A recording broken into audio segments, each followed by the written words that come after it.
Hello, hello, Imaginary Villain here. Once again, ready to get down to some game dev.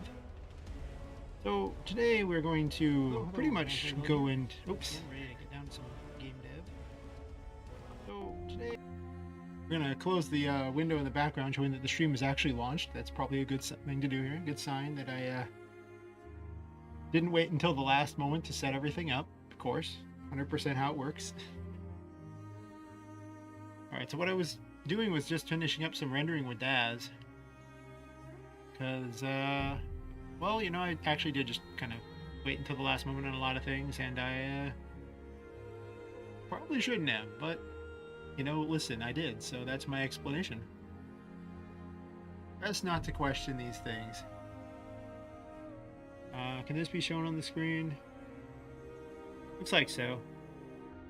I'm just busy rendering boxes here. I was originally going to do this for off stream, but then I didn't. Thankfully, it doesn't take very long.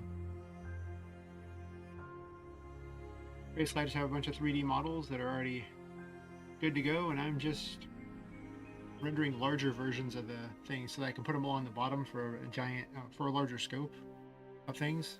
Because right now, the big problem I have is that some things are just, well, they're just bizarrely tiny. It's like, but why would you do this? Like, what's that little box at the bottom really going to fit in it? You know? Thimble? A Lego figurine? Like, the box pop it lands in is just dwarfs them, so it makes sense if I fix the scale a bit. I'm probably just going to show these, like, just the top of these at the bottom, so I'm probably going to end up chopping the image a bit in an art program, but I find it's easier to just do 1920 by 1080 and then just change it later. Anyway, that one's, I should actually click save on that. I think I did this one first, actually. Doing them in reverse order and then naming them backwards, perfect. This one's boring. So let's, I guess, migrate them to here or something, I suppose. Just they're within the scene. Alright. There's actually a table I need to redo as well.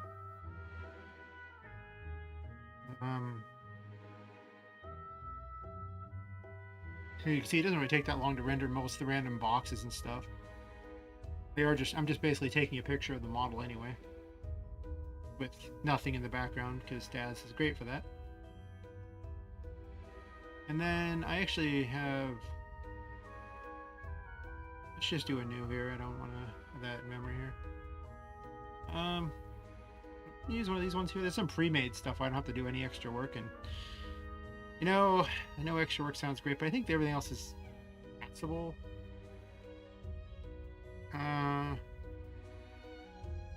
already have it set up. I really don't want to hunt it down if I can avoid it. I think it's an attic block. Yeah, this one here. Originally, I was having the little Misha doll executing one of the Annie-Bells in the background. But, you can't really see it very well. It kind of sucks. Yes. And, I have render settings here. Maybe I fix the render settings so they don't look as bad.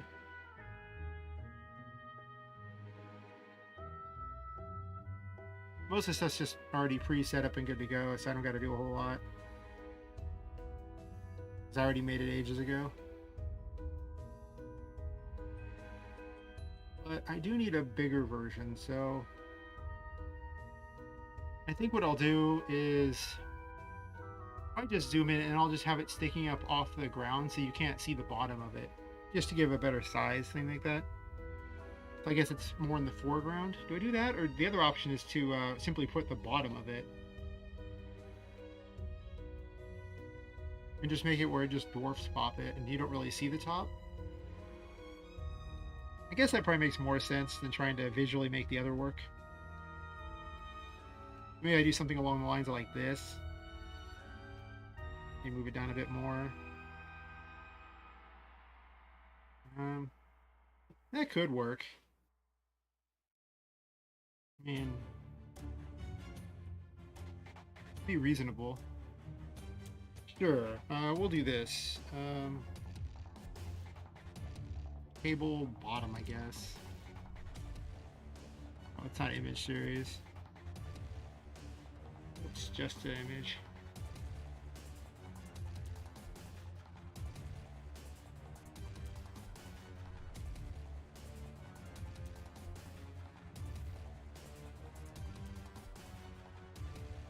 Also, why do I have it in the iRay? It'll render faster if it's not an iRay. We'll try that. Okay, so while I'm doing that, I'm pretty much just prepping graphics for that. I have a light bulb I need to add into this here already, but I only want this small portion of it. I'm going to hang these from the ceiling. No, not like that, I'm not. So what we're doing here is just going to chop it into a smaller image so I can hang it from the ceiling. Still pretty huge though. I mean, 888 by 879. It's not like it's tiny by any stretch of the imagination. Almost all the images I use are quite large, so let's do all the saving off screen real fast, or at least navigate through folders. Not that my streaming folder has anything in it that isn't stream safe, but just in case.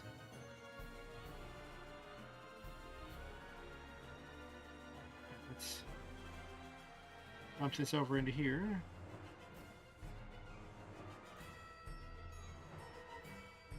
We'll call this hanging light. And then I have one that can stick up from the ground. I don't know if this will actually make much visual sense, though. This one I'm a little concerned about, but we'll see. I kind of wanted the top of a light to be showing at some point, just sticking, because there's enough junk supposedly in front of the player that, like there's a whole attic there, and you're just on a side of it. I get the feeling that this visual thing would work significantly better if... Why is it off to the side like that? It's weird. It would work significantly better if it was like actually 3D. Yeah. It's bizarre that it copied all this white and everything like that. Well, I can fix that. We'll just copy the layer. Let's cheat. Paste layer.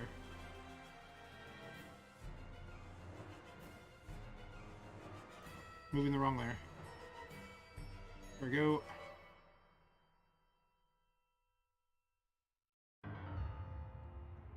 We'll call this floor light, I guess.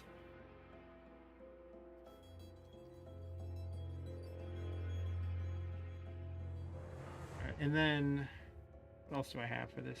Let me check on the dad's thing here.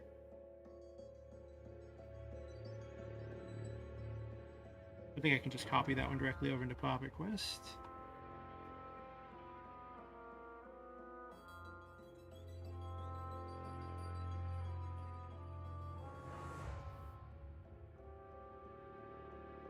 Right.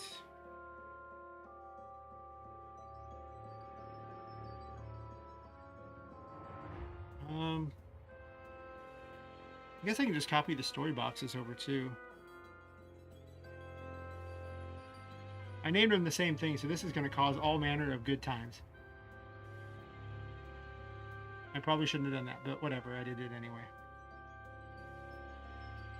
Okay, well, let's see what kind of disaster that causes.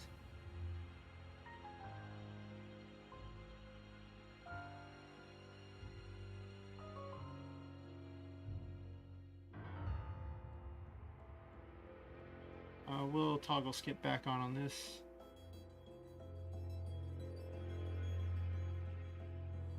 I don't want to build the intro animation yet. I still haven't made that for the character. I'm still not 100% certain how I want her to fall because, if she's inanimate at the time, like I know how to make someone fall if they're actually, falling to their doom or something. That's good, but a doll that's falling would just, I guess, fall limply and weird. Like it wouldn't guess it looked like a marionette falling on the ground or something, just no strings and all that. Well, I guess I did make them bigger. Did it?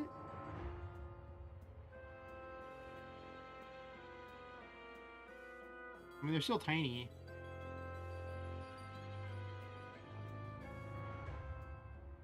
Hmm.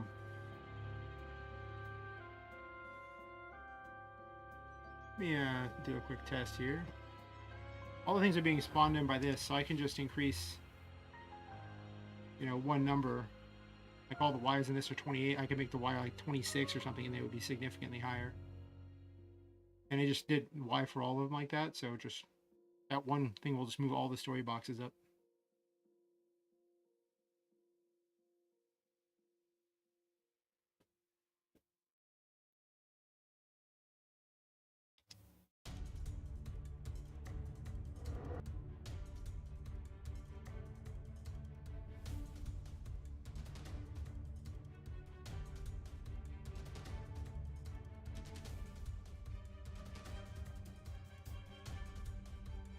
Well, they're still tiny. I do kind of like that they're sticking out the bottom now instead of being super small. I mean, they're bigger than the car now, which is good. I guess the car gets moved up too because the car was also part of that Y. Wouldn't surprise me. The other car was not. Huh. I definitely like that. And this is significantly bigger. Some of these boxes are pretty big. But the box she falls into is still significantly bigger than all these boxes, which seems kind of strange. Also, if you look at the size of this painting or this pumpkin house, they're massive, and these boxes are still pretty tiny. Can't say I like that. No.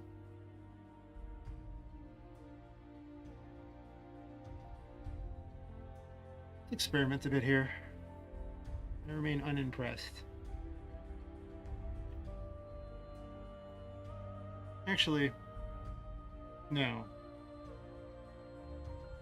I don't need to adjust the size of the image.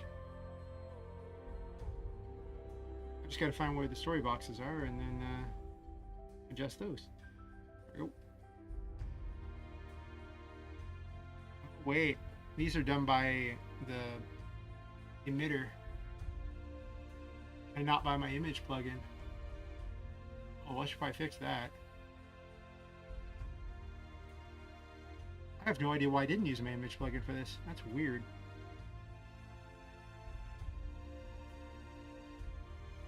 Probably sheer laziness. Slowly but surely, I actually removed the particle plugin from a lot of the game.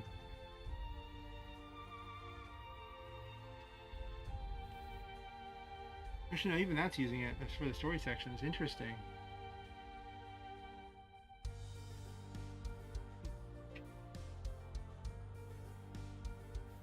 Well, if that's the case, I think I'll just make a quick particle like that and make it a double size particle. And I can just keep adjusting it until I find the size I want. So this way I don't have to have these massive images, because they're already, you know, 1920, 1080 big images, so they don't need to be any more massive, probably. Just go ahead and bring that up.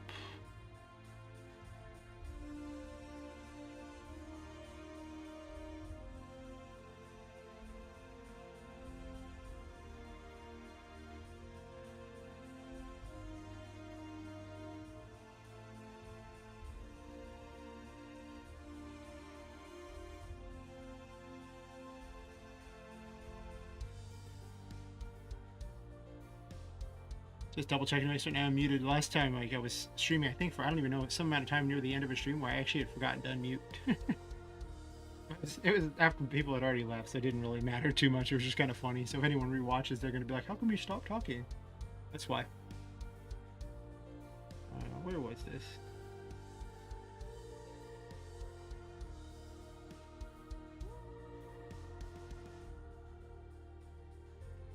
Alright, so this one here, we're going to make this real easy. I'm just going to make the multiply scale by 2. And then I'll just increase the size of it by 2. And then just download it.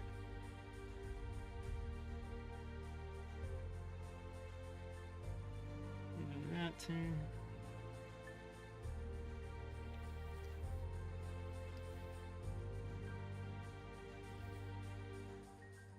Go ahead and save this one over into Poppy Quest.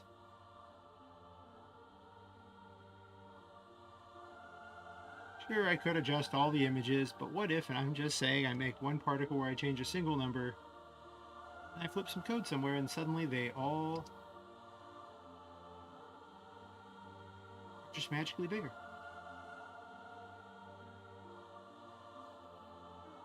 Granted, they will maybe not have the greatest, I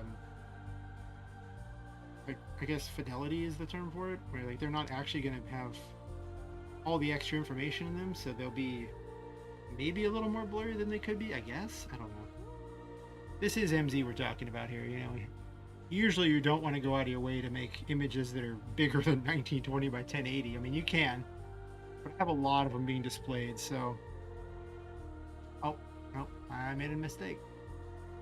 If you add a new particle in, you got to go to particle emitter, tell it what the particle is, or it won't find it.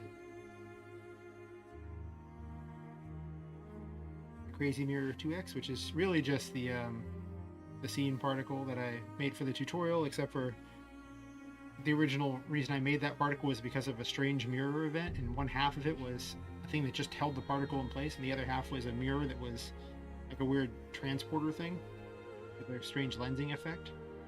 So it was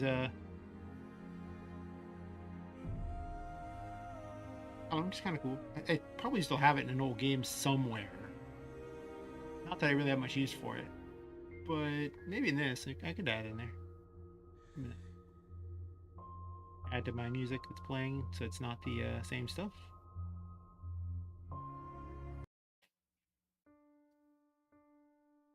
I just grab the stuff that I have in my streaming folder that I know is safe immediately, and then I was like, okay, well, I gotta start the stream real quick, and then I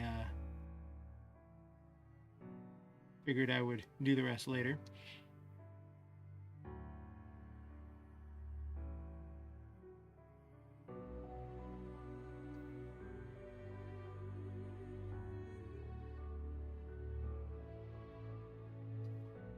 There are still a few of these tracks that I've been dinged on for copyright things, so I need to hunt those down and delete them, and then I guess contest them and go through all that, and I still haven't bothered.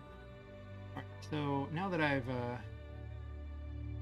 gotten that out of the way, I can test those to see if they're larger. I still gotta hang the lights too. Just a few of them. I kind of want it to be a little darker, I guess, in there. Maybe? I don't know. There's a lot of light going on already.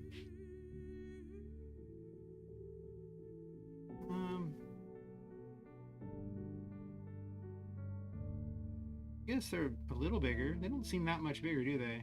Well, maybe they are.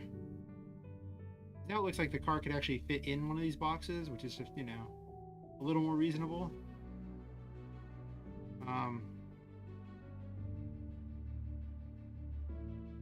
gonna get rid of the lampposts. I hate them. It might be funnier if there was like a little town model or something I could do. Also, this needs to go behind here.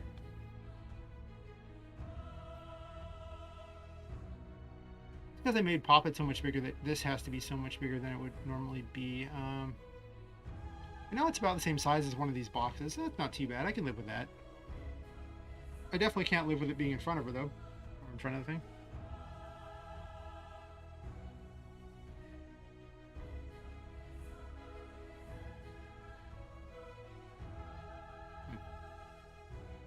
Let's see, where are you at?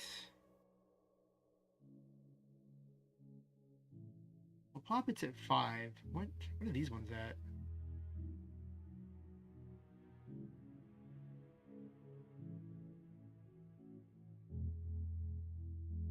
These are also at 9. Actually, why don't I just adjust these to like, say, about 12, I guess. I don't know.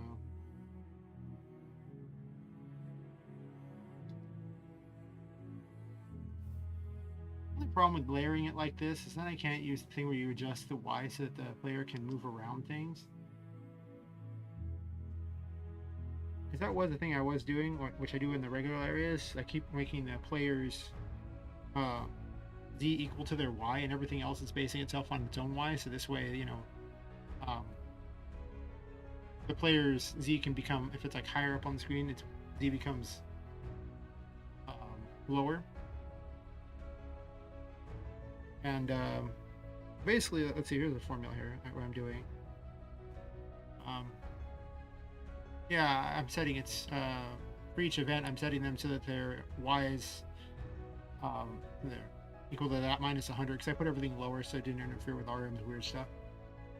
And I just set the z to that, so it's just based on its height on the actual map, it'll adjust it, so they'll end up with a lower z and thus be behind everything that has the higher z. So the farther you go down the map, the higher your y is, and therefore the higher your z. That's allowing you to basically run around things. You didn't need the minus 100. That's just because of the fact that my combat levels are all below things. I don't remember why I specifically went with negative 100. It was probably just easier to remember and had no chance of ever impacting the layers that RM actually pays attention to.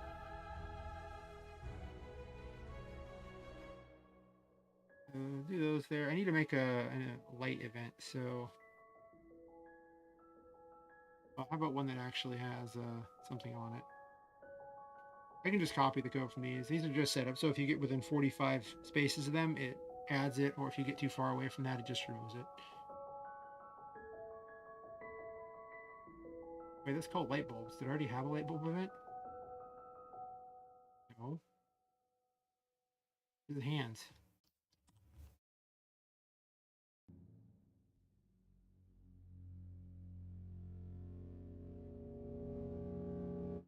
Huh. I already have a hands. I guess this is supposed to be light bulbs. Okay, never mind. No. Hanging light.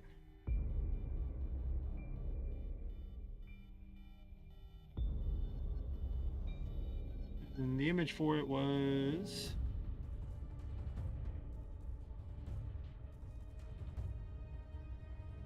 I think it was just hanging light. Sort by recently modified. Or just date.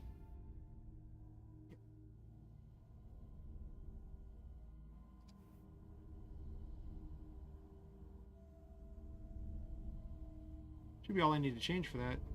Yep. Make it quick and make it easy.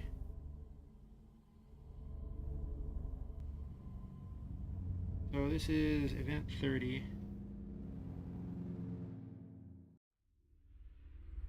I have this big huge event that just does all the stuff here, or this big huge script command. Let's put it the same height as the hands. Why did I name these dead food all twice? Weird. I guess I just copy pasted it and didn't pay attention. That does sound like me. Okay, well, I hate these little lamps, so I'm gonna go ahead and remove them. They look weird. I am gonna borrow this though. I'm going to attempt to borrow this. Put it at the bottom so I don't have to figure it out. Hanging lights. I don't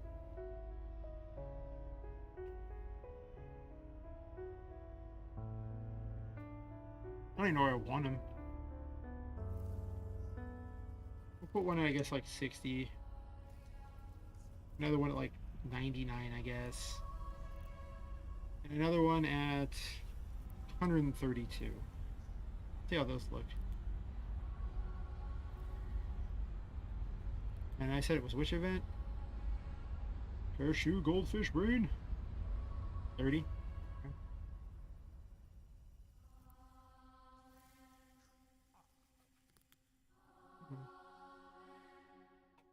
You can't mass select it by doing that. You have to go to the top.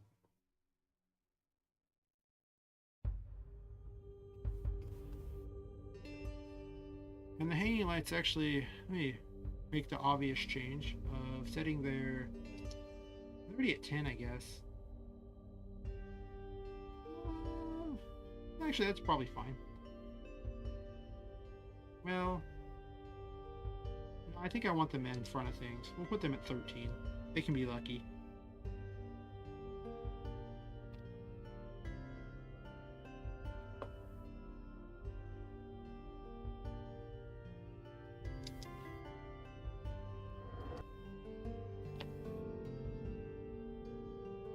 I'll have to make the tutorial for the movable particle. Don't know why I haven't done that.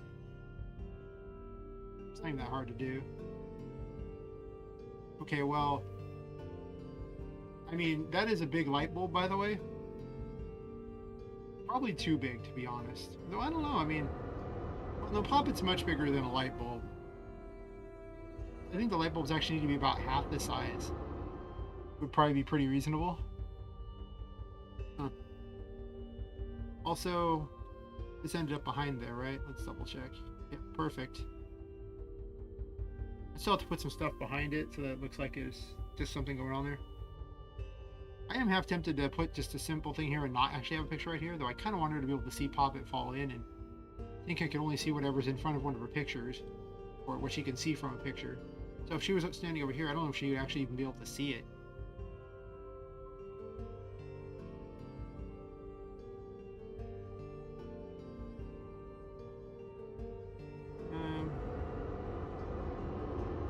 I could do like 75%. Those are like right in the middle of everything, aren't they? Well, maybe 75% of that would be about right. I'm just trying to get a good scope on that, but also I guess the question is, why in the world is there a light there? I don't know. That's not the question, these things. Alright, well, to make this easier, in this case, I'm just going to make it a 75% and see how it looks. Instead of making a particle for that, it's just one image. Percent.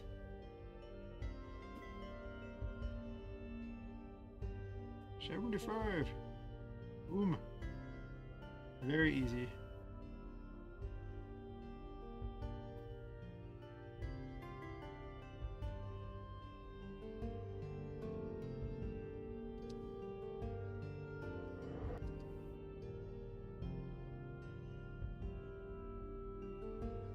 I kind of wanted them to make a little city of trash out of the thing, you know, at some point, which like all the dolls had like some sort of like city they made of just all the random things in the attic. But I don't know if I could visually pull that off in RM or not. It'd be real hard. Mostly because, as you see, in order to place anything, I have to just estimate where it would go instead of just being able to drag it visually there. So it would just take so long to pull that off.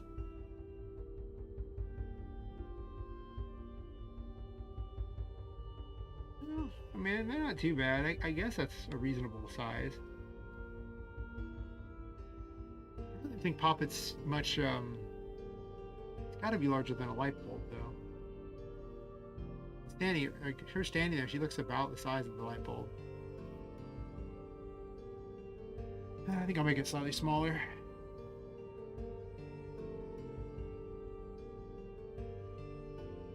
When I made all these, I definitely did not bother with perspective. I'm going to undo the scale and then rescale it.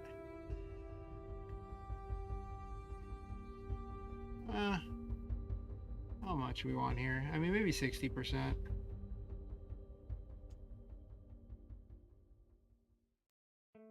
I think I'm close to the size I want, but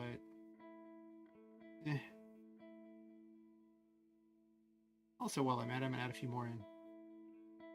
Because, you know, it's not like it has to be the most accurate world out there. I mean, it just seems fine, you know.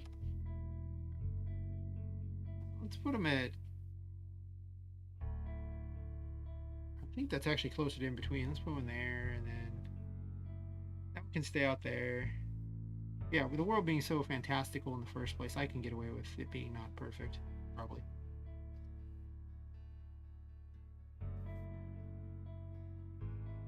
I guess there could be a space in between these.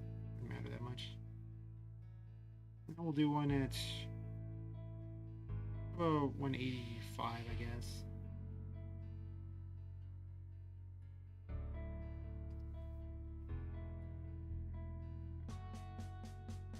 Technically, the space should be like this. just for looking nice. Not that it actually really affects the code particularly, but it could look nicer. Probably like 237, I guess. That's probably enough random lights. They're just there to be there to make it look nicer, though I might actually include the ability to have them light things up. They probably will, actually. In fact, yes, they will. Oh, I actually lit up the pictures too, so it doesn't seem super necessary to have these lights as well.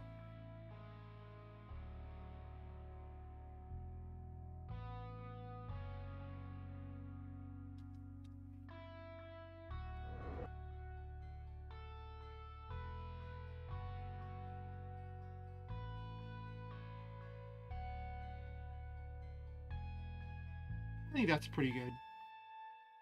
Plus the estimation for that one being right in between is perfect. Remember the other ones were these little tiny things. It's like, okay. I'm not very satisfied with the side here. I think the side looks pretty much like hot garbage. On the other hand, there's not a lot of space to really squeeze much in. I may just need to scale this up. Because I kind of want to fill this area up with box. Or boxes, I should say. On the other hand, this is just for the prototype. I'll probably be... I think when the actual later version of the prototype comes in, I probably won't have this picture here. I'll move them all over one, and then, you know, there'll be more areas to it, but for purposes of just wanting something that like people can mess with sooner rather than later, I'm going to just condense things. I think this light should just be over a bit. Maybe I'll just put it like right here, and then I'm fine with this light. The only light I really don't like is this one here. I think it should just be right here.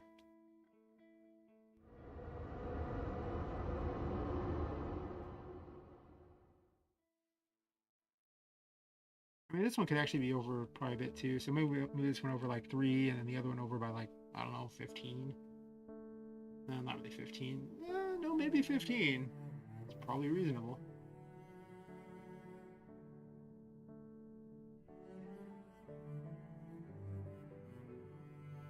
That's right, you gotta go to the top of this command. It was game changing when I found out I could that these didn't have a cap on the number of like script lines like it does in MV. I was just so used to having this tiny little restriction where you could only have, you know, I think there was what, like 12 lines in the previous one, and now it's just there's no cap.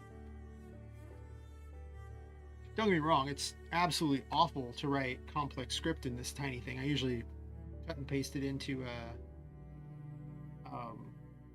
Visual Studio Code.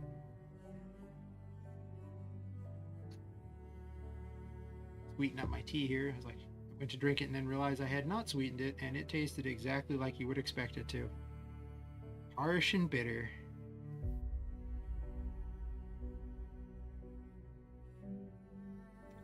Pretty much like half the women I've dated. Yes. Yes, indeed.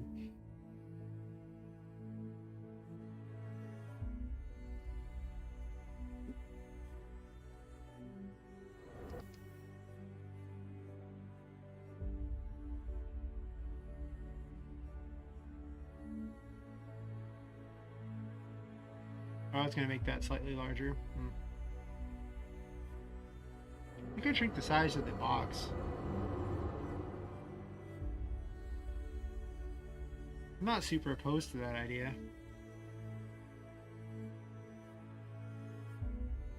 Still got to go farther over. I thought I'd done enough, but nope. Oh shoot, why did I move this one at all? This one was great. It's in a terrible location. What is it? Maybe it's not a terrible location. It's fine. Nah, I think I like it better farther over here.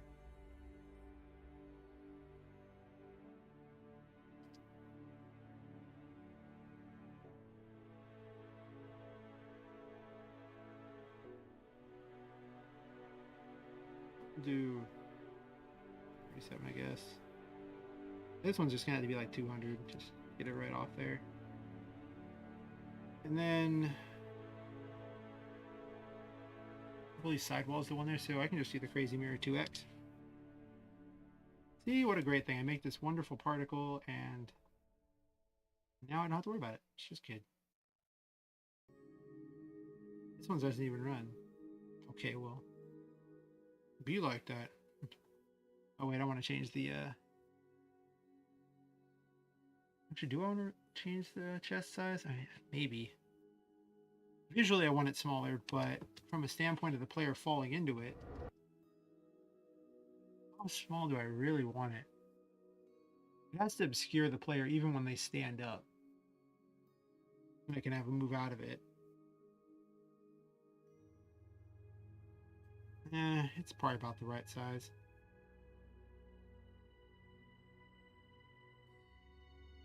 This didn't seem to get any bigger, really.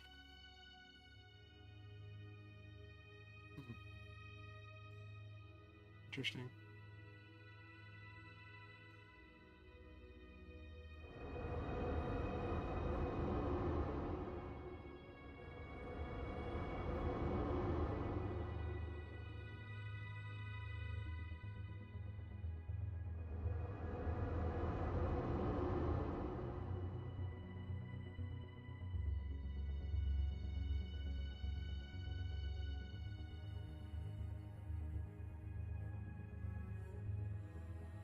It's probably fine. I may move all the hands and feet around too. They're kind of bizarre.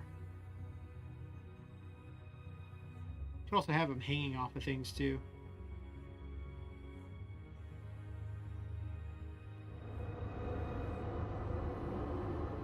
Overall, other than disliking the I guess I want something in these areas. I don't know. I guess there can be empty space. I don't know. Like I kind of want it to be pretty dense with stuff,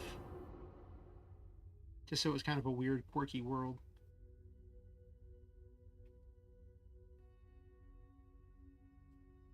Maybe that is larger and it just looks terrible. What's that one called? Side wall 2. Well then.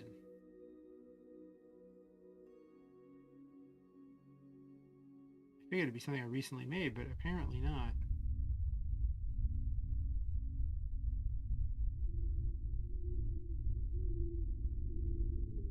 Okay. I guess not.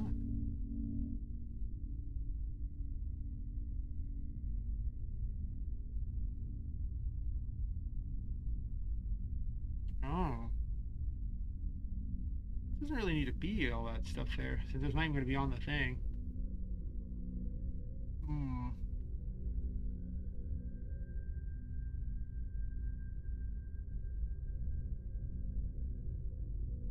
Well, it's pretty big as is, right?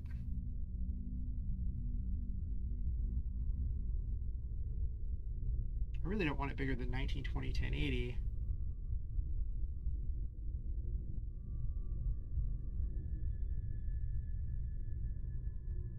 Just to avoid an issue of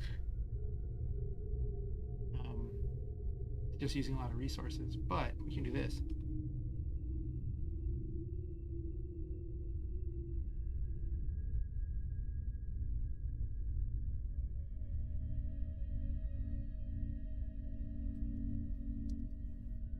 Make the crazy mirror 3x particle. Yeah. Let's just go for broke, just in case I need something to be massive. And I'm not using my image plugin for it. I think the reason why I wasn't using my image plugin is because the permanence thing was a new feature I was adding in my visuals plugin, because normally the things are meant to just be added in and then removed as quickly as possible. So because of that, I was kind of reluctant to use it. Mostly because I didn't really set up to tie itself well to maps. Like it's permanent if you switch scenes. Well, I think I need to actually add in a thing so that it differentiates which map. I think it just would keep it at those coordinates on any map you did with how I currently have it. Like I say, it was pretty experimental, but I just never bothered to finish it. So the only things that really mattered is I added the same permanence thing to the animation plugin so the characters wouldn't vanish. All this so I could use the save menu. That was the problem, is how poorly programmed the save menu was, forced me to have to recode my plugin. It was stupid. Or write my own save system, and, you know, I haven't done that yet. I really don't want to be completely honest. I probably need to, because right now I'm still using some of the VS plugins, and I kind of prefer not to use them. Not that there's anything wrong with VS. I mean, I like some of their members a fair amount. I haven't talked to all of them, but the ones I have talked to are pretty cool. It's mostly just there's a lot of code there, and with what I'm doing, the code is pretty heavy. Like, for a normal person, their code is great, which shouldn't be a problem. But with what I'm doing, we can all agree that's kind of a little extreme, just maybe. So I really need to reduce as much extra things that are going on as possible. I did actually do a massive improvement though pretty recently. I actually did it off stream because apparently I had an issue with the colliders not removing correctly, and what happened was I had made it so that instead of flipping the self switch D on every event and having them run a bunch of stuff, I just went and ran the object destroyed code and just had them wipe themselves out. But what I found out was that I was never actually truly removing the colliders. I was just setting them all to 0, and that was slowly adding to the collider array. So by doing that, I basically added the command to remove the collider entirely from like when it destroys the event, and so now all the colliders are gone. But since it was secretly building this massive array the whole time, it was actually slowly causing a memory issue. Once again, other people's code, you know, the things I have to do to make their code work. Yeah, now that fixed that problem, and it also vastly increased performance again, because it already didn't have great enough performance. Is it just me, or does it seem like it didn't really get any bigger? Like, it just didn't. You are loading, right?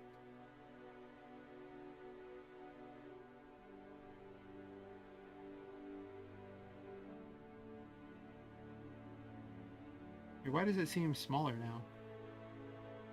Do this. Let's just do it this way. Let's just be the cool kid route here. Because multiplier is just being dumb. Alright, well, we'll do it that way and just scale those. But technically, I don't even have to do it that way. What I can do is just... I mean, all these are JSON files, so I can just edit the JSON file directly. It's just nice to visually edit it if you're going to do anything major, but if you're just going to change a couple numbers, not a problem. For some reason, I thought multiplying the scale by 3 would in fact multiply it by 3. I know. What a weird assumption that is. Silly me. Next, I'll be assuming JavaScript can do math, which it actually can't, so not very well. Still the dumbest of the programming languages by a large margin. In that if you ever try to use decimals with it, it will give random results because it doesn't understand decimals. Because of how it handles its memory, which there was some big long-winded explanation for why it does that, but I don't know what it is. Well, I think we can all agree those things scaled up a lot. Probably too much. 2x is probably perfectly fine here. But to be honest, having a box that big would not be out of the question for an attic, because, you know, there could be a box that had like some giant TV in it or something. And, you know, Poppet's, she's probably about a foot tall, honestly. Because if she's smaller than a Barbie doll. A Barbie doll is about 15 inches. I placed her at about a foot, it's 12 inches. For those people who aren't American, I do not know what the actual conversion is to what other people use in other countries. I usually just tell them it's kind of around 1/3 of a meter, I guess. I don't think I want it to be that big, or I got to move it farther over. Do I want it to be that big? Huh. Do I like these this big? Maybe.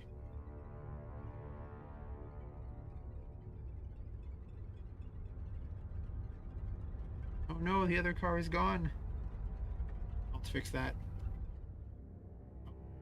I need to clear the destination for the mouse as well. Maybe I kind of like it big. I did a UE version of this, like a 2D version of this game ages ago was just a quick experiment in UE, and I didn't really run with it too far, but I was running on top of the boxes, and it was much cooler for purposes of perspective, I think. Which is kind of what I'm envisioning right now when I'm going through all these. I'm trying to remember that feel in my head, and then just kind of make it an RM. It would be cool to be able to run on these boxes and have it be do the different heights, like the box actually has a real height.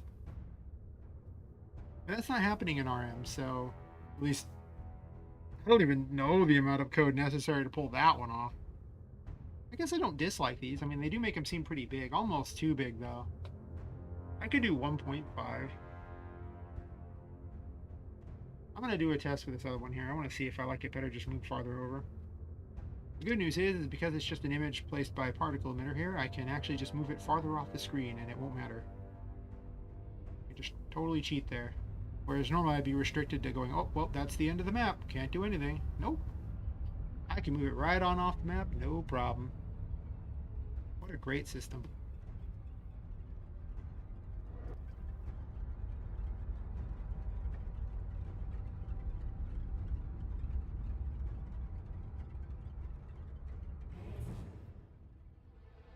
And maybe having a giant box like that is a good thing. It definitely needs to go farther over. I don't really want it covering up the painting necessarily. I don't actually have to do space scenes in the background of this. I could actually do the other stuff too. Because I had a thing where you could go into the paintings themselves, and I did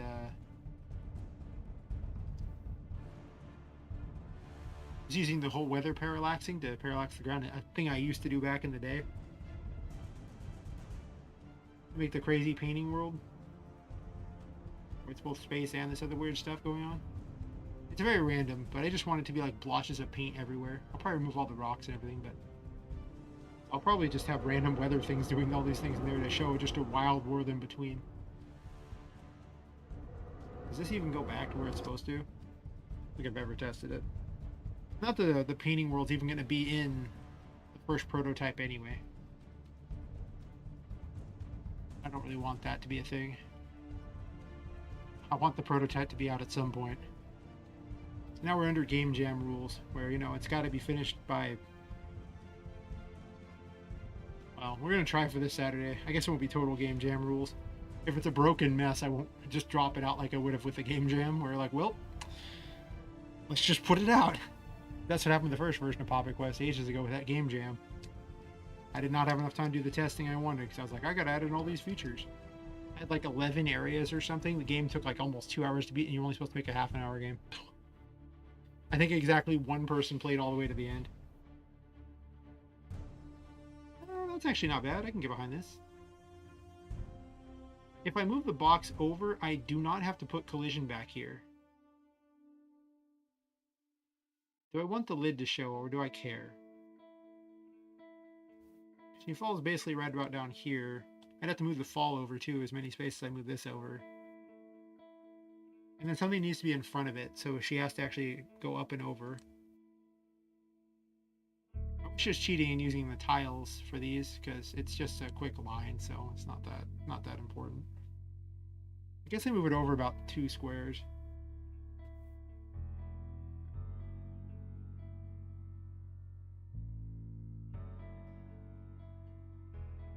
And then, if I'm doing all that, I gotta move this over 2 squares as well.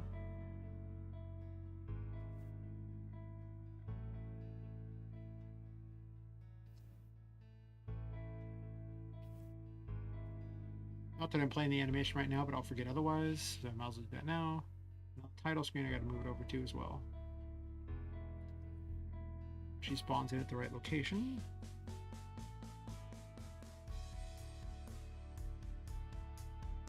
I was thinking of making a better title screen, but that is so not going in the first prototype. That'll be a... If people like what's going on, I'll bother with it. Otherwise, we just won't speak of it.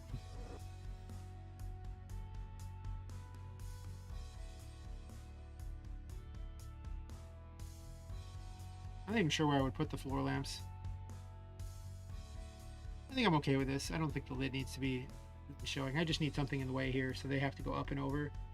They just turn into a little ghost and fly over. This is my concession that jump does not exist in RM, like not a real jump. Not a gravity jump or anything like that, so it's, or say, a physics-based jump. I did see a plugin that did it, but it was really, really floaty. Like it felt weird when I used it. It was just, plus it rewrote the entire movement codes, and you couldn't really turn it off. And in order to, because I had the two different perspectives, it wouldn't have worked. I would have to rewrite half the plugin to make it let me use what I want to do. And it was for MV as well, so just in case I didn't already do enough plugin rewriting. Yeah. Alright, so this is probably like maybe 4 over from there, maybe.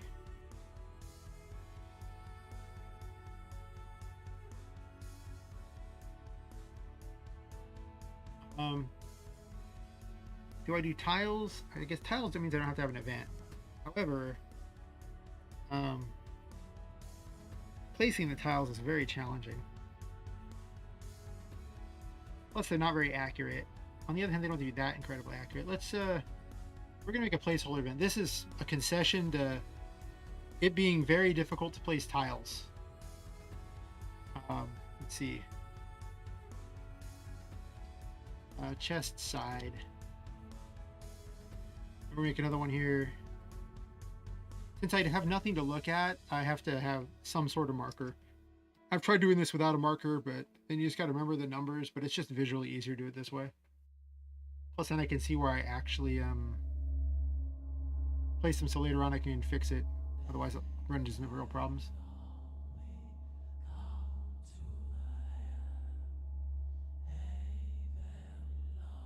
Yeah, this one will work. So let's go straight down. Actually, let's use this tool just so I don't accidentally miss a space. And then we'll do this.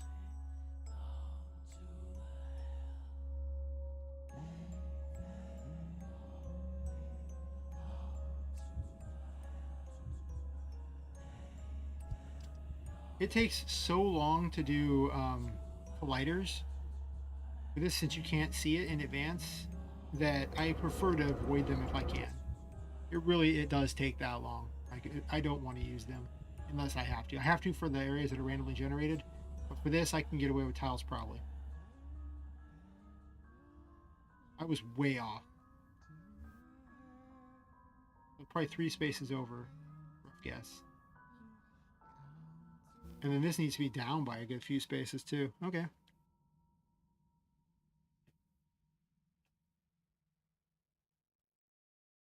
So tile 5 is the fix.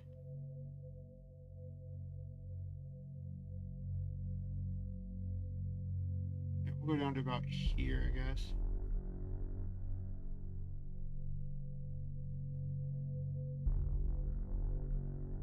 I guess that's 2 spaces down. We'll do 3 spaces down.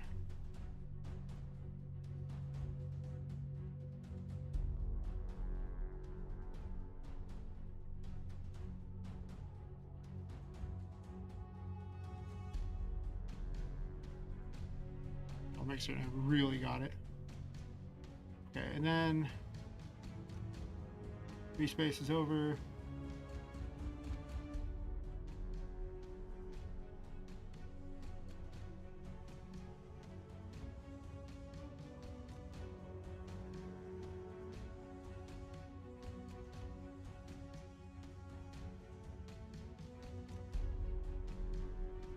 You can see where visually it'd be kind of hard to do without placing some sort of a guide there.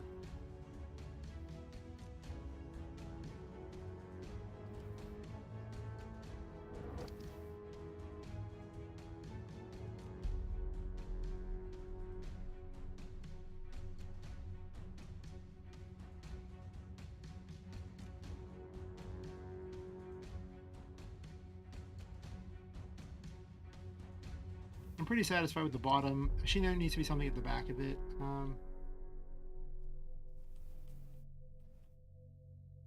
I'm very unsatisfied with the top. The top needs to be down about 3.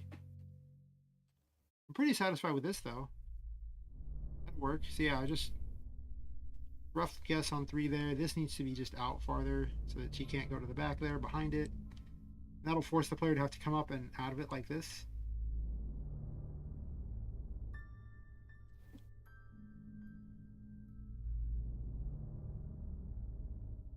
It's sad that in order to replace jump, I had to introduce flying. Pretty much what happened. Alright, so box top needs to be much lower.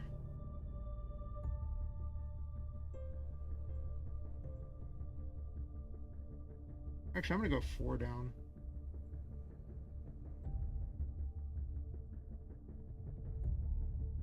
Yeah, I like that better.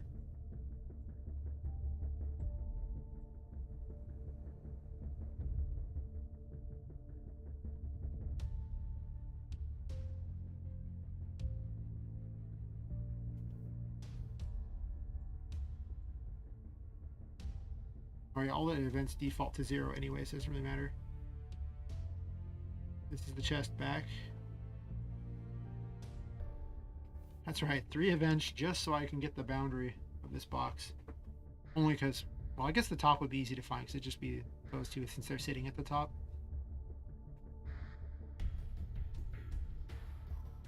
But yeah, that's the life we lead in RM. Extreme visual guesswork.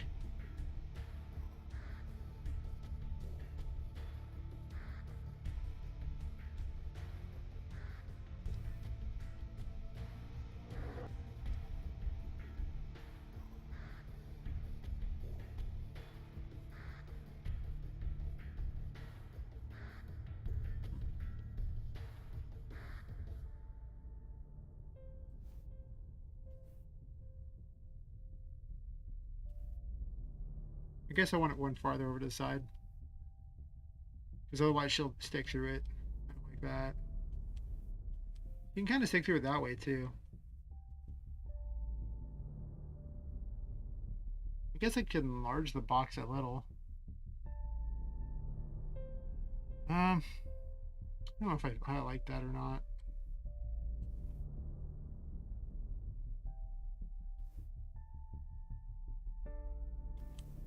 It does kind of stick through a little. It does look a little janky.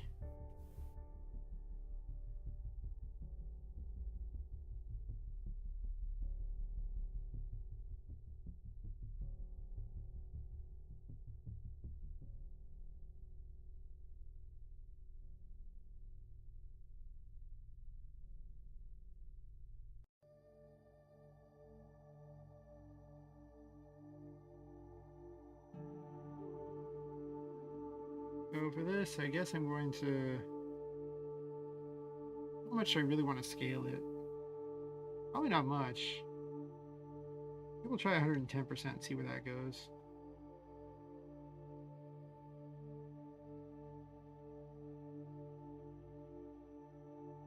See if I can cheat and visually hide this here.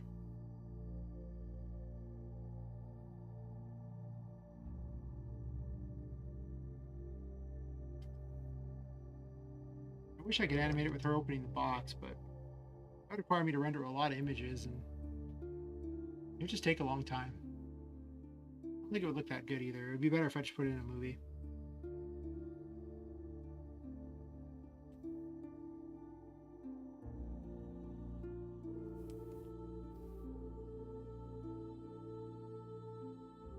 That's pretty good. I can live with that. I think I'm still going to have one, make it so I can't go that much farther over the box. I'm probably going to add 1 over.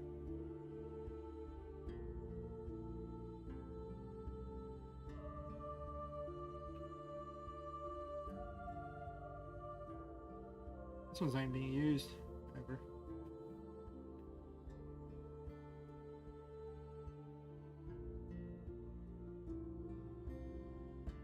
Alright, so that should hopefully visually work.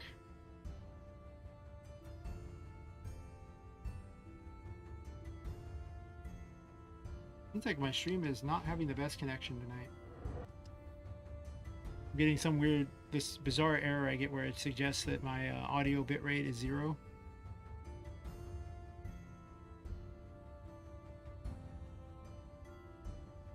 Last time I checked it still played the audio, so I don't get what it even means. So, actually, did I see a foot stick out of the back there? Oh yeah, she still can go too far back, it looks like. I guess another block, huh?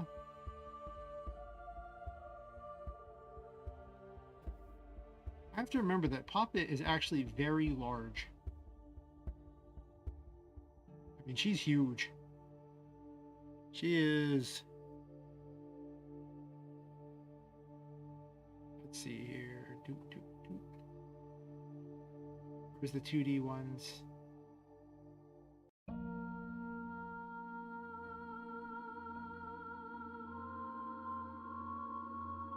She is 488 by 366, at least the full images.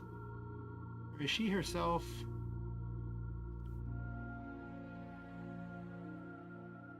Is 101 wide, 313 tall. I have all the images the same size so that they can work with pretty easily. I guess I could shrink them down some. It might... How I animated it kind of would make it a little weird. I don't know. I would have to do some changing, and I don't feel like doing that yet. It might happen eventually, but for now, no. No more major changes before releasing some kind of prototype. Instead, it's just make everything work and get rid of some of the really nasty bugs. The worst problem I have ahead of me is that mouse bug. I'm not sure what I'm going to do about that. It's going to take some serious research into all the garbage that's going on. Well, you can't really go very far back. I don't know if I like that, per se.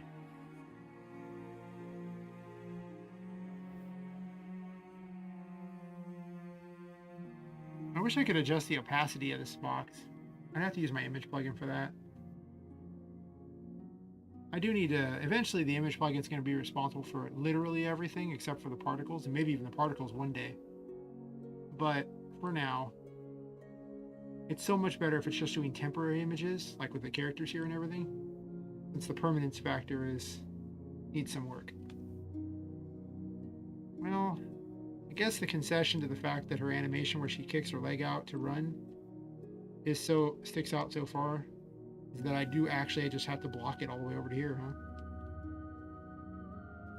I guess it works. It's not exactly what I want, to be completely honest, but it will serve the purpose of just her being thrown into a box. She'll fall into that. I assume Tinker will probably wander over and look at what's happening. And then, it'll probably fade out and then fade back into a dark time because it'll start out light, and then Pop will wake up, get out of the box, and then they'll chat a bit, and then probably lead to the rest of the prototype. And I think there'll just be weird things like this guy will just tell you about future updates or something. Like they're not going to be... The story's not going to be there yet. She's not actually probably going to be in the game because she's not actually supposed to be in the game unless I decide to make her a doll and just assume that the version of Art for Arm is never happening. If that's the case, she can be a doll in the game. If not, then I already made her. It takes so long to make any kind of female character because their hair takes forever to render. Plus, any kind of clothes that drape on them are just the worst. Overall, I think this is probably acceptable for purposes of what I do. I kind of don't like where the hands and feet are, but I kind of don't care that much about it. They're not set in stone. The fact that you can run behind things is kind of weird. Sorta. I could put an indicator over Poppet for where she's at. Nah, I could do that. That sounds like a lot of, once again, a rabbit hole that's just not necessary. I'm gonna go ahead and assume that you can make these, that you can realize that Poppet is always in the center of the screen. Like everything's being built around her. That's how it works. One of the greatest mind-blowing moments you'll probably ever get in RM when you start to realize it's not the character that moves, it's the map that's being redrawn around the character. That's right, the character has never moved from the center of the screen. It's just being redrawn.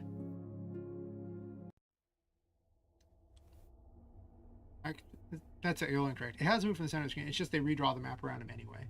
All the tile maps redrawn that way. It's really weird. So everything is calculated in relation to the player's current position. So I pretty much can go with that being good enough. Except for there's a car thing that needs to be fixed.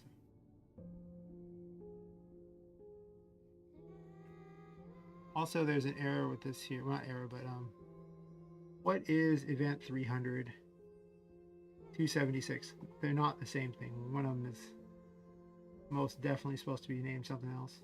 276 is the voodoo doll. 30 that 250. What in the world is 300?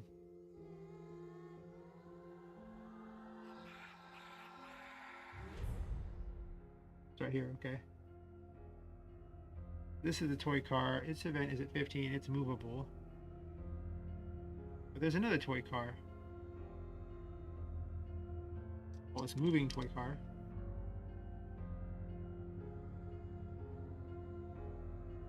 What's the other toy car event? I mean, it's probably listed in here. I probably marked it.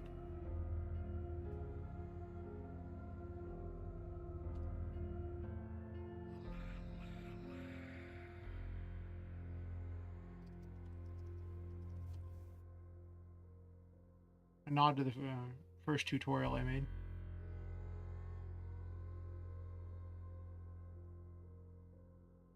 I just need to adjust those. Oh wait, I didn't bother to check for the most important thing I was looking for there.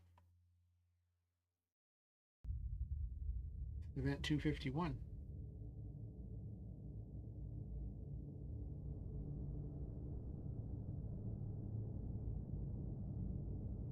This is right there.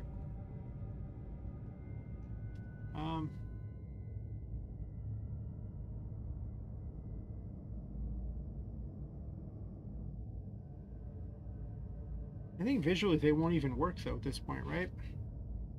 They made the boxes bigger. I might need to move those around. I kind of want to keep them just because they're one more thing that's just kind of doing something in the attic, you know? Just one more pointless little visual thing there to just, you know, make it seem a little more exciting. All too often it leads to an issue where there's just open space. It's just kind of not that great.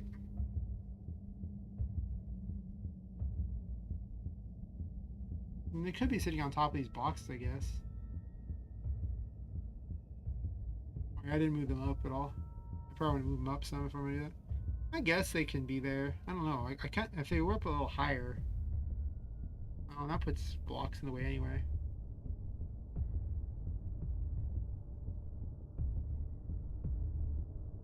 I think I have to make a change, and the change is that I have to go out of my way to differentiate which layers these are on. Otherwise, every time we walk back and forth, it's going to lead to an area situation where they're not perfect. I probably also don't need so many. There's quite a few of them. Actually, let's apply a bit of a differentiation here. Storybox 1 will, I guess, be on 14, I guess. Guess we'll do it in reverse order. This one will be on 13. Okay, and then back to here to move things up.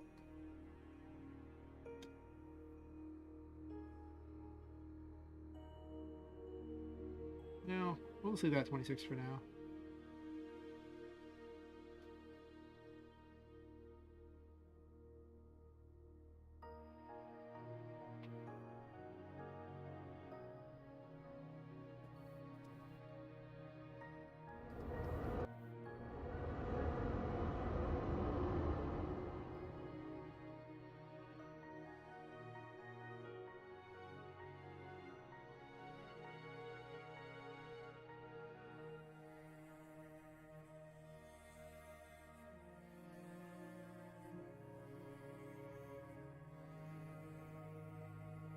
That's interesting. Why in the world are you at a different height like that? They're supposed to both be at 28. Don't think I changed the code for that, but that isn't gonna work. You probably have them offset differently or something. This one's at -60, and this one is not at anything. Well, I don't know why this needs to be offset at all, to be completely honest. Usually when I just want to finally position something, then I do that, but otherwise it seems kind of unnecessary.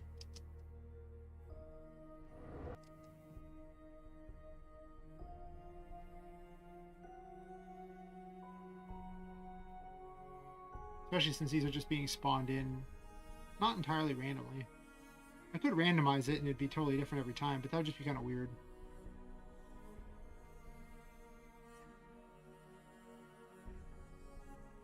Oh yeah, the beep beep it does is it actually has a horn noise. I just didn't bother to turn it on because it's annoying. Like, it's fine if you're just, we're actually playing the game, but otherwise hearing it beep every 5 seconds is just not what I want to do with my time.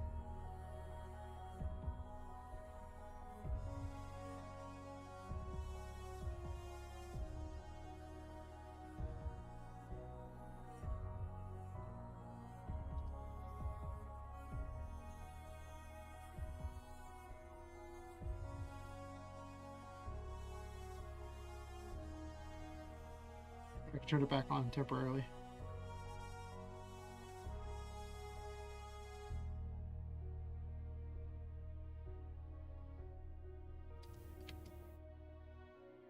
I figure right before I actually put it out, I'll sit there and do more sound work and everything, which I don't want to do.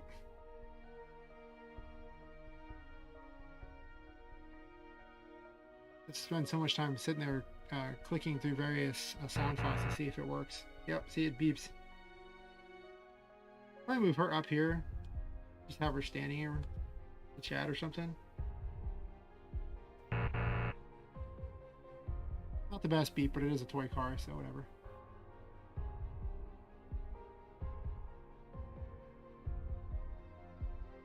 Alright, well, I think the dead voodoo doll spawns at about the right height for what I need here. 18? That makes sense, because that's the coordinate that it switches to a ghost if you're above it. Makes her an 80, puts her right in between. She is kind of standing next to everything, so maybe I want to move her farther over. Maybe like 160 or something.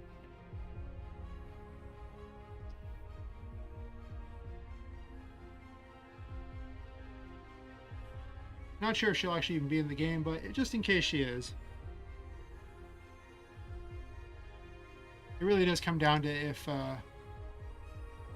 the RM version of art's going to happen. If not, I'll just pull all the resources I can from that and just dump them into this.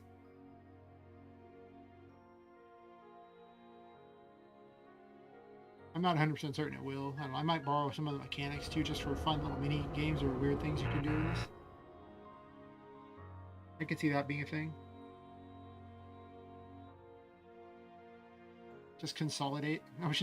Okay, she's conquered the voodoo doll apparently. That's fair. I like that she's conquered the voodoo doll. She can stand there. This is very important. You'll have to wonder why the little blonde doll is, I guess a little blonde girl at this point, but someone actually did comment that she looked like a doll, so I was like, well, maybe. Yeah, she conquered the voodoo doll. Don't question how it happened. Yeah, it's probably a good size for the voodoo dolls, at least for the little ones. I mean, the big voodoo dolls obviously huge, but the little ones are about that size. Of course, the voodoo dolls are the enemies that are 100% not making it to to the first version of the prototype, or probably even the 4th or 5th version of the prototype. They have this issue where the animation breaks the game. It's all in the timing. It shouldn't be possible for it to even happen, but it is.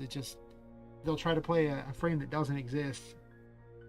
And when you do that in RM, it crashes. Even if you use the try command to do it, it still crashes. It's weird. I haven't found a way to make certain it doesn't crash, but it shouldn't actually be able to reach that number since it dynamically builds the names of all the things. I'm telling it what the limits are, but for some reason, with that animation in particular and the behavior it has, because it spins, it sticks claws out and then spins. Actually, its claws are like they're pins that have been jammed into its hands so that they stick out, and they start spinning with their arms stuck out, trying to hit you with those. They're kind of fun. They're kind of like the little pinballs where they just kind of bounce off of things. But there, so in the interest of this ever being released, or at least the first prototype, they are not going in the first prototype. Not at all. No. Alright, so what do we need to do here? I got rid of these. I've done these graphical fixes. I made a list of all things I need to do.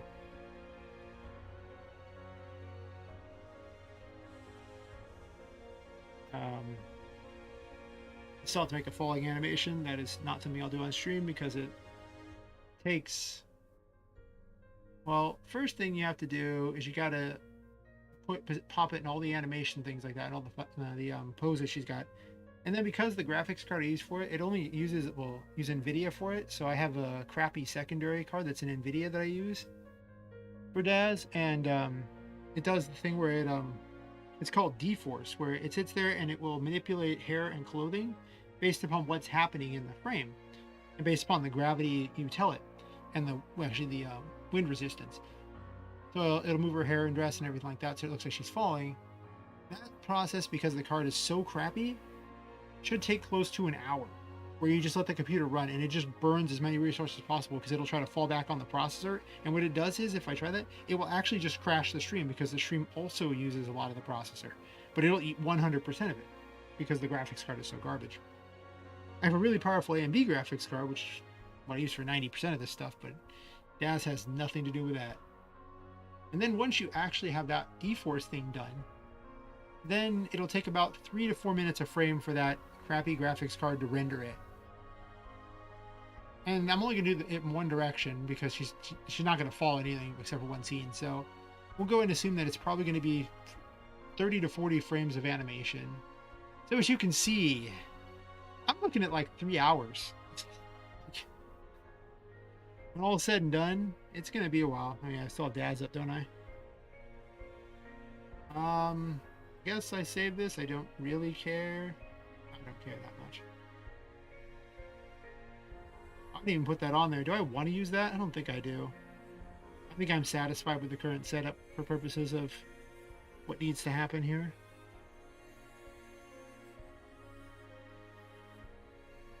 Am I going to include level ups? I do have to make a decision on how I'm going to balance this. Because like I say, I want the prototype to just be something that's available probably by this Saturday, hopefully. Which means I just have to cut out anything that isn't already finished. And then tune up the things that are. But the leveling system is literally just you can pump points into things at this point. There's no balance to it at all. Which means that I don't know if that would even work that well. Do I have something that's just, you know, generic and gets the job done? Huh.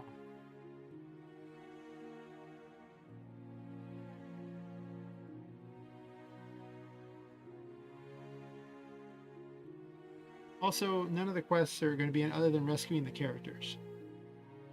Because the quest thingies have enough problems that don't need to be included at the moment. So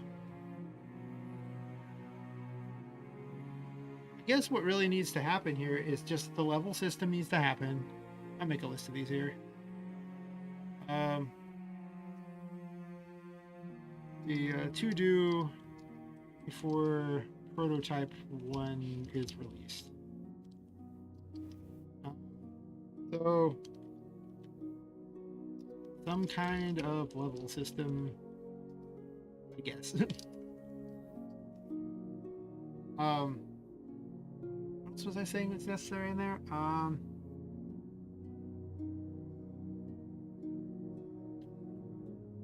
we're just going to remove the quest. So I can remove the quest right now. It'll just be, they'll just recycle what Fortuna does.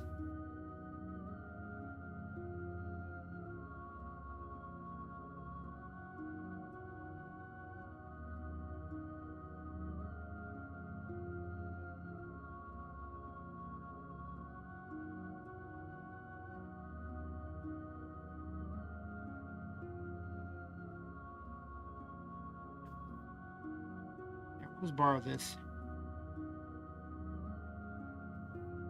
And then I'll just put a skip on these so I don't have to deal with them for now.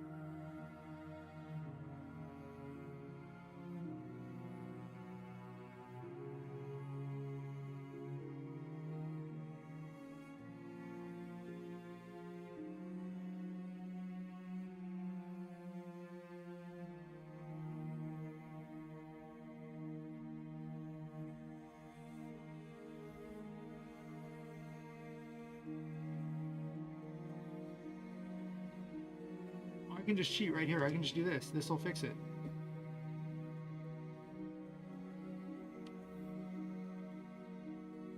Let me make a note to do that later. Remember to set quest to the quest success variable to false for later prototypes. This is what's great. You program everything around these self variables, and then you just don't even have to worry about it. You're just like, nope, we're good. At one little change, and boom, it has all the logic it needs.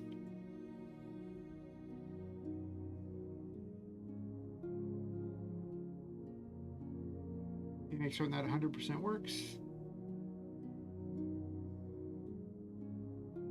I'll give them some, crappy dialogue or something.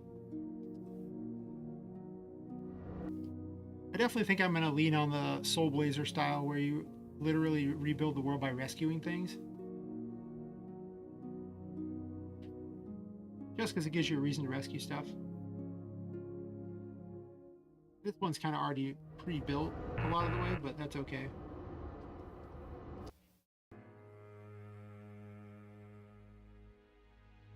Just like, Fortuna's pumpkin house only appears if you've actually rescued her. That's unlocking the tarot minigame.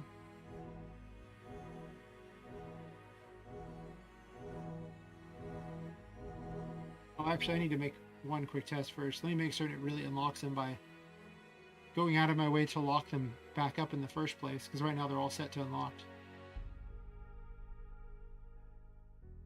Also, I gotta go into, I think Fortuna's the first rescue. No, she's not.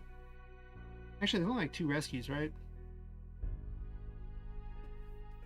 If I'm only gonna include like 3 different areas in this first version just so it releases, so I could build off it and build hype over time, I think I'm just gonna go with that. Just, a couple characters you can yank out. It's Fortuna's one. Actually, this would be Fortuna's one, so that means that the quest one would have to be one over.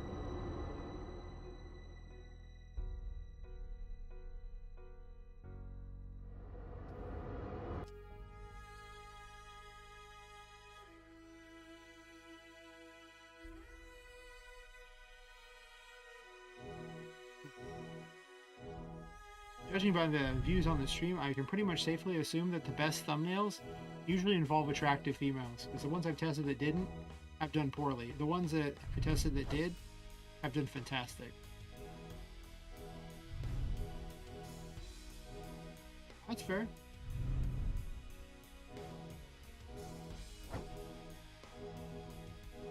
I probably need to work on my thumbnail foo anyway.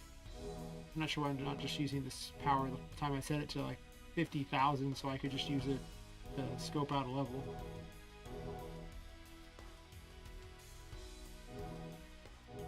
Where does I need to make certain that she doesn't spawn inside the quest thing. Spawn inside other stuff. Also, as you can see, there's no little circles inside everything anymore. Everything just works. It just Todd Howard's. It just works. I mean, those things spawn inside each other. I've found a real way to truly stop this phenomenon, but that's okay. Even in UE, if you random stuff in like that, it doesn't necessarily stop it. Did she spawn? I have a thing on so that they'll tell you when they've spawned in. Or they're supposed to. Oh, nope, she did a quest thingy. Right, quest thingy.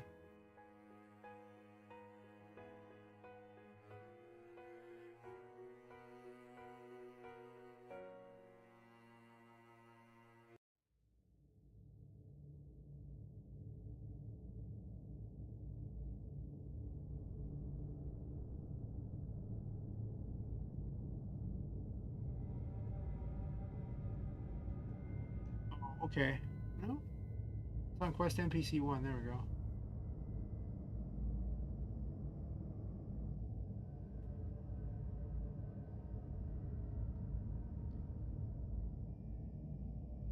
Actually, I have a much better plan. We set all these to false. What I'm going to do is just reset it to true in the other thing. So this way I only have to make one change later. Instead of having to find it in 3 different places later. Because, you know, it could be any amount of time before I come back to this particular thing, so it's probably better to standardize it as much as possible. We'll do this.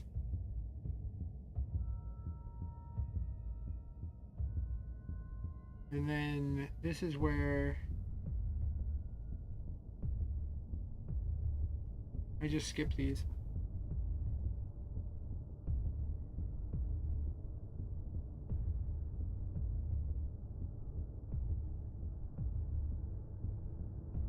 No. No, I don't just skip it entirely. Do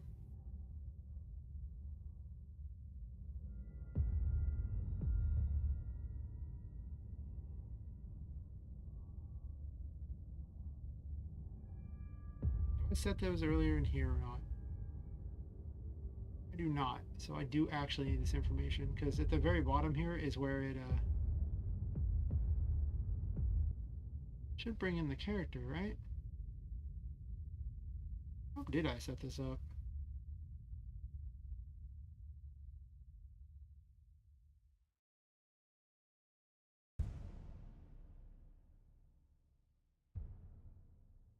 Oh, it's right here. Set up object NPC. Okay, so what has to happen here?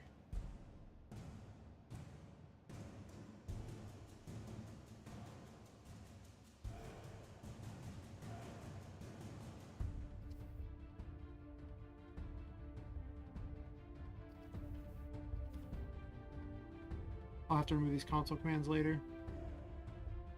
But for now, while I'm testing it,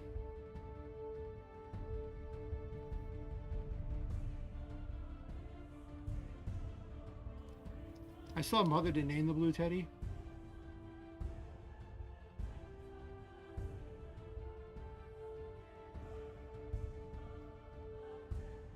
Just block out this code, no problem.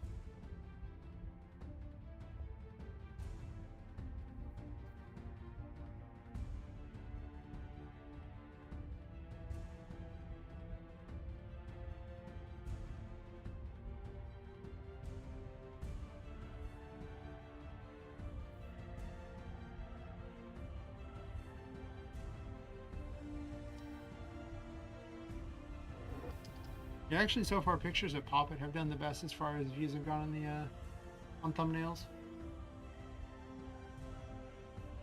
Where I zoomed in on her face was actually, I think, like 62 views. Another one where she's just standing there looking like all proud or something was, I think, 63. So that's fair. I mean, I mean, she's the main character. I could just actually put a whole bunch of pictures of her in various scenes, and then I could just use them later. So I could just be actually making stuff for the game while making thumbnails for YouTube. Sounds like a wonderful setup.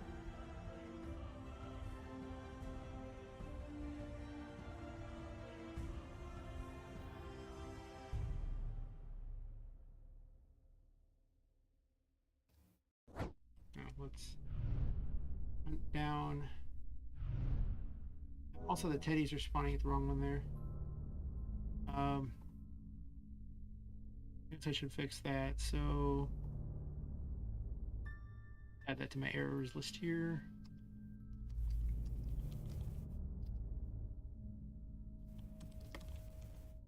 he's spawning instead of Annie Bells. There's just a single variable telling you which attic it's supposed to be in, like, and that just dictates what's being spawned. I do kind of want to fix their animation, but I don't think they're going to be in the first prototype anyway.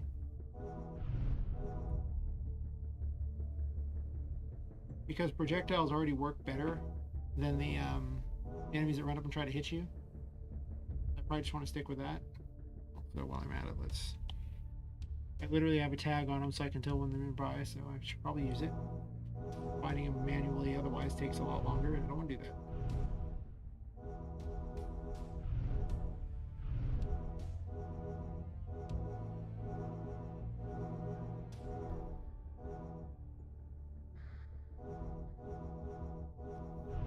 I was having them spawn right over by the entrance, but I also want to see if they're collided with something. Nope, there's Blue Teddy.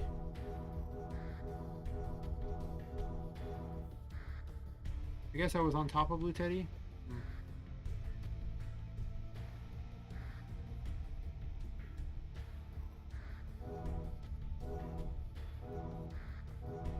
Your collider's pretty perfect. It's the even with those on, we're at 60 FPS and the console open. Yeah.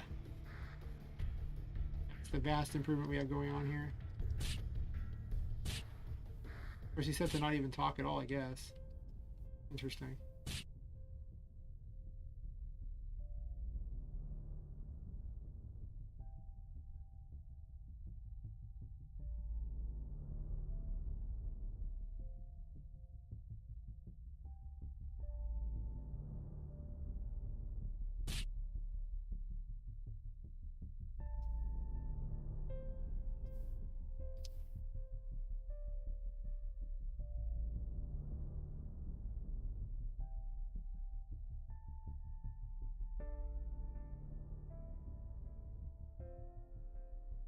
That's right, this shows the tile collision too. It's on. It actually shrinks her collider a bit when I do that. I could increase the size of her collider because she's now much larger. I want to do that. It would stop her from going directly into those things. I could also just shrink the size of her collider and she actually probably fit this much better.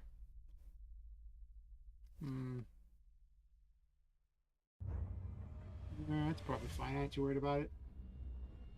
Blue Teddy is out.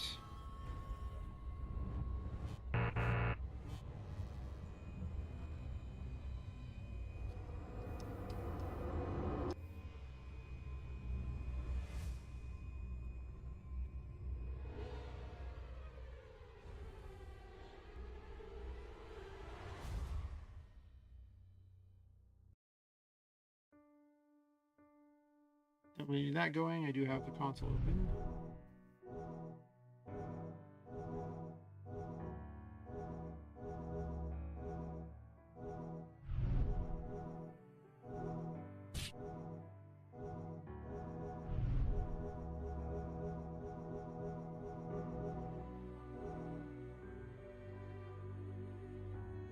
Just checking for errors. I don't know why the particle vanishes on her periodically. It's weird. It doesn't matter though because she doesn't have enough power to do this long anyway, so it doesn't really do anything. It's a scenario that will never come up, but it's weird that it does it. Once again, other people's code, you know? It falls upon me to fix it because they've left the community ages ago, and yeah, I duct taped it together previously, but I don't know if I want to do any more than I have to.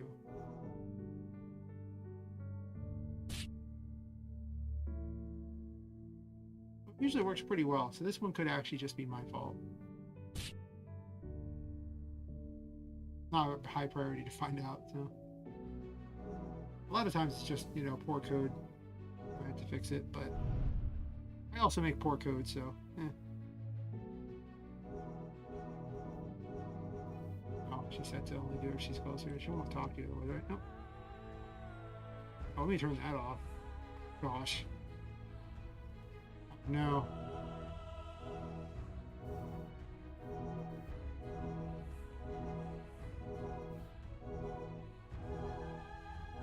I remember to lock out the menu system entirely on that. How did I open the menu? I don't even know how I opened that menu.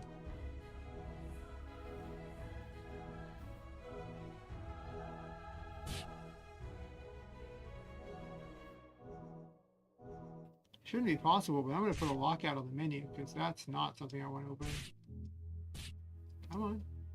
Okay. We want to improve it so that she's easier to talk to.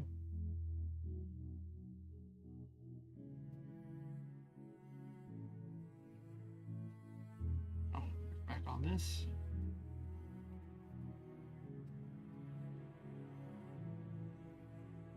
The quest people need to be talked to, or like make it so I can talk to them. Now her house is here. That's all good. Okay, so that works.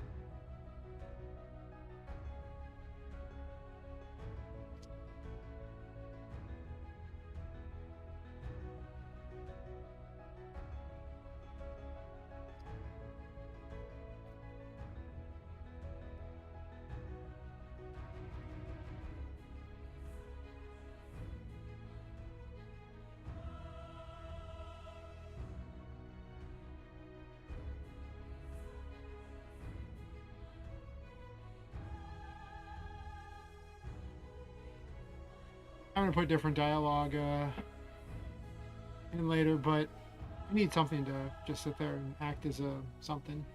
You know?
I've come to the conclusion I'm going to like the blue teddy because the blue teddy is just going to be written to be basically drunk.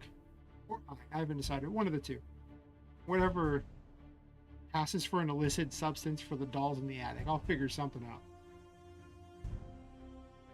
Purely because when I made it, his eyes were a weird yellow that made him look like he was just high. I was like, okay, well, it works for me. Oh, actually, I need to check that. I'm sure I'm going to end up changing the things a lot, but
Maybe I'll have potions and the Teddy will just sell you that or sell you doll drugs in order to um act as healers and stuff like that in later versions.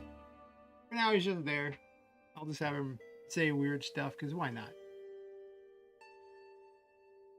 Feels like a world that needs more humor in it anyway.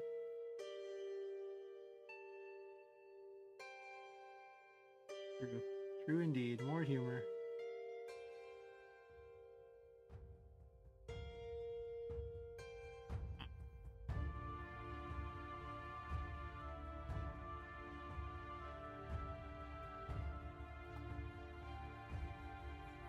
Don't want that open.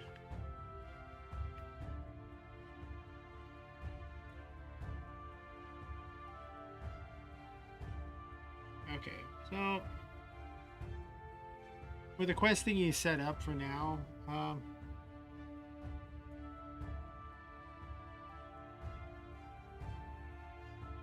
was gonna have Annie show up in the thing there. So do I make her rescuable just cause? It's only 3 areas. That's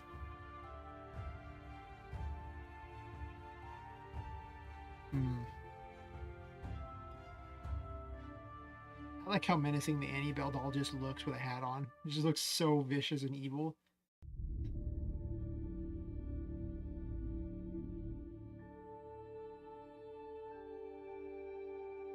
What if you trap the bosses inside of mirrors?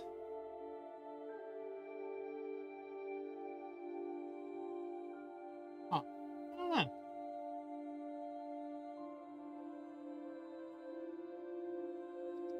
We'll add that to my list of things there.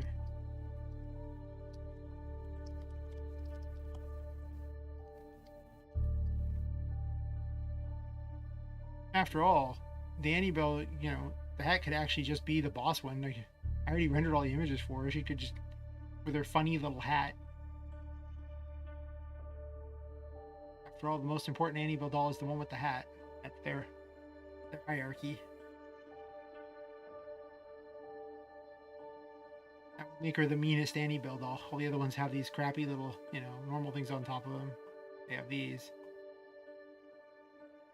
Push everything down a bit here.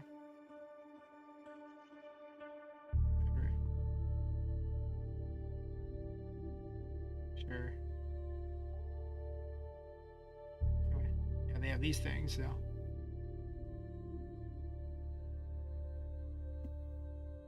These clown heads will be in for certain, just because they're easy to do and they give you a reason to learn to block and evade them. I really feel like there should be way less health on the character. Like, it should actually be, things should be a legitimate threat. I gave her a lot of health for testing purposes, just so I didn't have to sit there and dodge and all the time. But,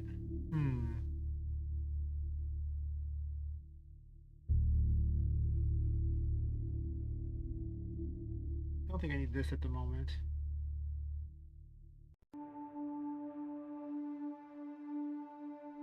Should we just base it around 10? I mean, it makes every upgrade way more important.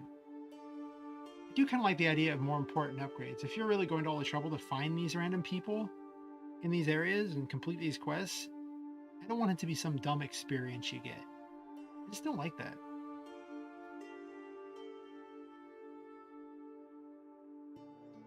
It almost makes the menu system that I went to all that trouble like superfluous, but I'm pretty certain I'm just locking out the menu system anyway for the first prototype.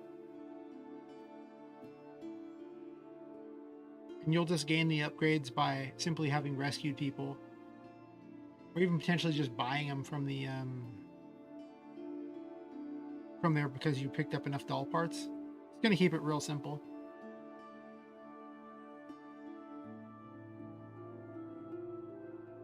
That's not a bad idea. We just make the HP 10. Make everything just deal 1 damage.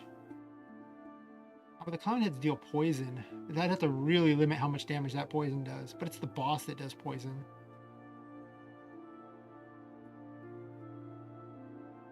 It would give you a reason to grind up some extra HP because you could actually just purchase more HP from, I guess the Teddy could be the one.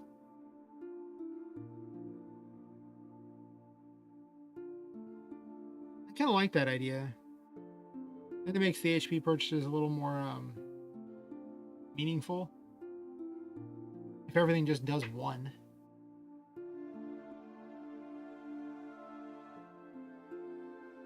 The only issue is that makes the overtime stuff significantly more powerful.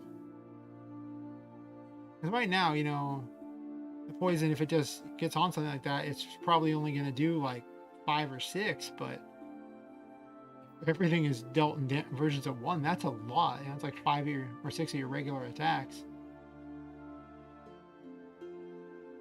But it'd probably be better to make a system that's more Zelda-like anyway, instead of Diablo-like, because I'm not going to have the 9 million extra stats they have, because they'll have things that modify casting speeds and stuff like that, and I'm not going down that rabbit hole. That is, all the calculations for all that are just nuts.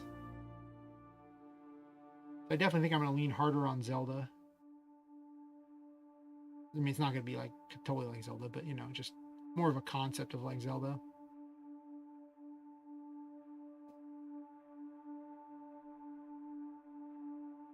That's fair.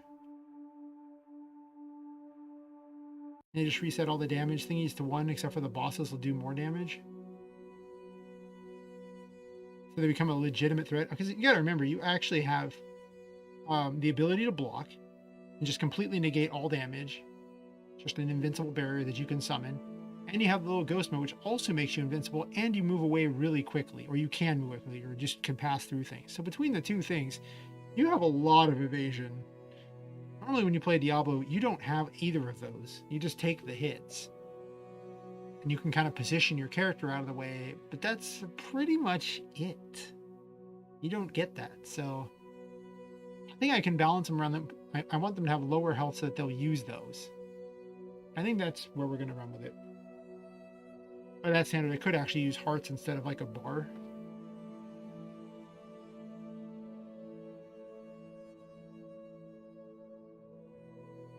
I almost don't want to have an MP cost. I almost wanted to have a cooldown.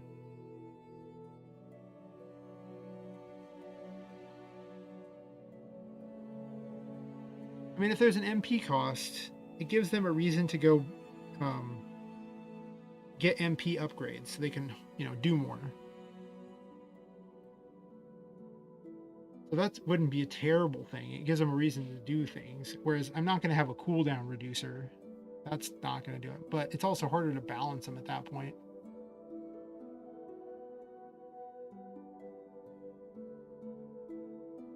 Whereas right now, especially even in my testing, I just spam things. Like, I mean, because right now there's no cost. I just turned all the costs to 0. So you just have an ability, you just spam it. But if you had like abilities that were more powerful but had a restricted on how often you could use them, like not just a global mana pool, but cooldowns instead, would that be better? I don't know. Well, I'm still going to run with this theory. I'm going to go with the, we'll start base 10. We're going to go a harder difficulty, purely because, you know, it's, I want to make people have to use the blocks and dodges. I want to punish them for not using them.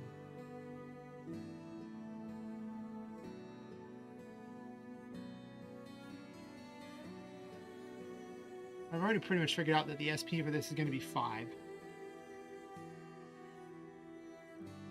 Don't they need to be 5? Let me see how good 3 plays out.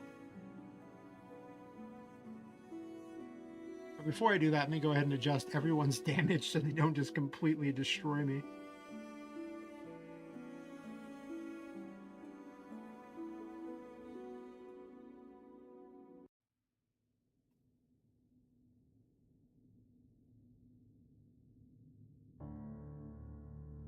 Oh, wrong thing.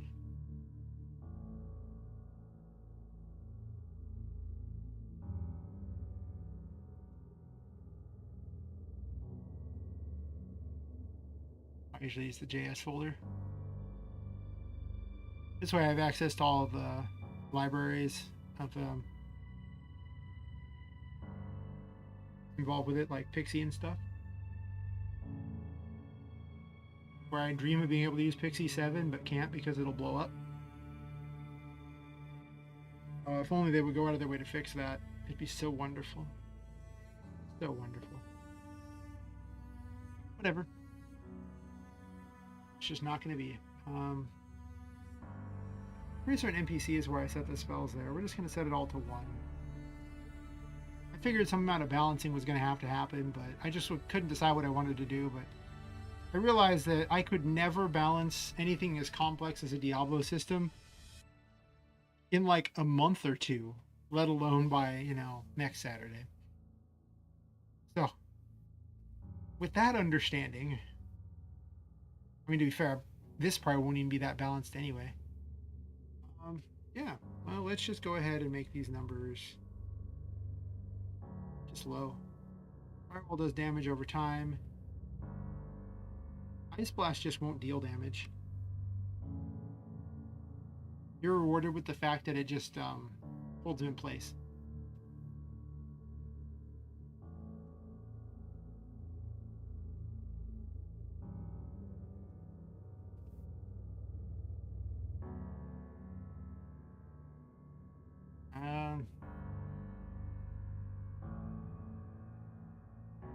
Oh, then there's costs. So how are we going to do costs here? I do have a regenerate mana over time. That's true. I'm really reticent to give them the heal spell. When I'm testing, it just kind of negates a lot.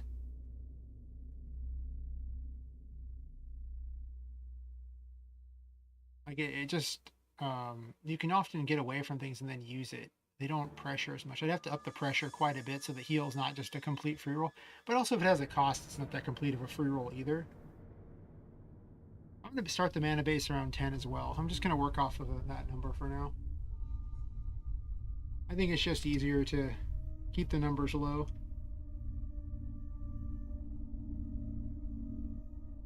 And if they're low enough, I might actually just have symbols form instead.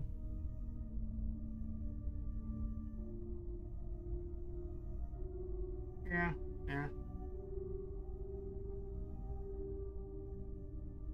Push with low numbers, you can't really level up the abilities per se.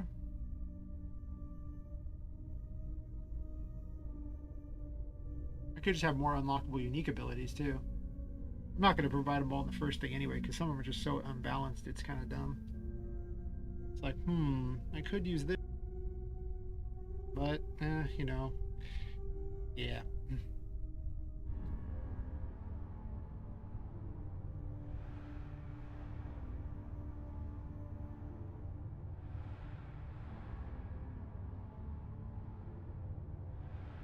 I had to blow my nose for a second there. Okay, so yeah, we'll do that, and then I think all their damage thingies are figured on the same thing, right? Yeah, they're just all here.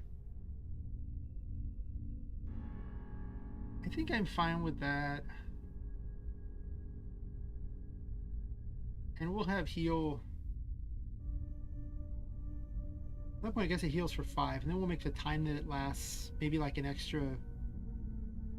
No, we can heal the full amount, but it'll heal you 5 immediately. Then you'll have to wait 5 seconds or so, I think, for it to actually do all of it. Or maybe it's 5 ticks. I don't even know how it's set. I think it might be second. One of the two. I'd have to look and see.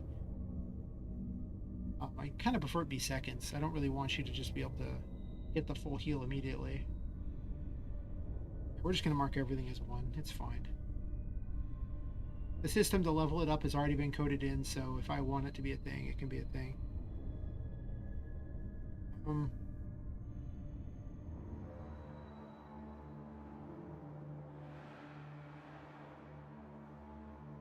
Actually, no, the boss will do double.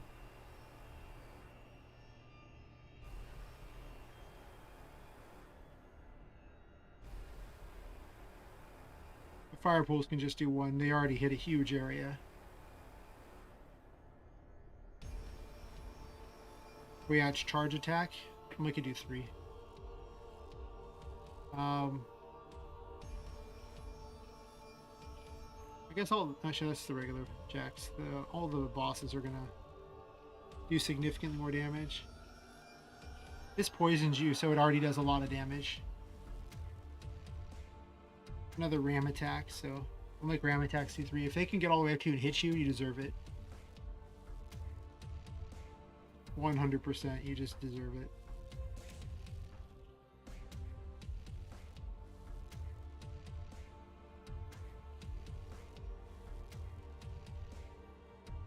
I think that'll fix all the numbers.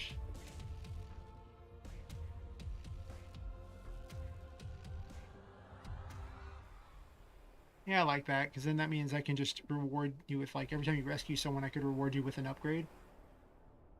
That gives you a really big reason to find people. Like, I'll have some you can actually pay to get. I'll have, like, some you can get off the tarot minigame as well. Might give you extra spells if you beat the minigame there to unlock them. Because the 44 card minigame takes some time. Like, maybe it's just that I suck at memorizing things. It's been established if you watch these streams that I really do have the memory of a cracked out goldfish. Like, you know, if it's longer than 15 seconds, like, I probably already forgot what I'm doing. So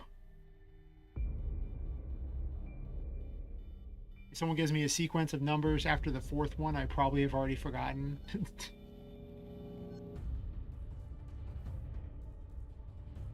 We're going to test the numbers here. And we're going to make the levels more dangerous. The most fun I actually had in testing was when I had the boss Teddy, where all it did was continuously run at you and try to stab you. But it was so fast about it, you had to spend so much time blocking and dodging that it just made it way more exciting. Because it was just a legitimate threat. Like, it would just murder you in moments if it got anywhere near you. It had great range too, but the fact was that I actually had so many abilities to evade it that I could. Especially the ghost form, which I don't use a lot as a dodge, but it's so good that, I mean, that whole time I'm invincible. That's a lot.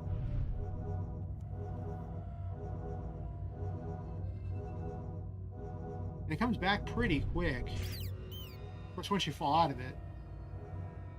I might do 3. I don't want it to be too good at the start. I want it to be unlockable. Well, actually, yeah, you get upgrades. But I mean, look at that. The block, they immediately leave. I didn't block fast enough, but then again, I was in the middle of an animation, so... Too slow. I'm going to have to reduce the number of drops, too. Oh, I need to fix the bug on that.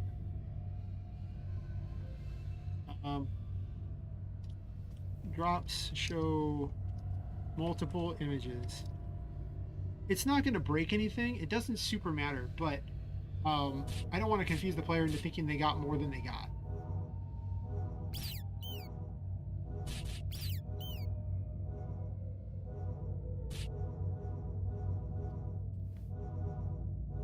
And these guys are supposed to be the wimpiest of the lot, but I can already tell that they're going to need to spawn way more often. Also, I'll probably need to reduce how often heals drop at that point. And how much they heal for.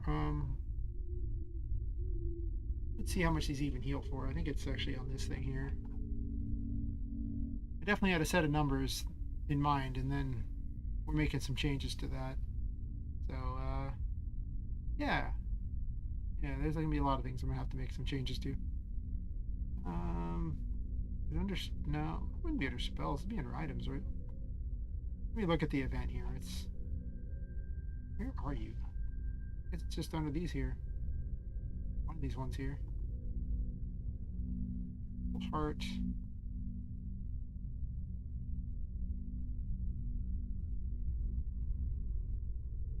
Huh, so just item 3. What does item 3 do? Oh, it's just under object destroyed. Of course it is. Why would, I mean, I literally made it so when an object is destroyed, it would immediately run to that code and do what it needs to do.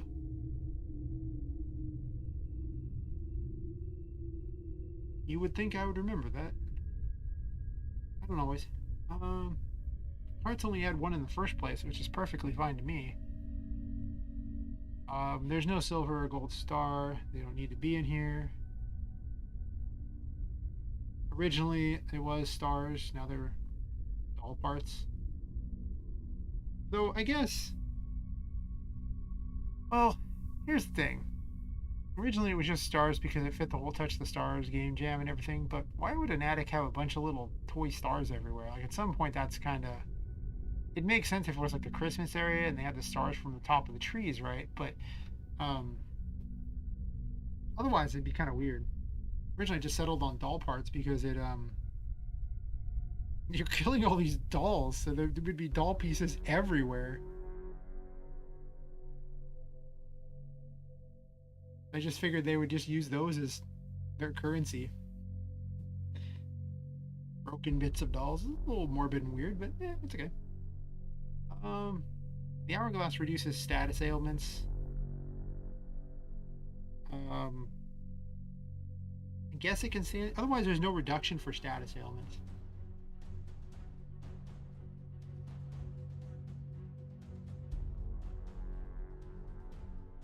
I don't want the reduction to be that long, though.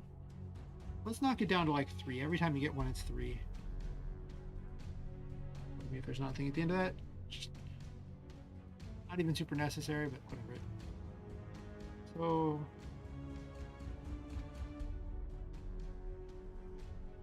there needs to be a spawn rate, though. Actually, what is the thing that dictates?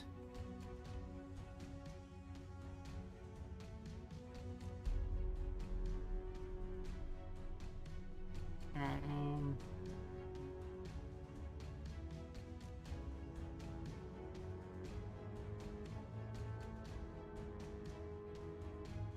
it's just object structure everything, but where does it go from that? So enemy does... It actually spawns it up here.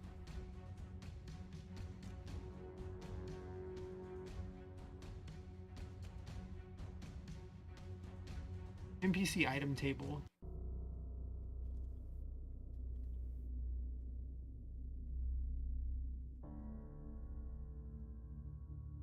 Okay, so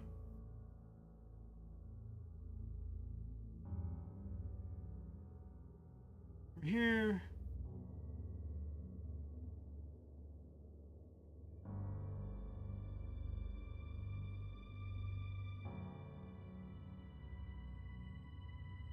times 20 times 4 for enemy, destroyable this 2.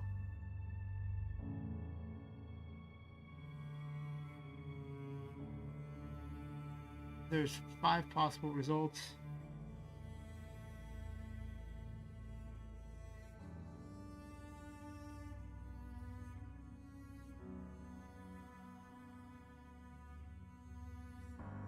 I learned there's a better way you can do this. You actually just remove the break command. And what it does is then it just does whatever case 3 is until it hits a break.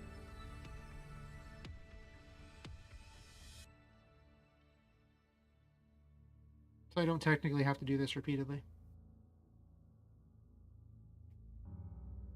It just means there's like a 50-50 chance at this point that it does those. But what I'm going to do here is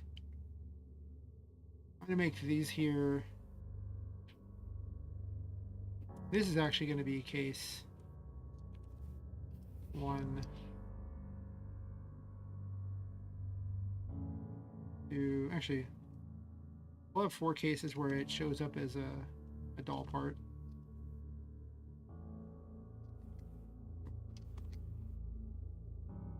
And then I think we'll do 4.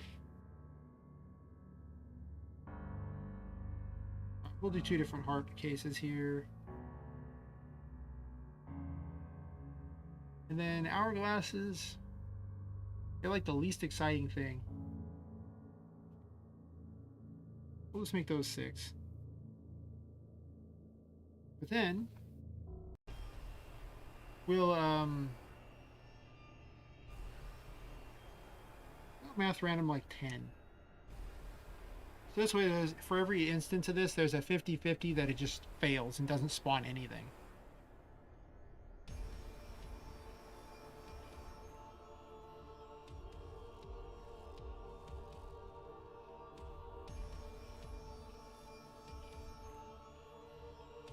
check this real fast here.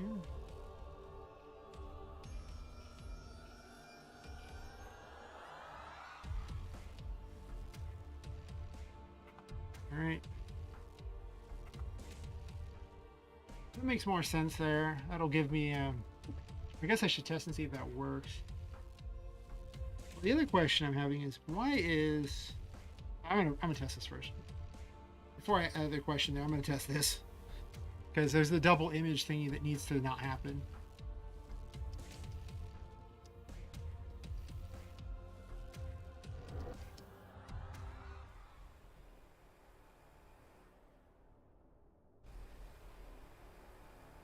Yeah, I like this idea better. I don't like a level up system. I really do just like meaningful upgrades.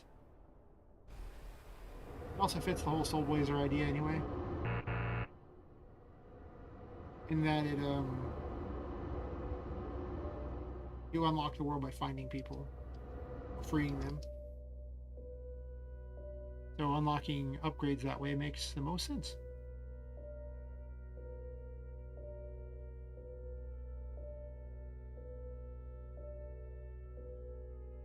Yeah, I like the idea of the game jam method, where you just go, okay, well, the game jam is on this day. There's no real game jam, but just treat it like there's a game jam. Did that error? No. Okay. That means on 2 rolls it failed. Sure. Roll apart, sure. Proceeded on those.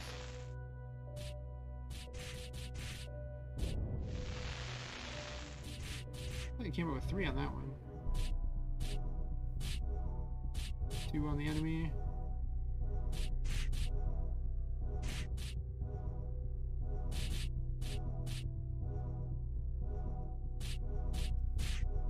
Yeah, this whole, look at that, how many images just spawn on that. That's just not right at all.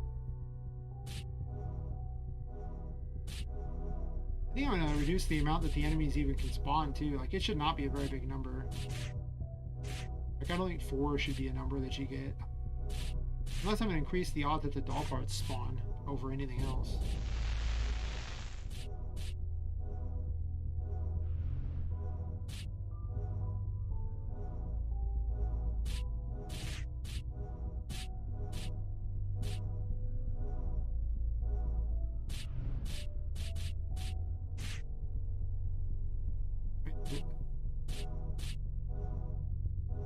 They blocked it.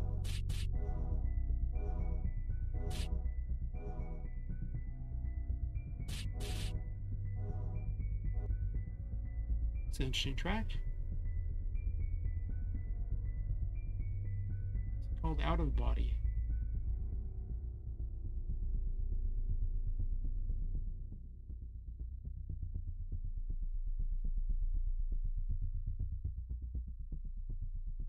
I'll just add the list there. DFS Out of Body.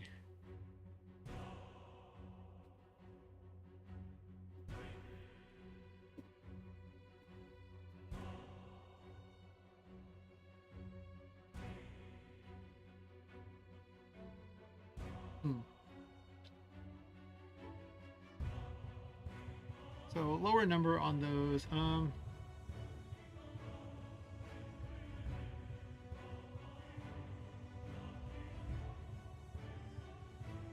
Why do I even set a game variable? Why not just run?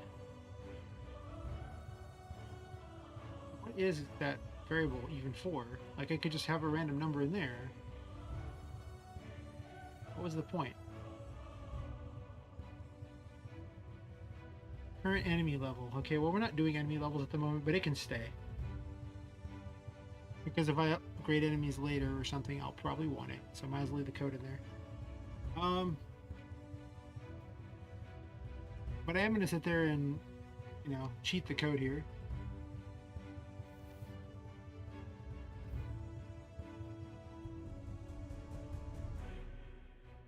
I always had the plus on there, but at the same time, I'm not 100% certain I even want it on there. Let's do that.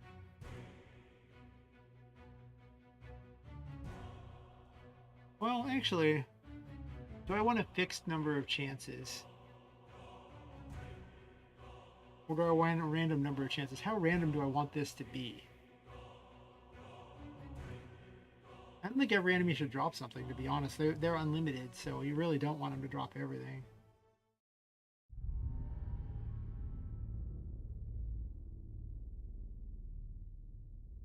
That means I want the boss to potentially spawn a lot. Destroyables.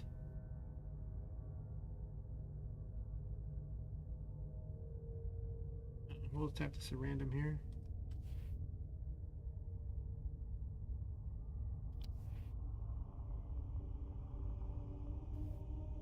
I do think I'm just being overwhelmingly generous at the moment, and it needs to stop. I need to be not overwhelmingly generous. Also, having more items later will be pretty good as well, but for now, the system seems reasonable.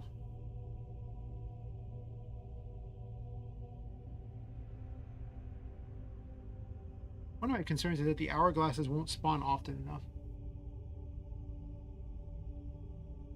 to actually matter. That's a balancing that'll happen later. I'm not too concerned right now. The first version's obviously going to be poorly balanced in the best world. Yeah, yeah, poorly balanced. Let me redo the menu system too at some point here.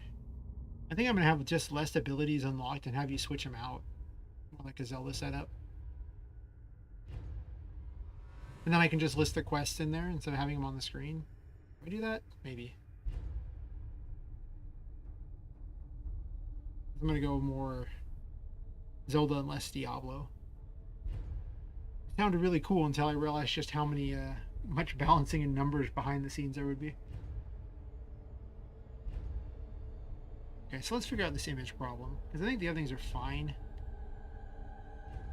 But the image problem, that's kind of been a thorn in my side for a while.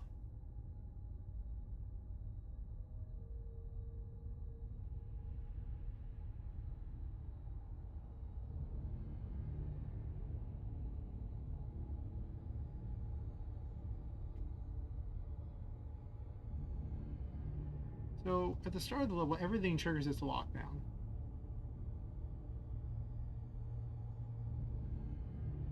Normally, what does it even do on that? Like,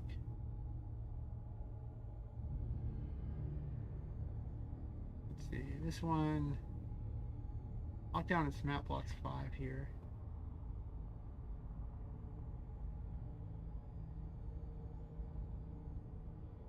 I mean, it just sets it to false. It doesn't add it.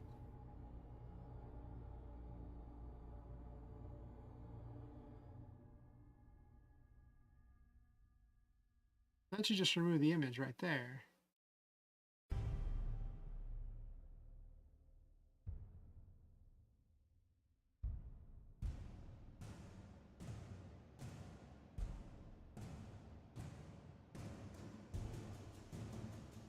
All right, well, we're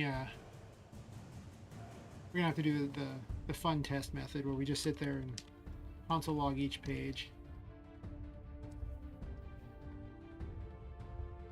Because otherwise, I need to see, like, otherwise I won't know. I need to see the order that these trigger in.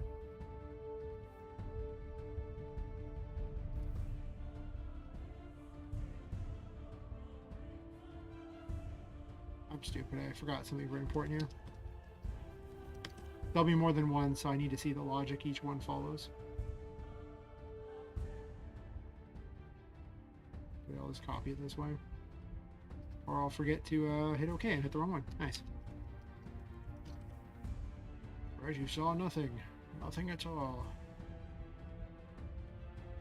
Do not look behind the curtain.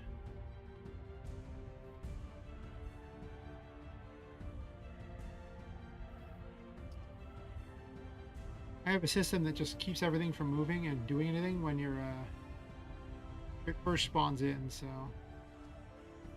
it's just the lockdown thing. But part of the issue is that it has to add and remove from the minimap. Lockdown happens as well because it's also what happens when it goes in the menu, so it occasionally causes some weird image issues. Because lockdown will happen first before the first page of the event will happen sometimes.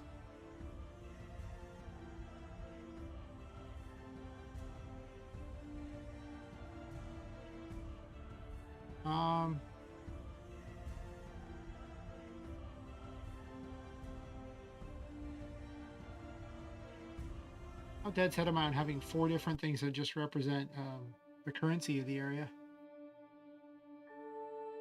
I'll have to think about that one. They aren't really different denominations. They could be different denominations, I guess. Alright, so now the hearts should trigger that, and I can at least see what's going on. I would end up for the doll parts, but with 4 doll part events, I'd rather just do it on the hearts. They'll show up eventually. Just gotta kill a couple things.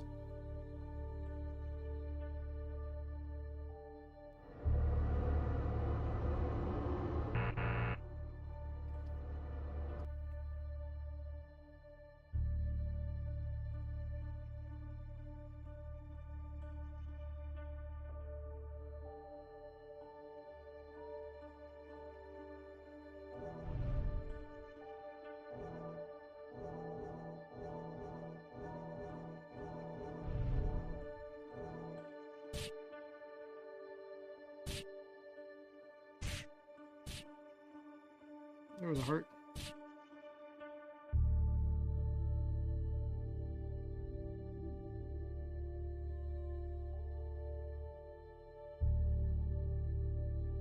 So when that one spawned, they just did their page 1.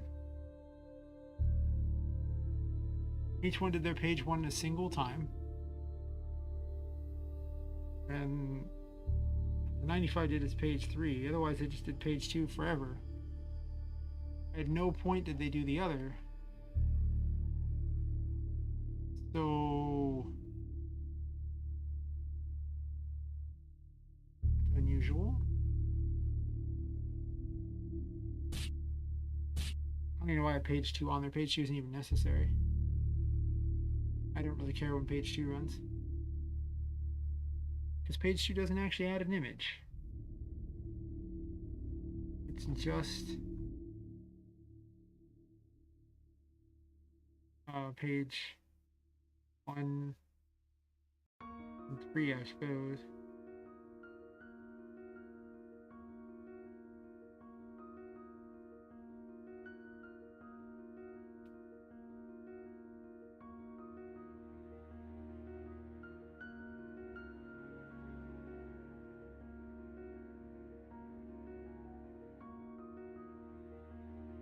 Are they somehow different?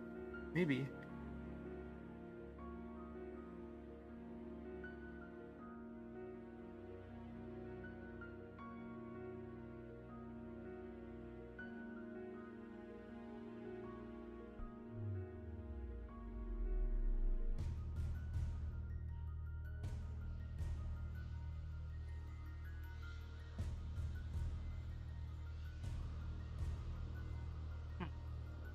Might be an interesting track too. EFS Under My Bed. Okay, well, I'll remember that track as well.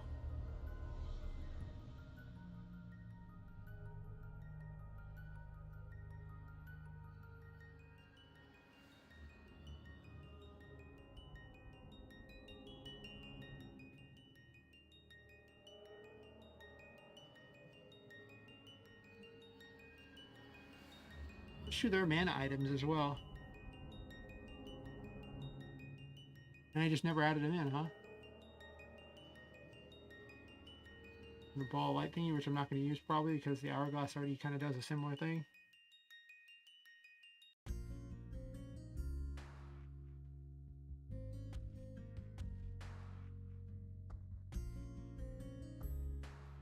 I guess I'll run a few more tests and see how it goes, but I'm going to have to definitely run down the rabbit hole in this one.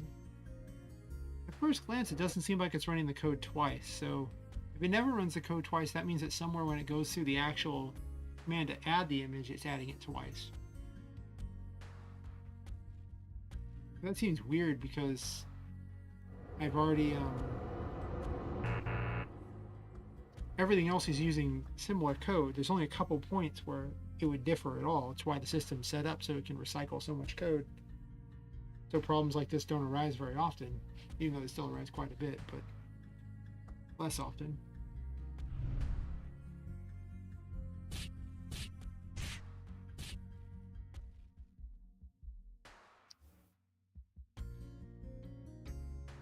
Yeah, they only have it on the hearts, so.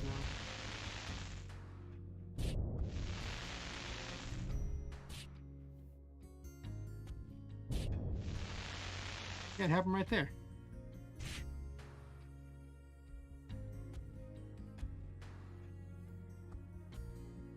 Or is that actually just two? They spawned right next to each other.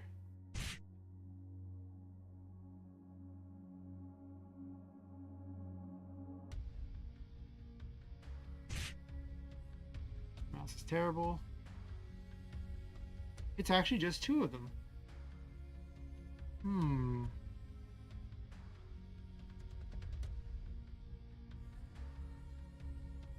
Okay, well, that's a good sign. That means that my code is actually perfectly fine. What I need to do then is all of them pick a random direction and then they just jump outwards. So it looks like they've exploded out from the thing. So what I need to do at that point is then just, I don't need all these console logs anymore. I just need to go and make a quick variable here. Let's see.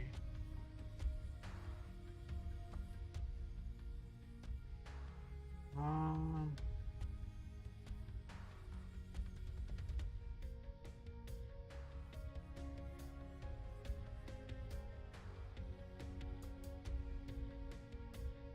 I have a jump to space near player. No, I don't want jump to space near player. Do I have one that's near the event though?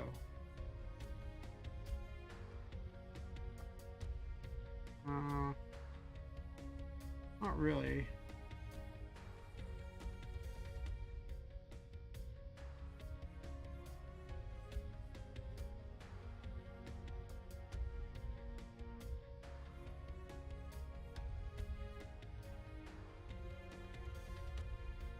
I just spawns them in though, but I could use this to get the random here.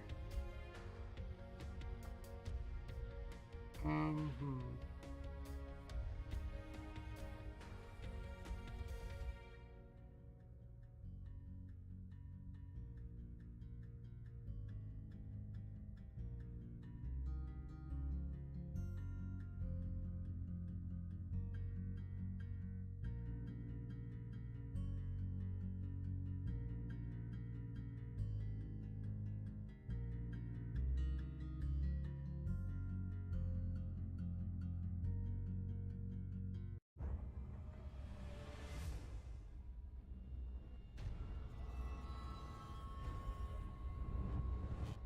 Yeah, okay, let's just do this here.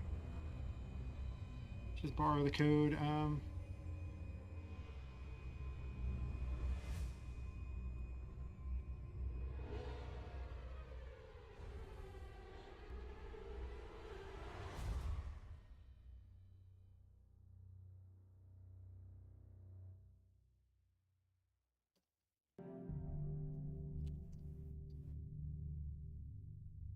Surround the result.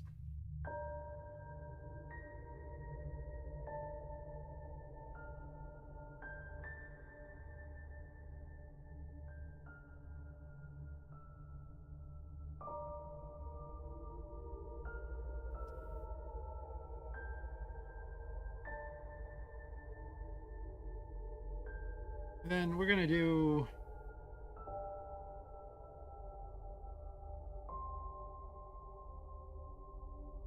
this way I can jump in any direction potentially, and then do a double random here.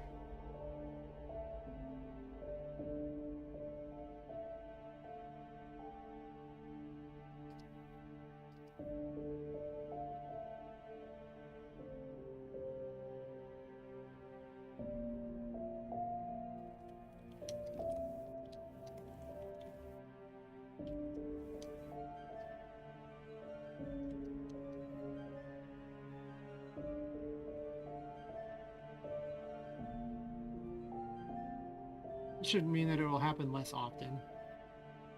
It won't never happen, but being directly on top of each other like that is just weird.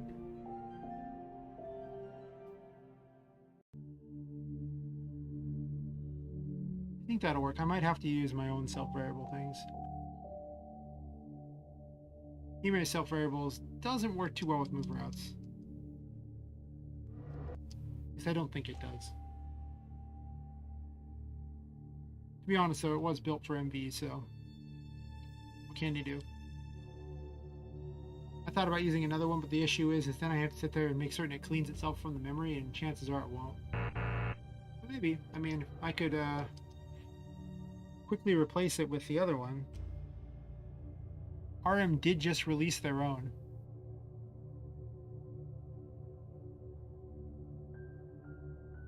Having it more inside of the system would be kind of nice. Though a lot of times I just use it from plugins anyway, so I don't know. At that point, it also involves me having to change a lot. I don't really know if I want to make all those changes. It won't be immediately, but it's possible I'll make that change later if it becomes necessary. Where did it jump to?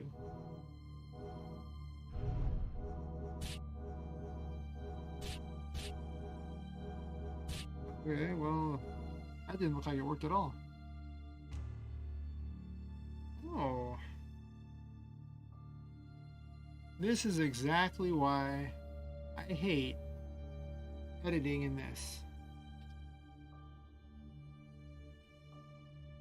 Because it doesn't point out syntax errors, so then I gotta go and find it.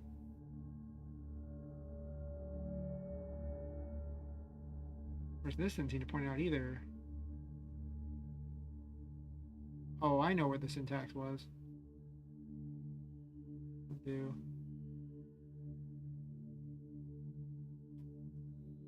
So I don't have to worry about saving anything.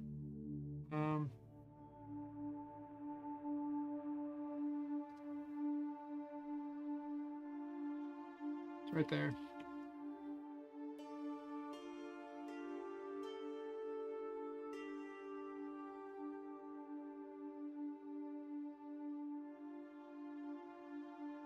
The thing I dislike about this kind of coding versus the visual coding, the node coding that you can get in the other engines, is syntax errors. You don't get syntax errors necessarily with node coding. You can have the wrong node, but it actually will just tell you when you try to compile that it doesn't work before you even go into the game. It's like, no, that doesn't work.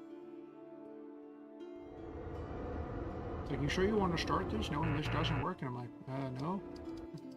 Okay. But when you have access to the actual code, you can literally make it do anything, whereas with the nodes, you can make it do pretty much most things, but I'm sure there's some more complex things you can't. That being said, I didn't really want to do a lot of the really complex things. I would prefer it just be do 90% of it for me. As I've learned with this, and having written so much code that this runs on, it's a lot to ask. A lot of time just trying to get the thing working. Get the base code working before you even design gameplay. It's not the best. But half the fun of this is really going down the rabbit hole and seeing what it can do. So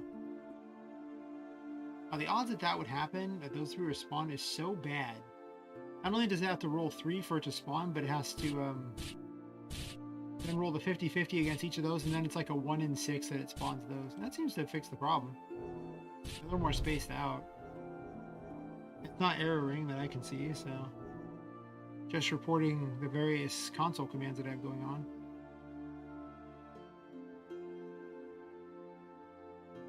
This fails weirdly often. 701 and 650.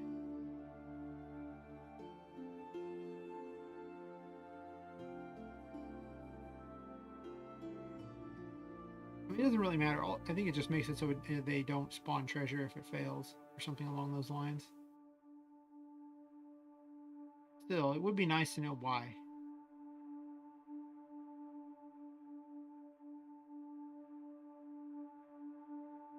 I assume it's just destroying the enemy too fast. On the other hand, it's an error that doesn't really matter. Like, every once in a while they won't be as rewarded, but so what? It already does that randomly anyway. I definitely want to up the encounter rate.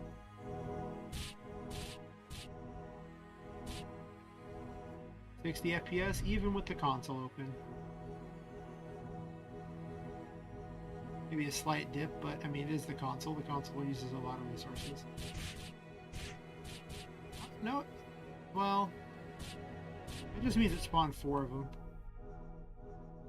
So it is still possible, but how often does it really happen? They also have to be going in the same direction, but then they have a random speed, how much they actually spin too. But the grid for where it can spawn is, you know, 4 different things there, so like 4 different directions. Actually, technically it's 8 directions. And then it goes to 4 spaces from the enemy. There is that chance it could jump into something, though. That is a problem. I'm not sure what I'm going to do about that. I mean, the player can still use the ghost form to get it, so it doesn't matter that much. I think I'm fine with all these numbers. Like, I think the ghost form coming back that fast fits the more dodge I want it to be. It just happens to be useful for getting things out of stuff. I also made the block just pull things to you anyway. So if things get stuck in something, you can just use block to nearby it to yank it to you. I think I'm fine with that. I need the enemies to spawn more often though. They're so boring. Like, I think I toned it down at one point because the boss was there. That's something to know. Or when the boss gets there, it's going to be much harder on them. But that is kind of the point. I want the boss to be quite the challenge.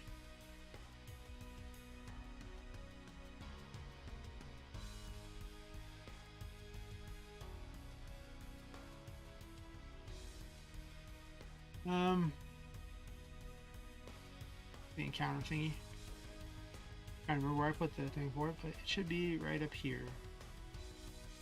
The old encounter system. I think I upped the timer a lot for how often they spawn.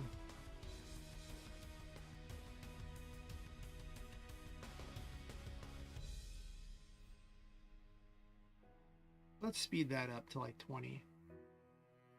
Let's up the spawn rate on the destroyables too, just so there's more to do. Also the 20.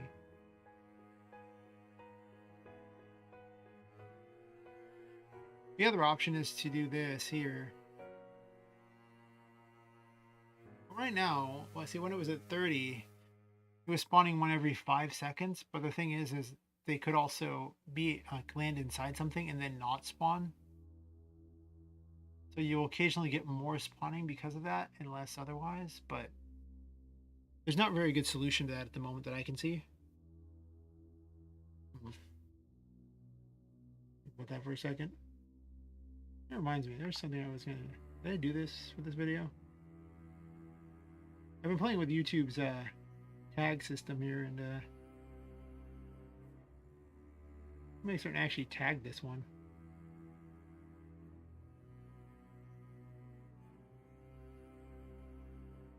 Okay. I want to see if it actually ups traffic or not. I think time of day and day of the week make the biggest difference. So this will be every 200 frames it spawns. Am I okay with 200 frames? I kind of feel like I should vary it for each area, but I'm not going to for the prototype.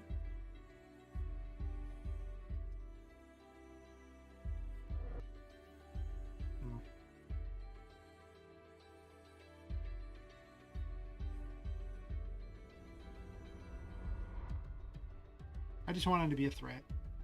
I want the game to be just harder.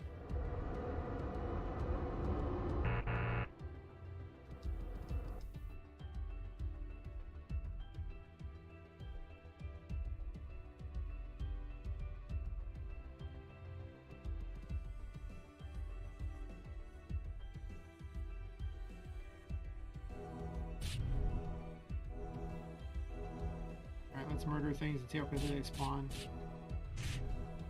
That didn't really hit the player very quick. That's interesting.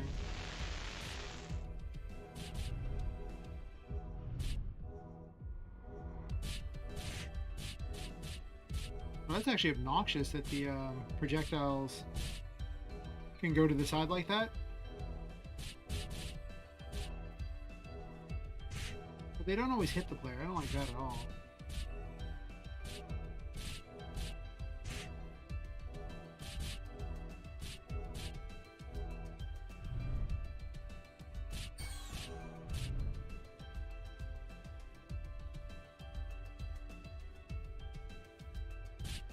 I don't even have a cost on these yet, do I? I do. Oh, look at that regeneration on the mana is way too fast.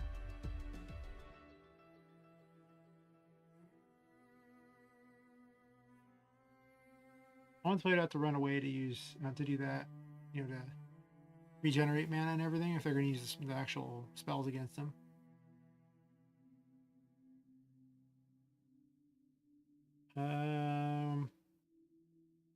Handled by auras and effects, right?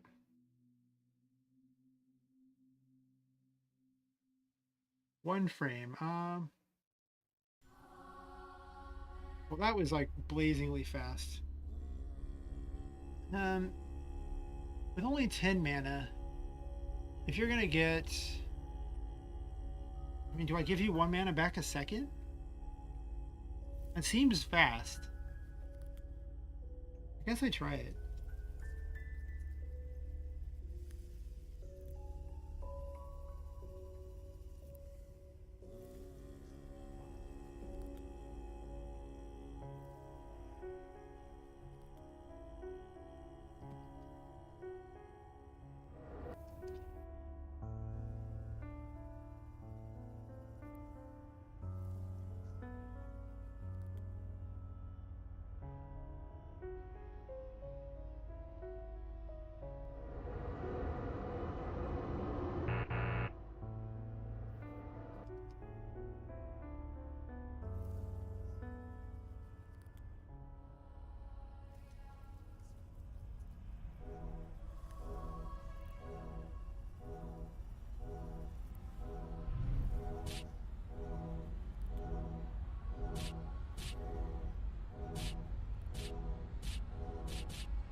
Wow, a second seems like a really long time, doesn't it?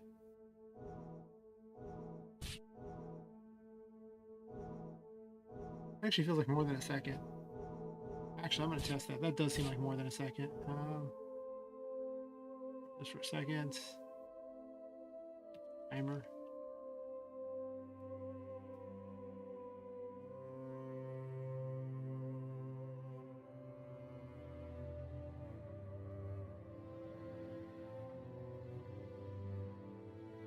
Alright, start, go. Actually, we'll reset this. Can't have it on the screen, unfortunately. Start.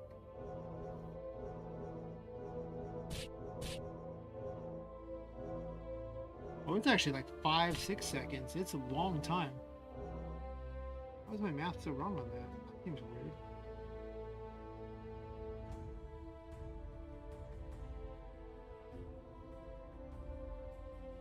Is there an additional weight?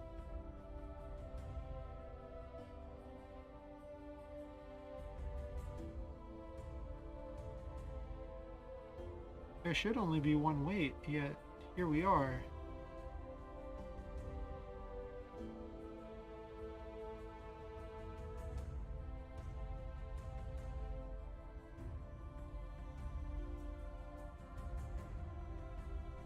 Ghost form ticker's at 8.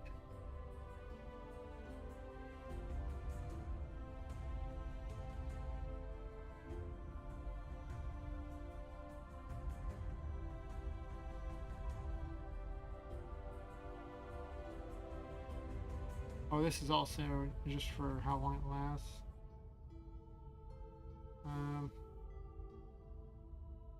Where's the other weight that causes this problem? Because that doesn't math out right at all. It's only a 1 frame weight. 5 seconds is insane. That's just way too long. Plus, I don't want you to use spells ever.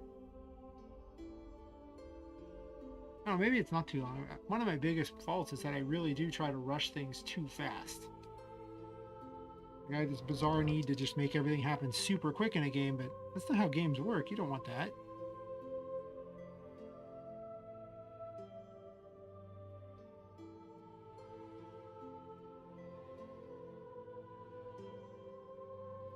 It's weird. It's actually kind of changed her shape a little bit there. Let's see. Any one of these will do. doesn't matter.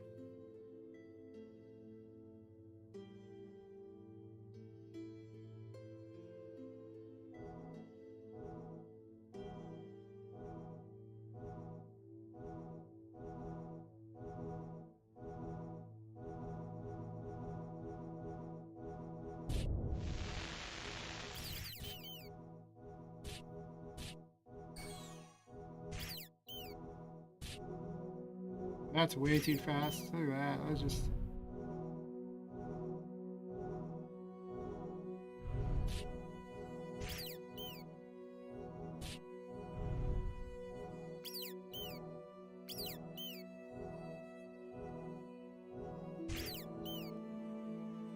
Maybe double that. I know the comment says originally 30, but I was also balancing it very differently at that point, so I'm not sure 30 is correct. I definitely don't want it to just come back that fast, though. I don't really want them to be able to just spam spells. I'd rather the spells be more powerful and meaningful. And the player has to dodge while they're recharging them or something.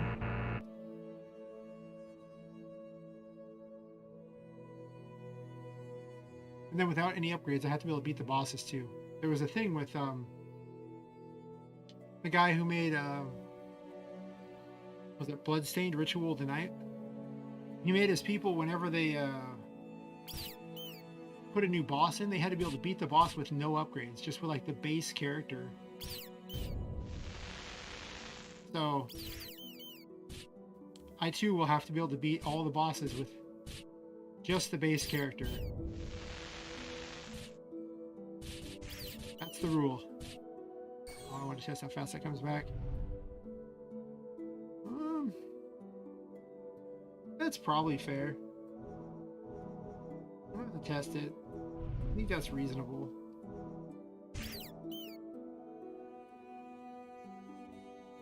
If I can balance around that speed, it still feels maybe a little quick.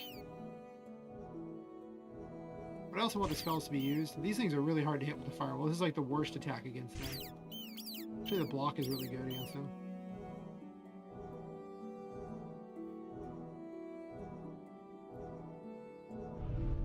These things are actually mildly annoying. The player does have to go through and clean out an entire level and then still beat a boss, so I do want that to be somewhat challenging. I also want a different picture for the heart thinger for the singer. In fact, I'm probably gonna do that. Maybe a little heart picture there. Huh. Make note of that.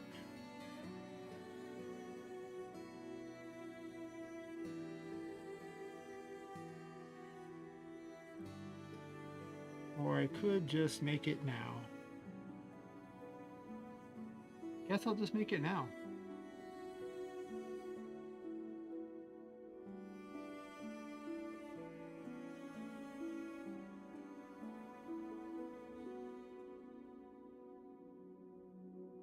And then how big are these?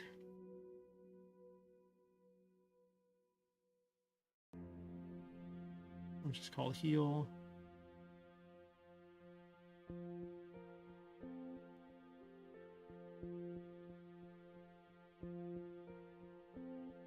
Let's see, 65 by 65.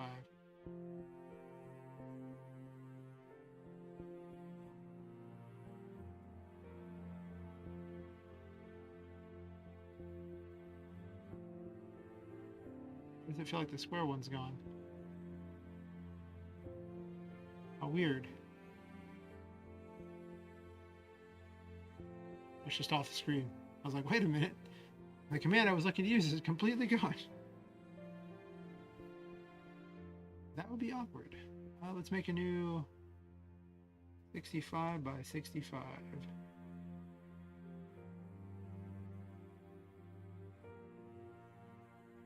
Let's shrink this so it fits. Seems good.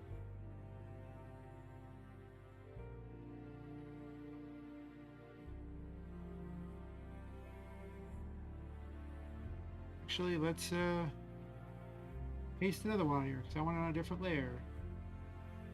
Let's add another layer in here. Doesn't have anything on it. Resize this one real fast.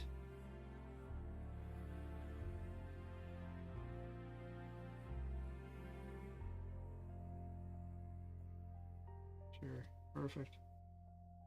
All right, and then let's paint it black.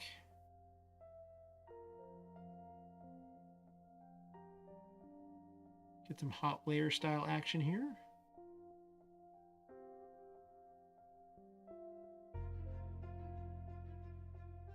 Do it on the inside. I think 6 was what I previously used. Rough guess. That looks pretty close, actually, to what I used.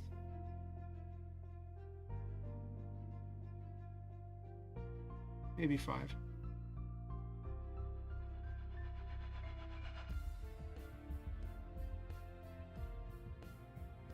I could make them nicer than that. Am I doing that? I don't know. Not right now. Only important improvements. Right now. It looking like a heal spell seems like a pretty important improvement to me, so yeah. Oh, we're on there anyway.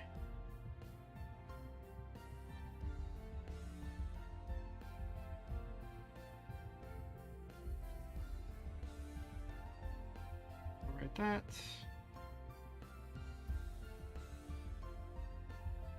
I'll make sure it's the same as the others real fast.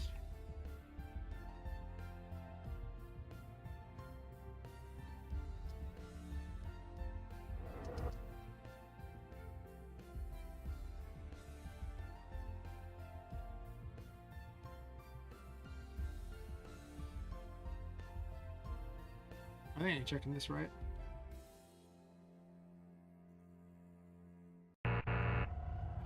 It looks less wide on the other ones, I think.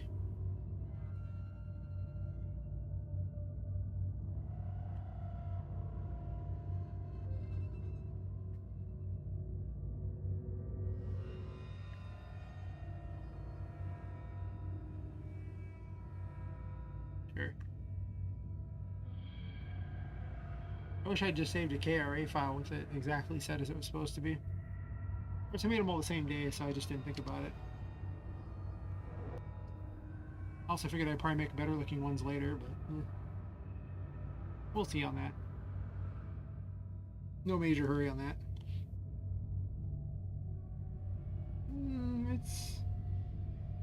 I think it's still 1 too wide, yeah. Slightly off.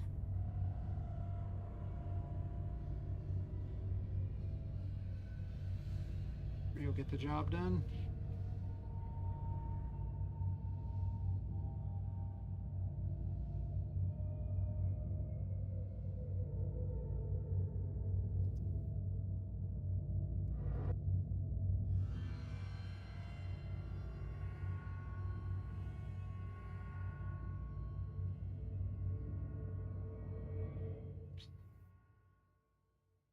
That looks good. Better than the weird smudge. I kind of want a different thing for the ice thing too, but whatever. Some of the icons kind of suck. I think they look a little better without the number over the top of them, though, right?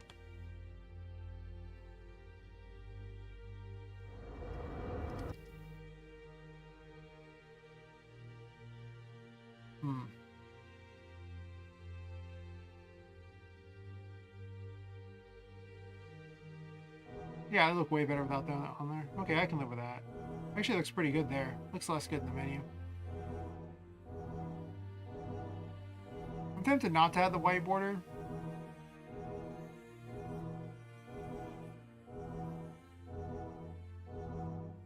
I wonder if that would look better. Well, why not? Let's make the test. Let's just see if it looks better without the white border. I'll have to redo them all without the white border if it does, but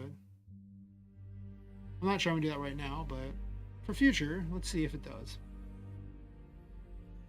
Let's just make a new layer. We're just gonna paint it black. Sure. course, having a border means I could also emboss them so they look good, kind of like this. That's true. I might try a different visual style just to improve it a bit.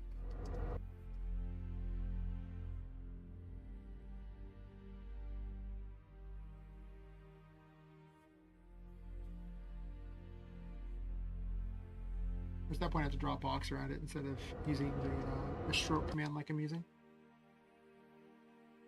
Which is fine. I mean, it's not that hard to draw a box around it.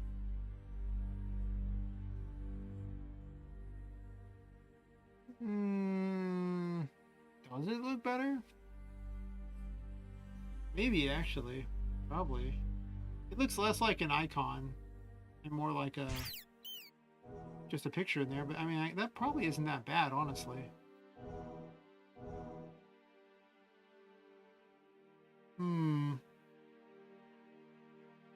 Of course, the reason for having those there is because the pictures don't really extend all the way to the side, so they end up cut off if you're not, if it doesn't have a line there. So it looks pretty good with the hearts, but the hearts don't actually hit the sides. That's worth noting as well. Well, I'll think about it, but the simple reality is the goal is to just get this done and not go down a rabbit hole, including an entire visual design rabbit hole where it's like, well, I'm going to redesign all this stuff. Nope. No, no, no. Don't do that. So we've saved that. Save it, right? Yeah. Layer's invisible, that's why I couldn't click on it? Okay, fair enough. Sure. Let's go back to my list of things that need to be done.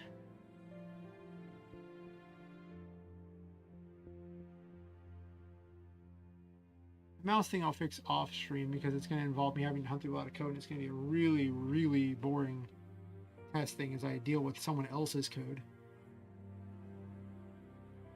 I have no idea how long it'll take. It's just such a nightmare. I've messed with it before and it took a lot of time. There's just so many, like, he doesn't document anything. There's 3 different plugins that you have to follow the logic through. It's just a nightmare. I guess I need to set rewards for things. So I need to figure out what the rewards are going to be. Set rewards for stuff. What's rewarded?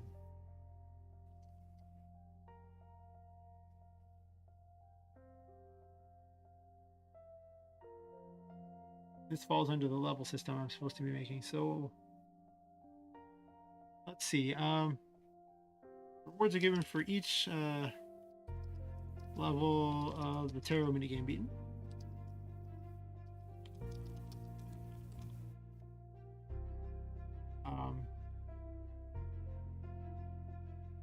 Rewards are given for each NPC led out of the dungeon.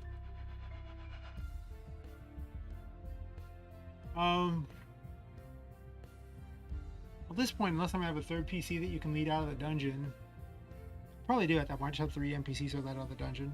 It seems reasonable. It's only supposed to be like, you know, a brief taste of what things are going to be anyway. So I'm going to add 1 more NPC to the thing. I think you'll rescue the blue teddy first, and then Fortuna, and then Annie's on, who will... Not yet. I wanted to be the shop person. That's why her name's such a play on Amazon. It's not that plugin. It's this plugin that handles it.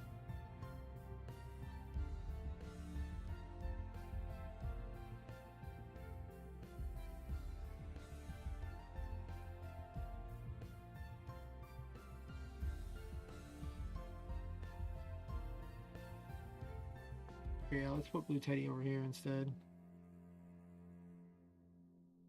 In Attic 1. And then Fortuna's there's perfect. And then I guess Annie's on.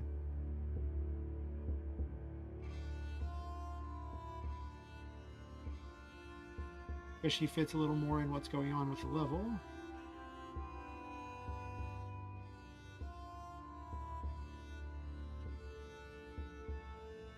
Am I missing someone? Actually, I just didn't have anyone for this yet, so we'll do that.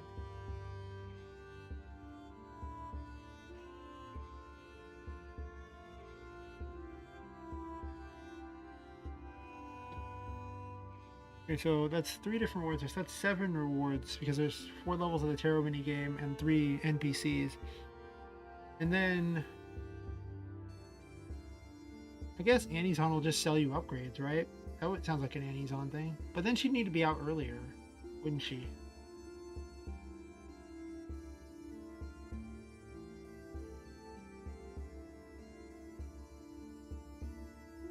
Huh.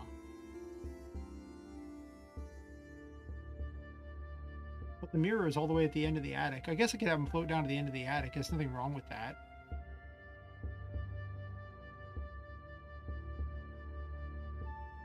Right?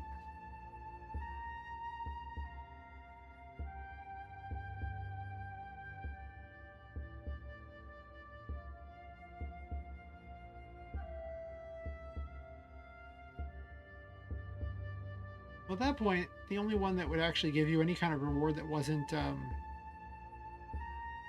was for just releasing would be like the Blue Teddy. The rest of them wouldn't do it because Blue Teddy currently doesn't do anything extra. Which means that Annie's on should be the one you first brought if she's the one that sells things, which makes sense that she'd be the one that sells things. Also, you know, the working lore behind the little Annie bells is that they're all, you know, cannibals. So they would eat other dolls, including their own, of course. But I mean, they just eat other dolls. So her wanting extra doll parts would be also very fitting. So actually, yeah, let's redo this in this order. Annie's on gets unlocked first. What just went on there?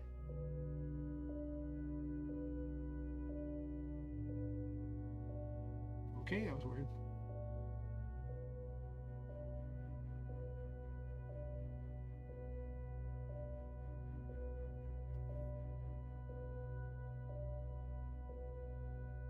And then I have Annie's on sales rewards.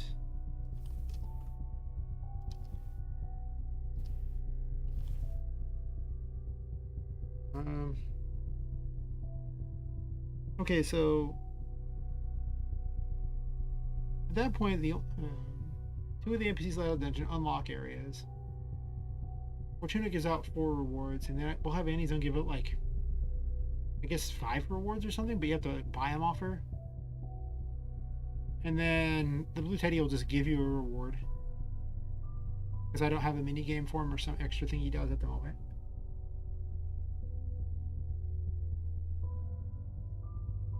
There's only 3 areas at the moment, so and this the prototypes. I can't really squeeze too many more people in there.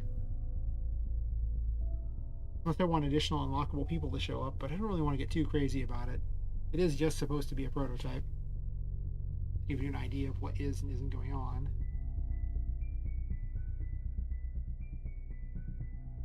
So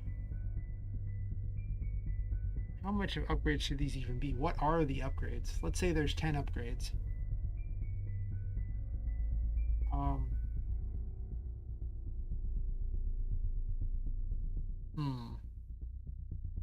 Or he could just continuously sell you other upgrades, but I want the spells to be unlockable too.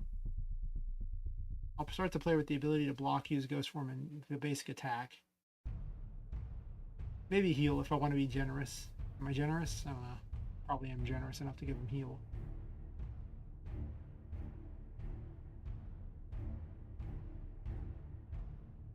But that leaves...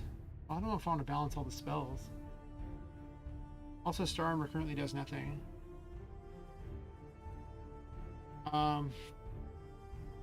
Because originally just have damage, but if everything is doing 1d for the most part, at that point Star Armor should actually just be a shield that soaks X damage. I'm gonna add that to thing. Good work. Star Armor to be a shield that soaks X damage.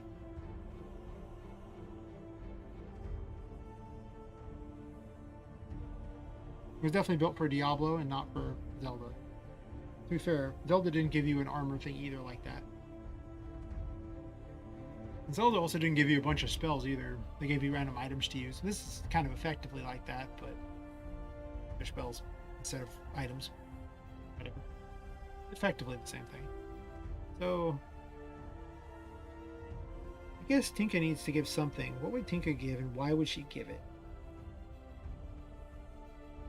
Because you're going to get things for completing her puzzles and everything like that. And that was originally how the areas were going to unlock. I guess murdering the bosses can give you an upgrade too. That seems fair.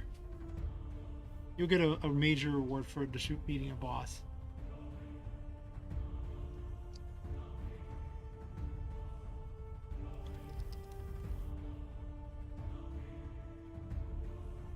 So there's 3 bosses. So now we're up to 13 potential rewards, unless I want Annie to sell more rewards. I don't know if I wanted to do that. So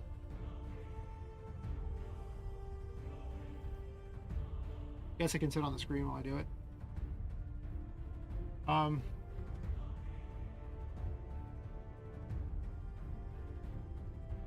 guess Tinka can hand out the rewards for beating the bosses.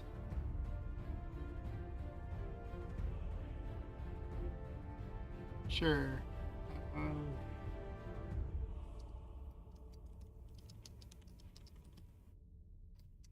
Do that, and then so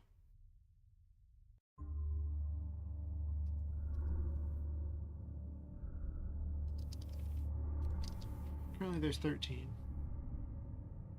Is there any other reason I should hand out a reward?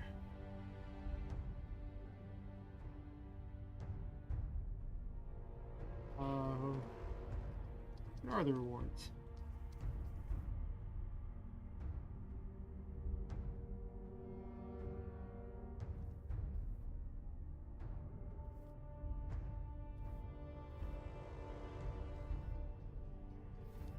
I'm trying to figure out exactly what I need to finish by Saturday. That's why I'm doing all these planning things instead of coding right now. But I mean, that's part of game dev too, where you sit there and plan stuff out. Well, it should be part of game dev, but if you've seen so far, a lot of this game dev so far has been me just running with an idea that sounded cool until I realized I was running down the same rabbit hole I did with my other game, where it would never finish because I just had no goal. Okay, so well, there's obviously the spells. So let's say I start the player. They're obviously going to start with the basic projectile. That's a given. They start with block. They obviously have the ghost form as well. I guess I don't have to start them with block. I could not give them that and just they have to rely on the ghost form to get out of the way. But I think I'll keep letting my block. So those 3 are part of required. But that leaves. We'll leave heal for last because I'm not 100% certain if I'm going to go ahead and add that or not. What are the spells in general though? Bring up a list of the spells I can add to my list here.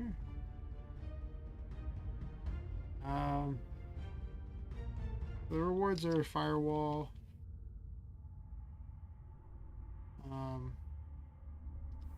heal question mark. I'm not sure if it's going to be there, but we'll just add it to the list just so I don't forget about it. Ice blast, poison.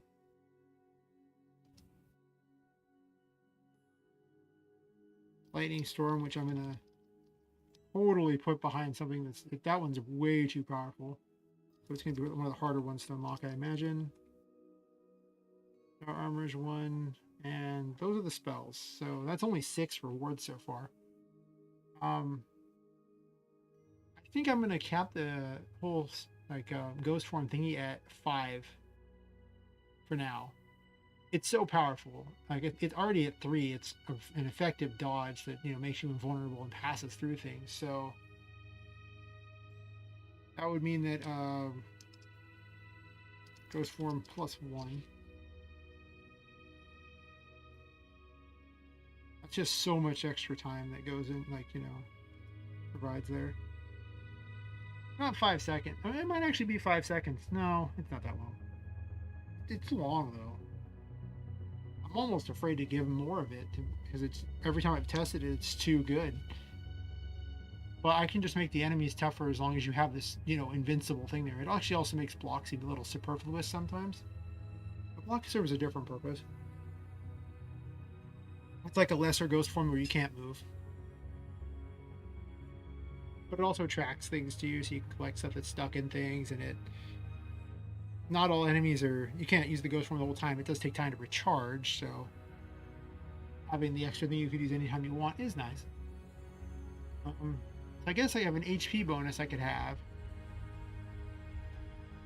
And an MP bonus, because I'm not going to... I think we can pretty much agree that I'm not going to have any kind of cooldown modifier. So I guess I'm not going to balance around that. I just balance it around having MP as a thing. Where do I want the max MP and max HP to end up with? I've only got 13 rewards. And for now, I think it's just going to be HP and MP. And the spells are going to be hidden behind... Well, I think the blue teddy will give you heal. Like, maybe that's what I'll do. He'll just reward you with heal before he leaves, so you gain access to that. It seems like something I want to give him fairly quickly.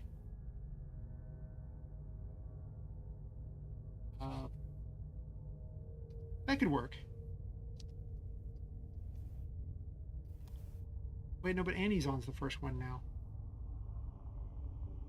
Not the blue teddy.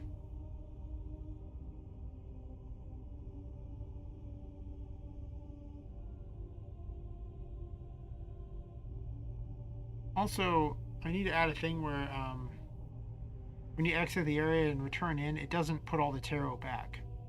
Or it takes all the ones away if you haven't collected them. One of the two.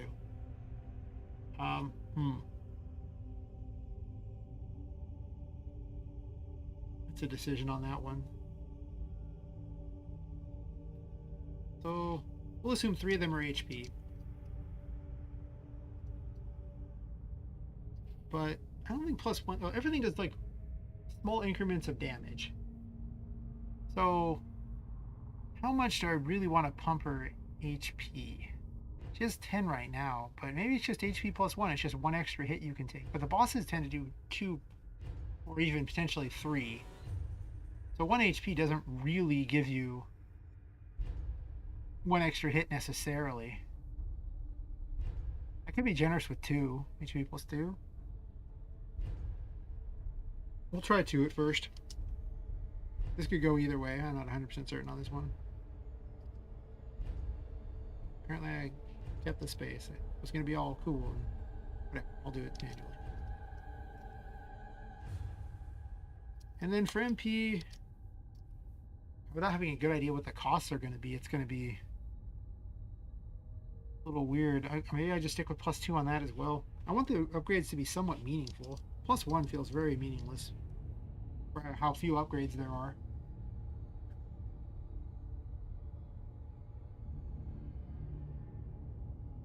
By that standard, I might actually want to make the upgrades much greater so they're less meaningless.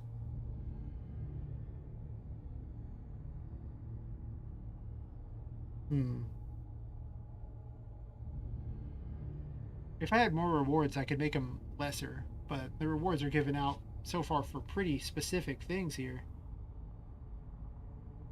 I can make Annie's sell the basic rewards here. Almost certainly sell those. Blue Teddy will give you heal. If I do that, put him up first.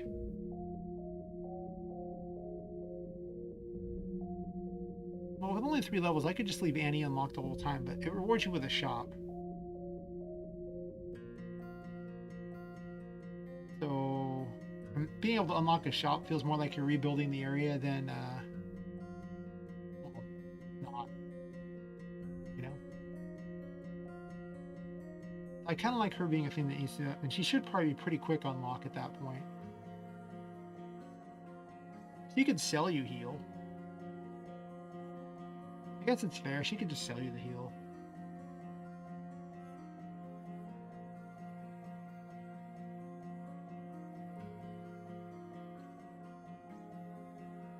I kind of want to give them heal, though. I don't really want to make them have to buy it. But I do want the shop to unlock very quickly. So there's a reason for them to collect stuff.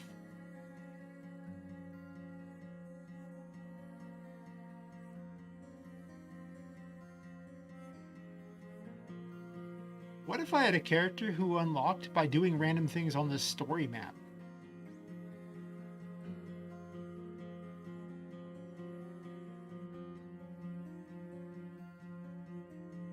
That sounds like a lot of extra coding in, though. I'm not sure I want to do that right now. But that's an idea for the thing there. So, character unlocked by doing stuff on story map. Put that as my ideas for later.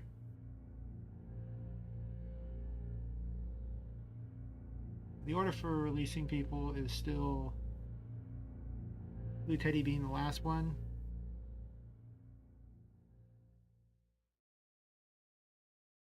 I kind of want to give them the Lightning Storm for releasing the Blue Teddy. And Blue Teddy should actually give out Heal. It just seems like a thing that would be more... Actually, it'd be funny if it gave you Poison, but Poison's not that great of a reward. I mean, they're all, extra abilities, so they're not terrible. They're definitely not all created equal at the moment.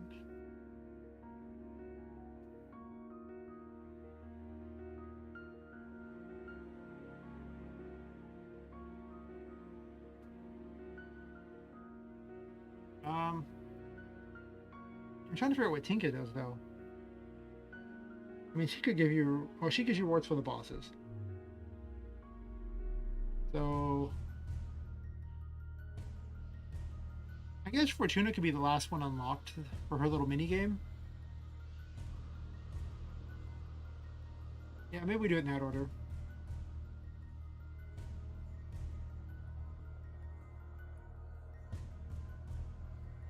Well... It does give them a break from the gameplay. I do really want to give them heal faster, so I guess it will be in that order.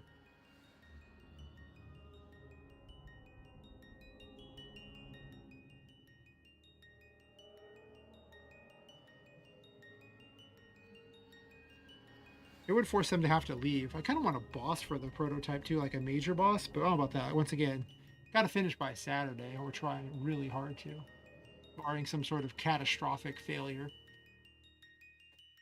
So it'll just be those. Blue Teddy will give heal.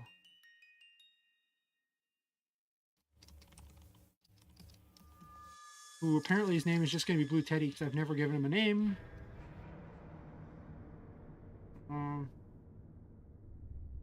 Beating each boss.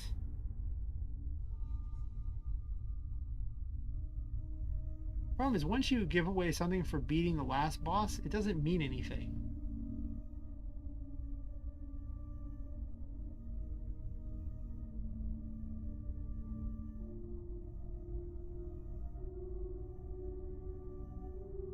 So maybe there's an extra reward for all the bosses being beaten.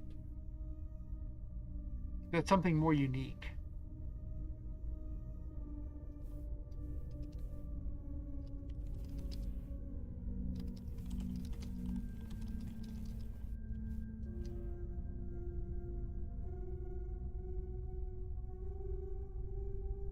Close enough. I'm gonna save this here. I could be doing this on Google Docs, but I don't. It's my explanation. For beating the first boss. Yeah, we'll do this. She can give you this too. For beating the first boss.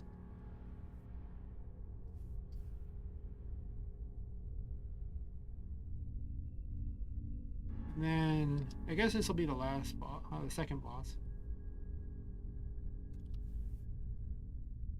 I'm okay with that. And then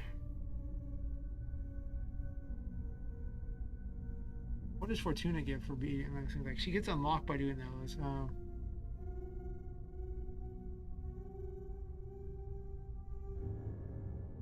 I'm just gonna write.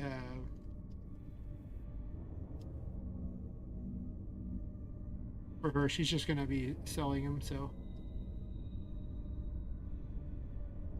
it sounds more like something she would sell anyway. So maybe she just sells the upgrades.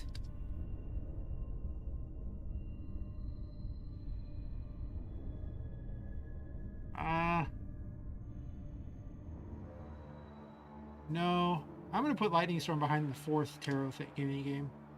I do not want that thing out and about. It is way too strong. I want them to earn that.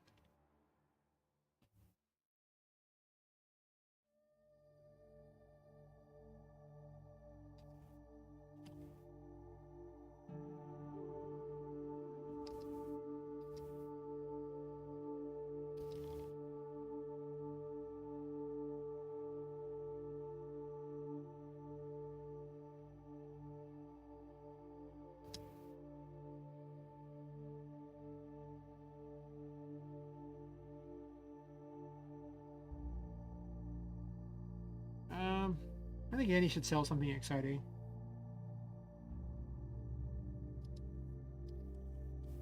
I don't know what these are going to cost, but she'll be my only shop in the game. At least in this version. At least 2 more rewards for those. I'm going to make Ghost Form available for 1 for buying.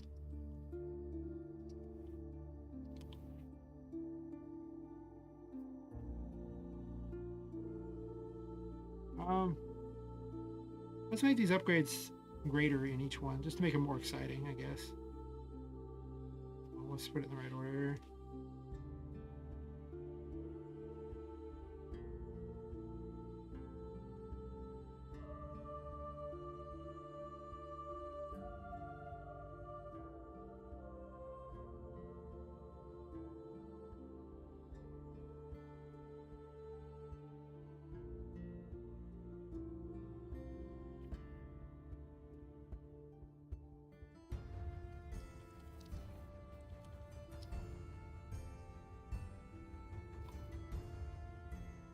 I think for this one here, I'm actually going to have it show a picture if you've beaten them all.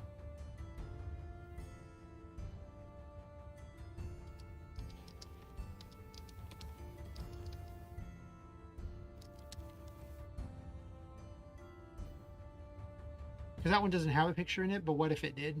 Just suddenly? The player would just be like, okay. Figure it out. Okay, so then Fortuna will also give out... She's unlocked really late.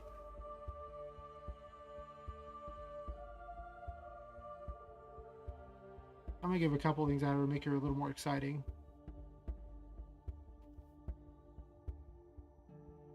Alright, so...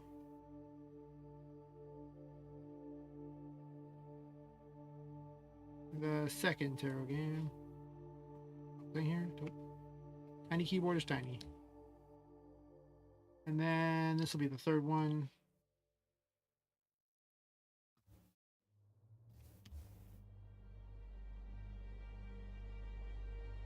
I think that's pretty reasonable for this.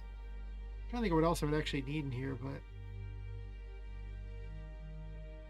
it gives me an idea of what I'm going to make each character do.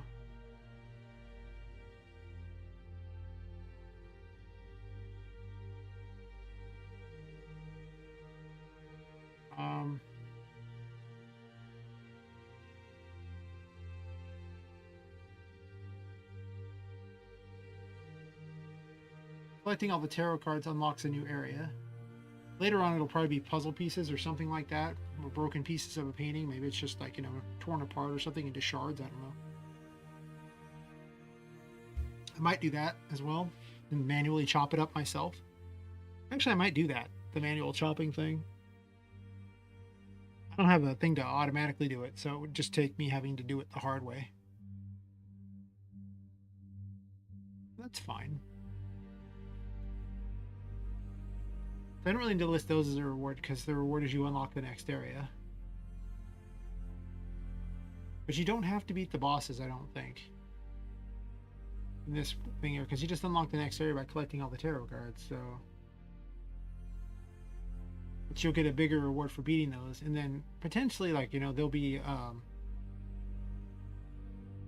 even a secret ending to the prototype, I guess, because, you'll get the 14th reward will appear if, you have beaten them all. Otherwise, it'll just let you pass on to, like, an ending sequence and everything like that to just show it kind of looping again. I do need to make that because it is, after all, a very Groundhog Day type of thing. I mean, it's not the same day in all actuality. What it really is that they just follow the same curse every single night and slowly forget who they are. So who they used to be. So in their world, it's the same thing. And they're toys. They're not going to age to death. They're just there, just repeating for no, they don't even know how long. So, I want that to be a thing. We'll call it the bad ending, where you just simply continue with your curse, and the next day you, on the next night, you wake up once again in the box, repeating the curse, because that's her curse. She wakes up every single night in the box, and has to cross the attic and look out the window at the stars. That's what she does. Why does she do this? She doesn't know. Nobody knows. Yeah. So let me add it to the game flow here.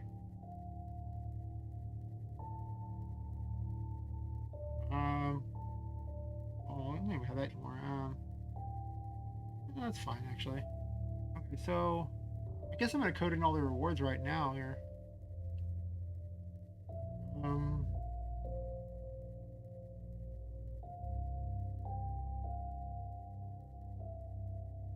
How expandable does this system really need to be, or do I just want it down and dirty, get it done? Because down and dirty, get it done is not a bad thing.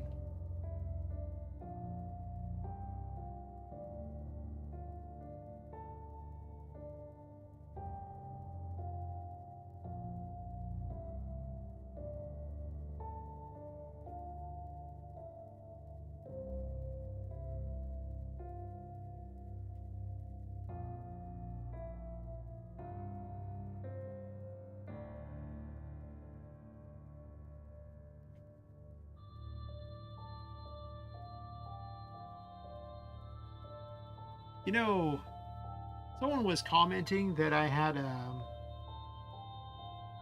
they really liked that boss fight I had from Art. So I could make that the secret fight for this. Just literally dump in that boss. I'd have to fix her for this though. She was not built for this. She was built to be so overwhelmingly aggressive to make up for a player that spent her whole time running away. So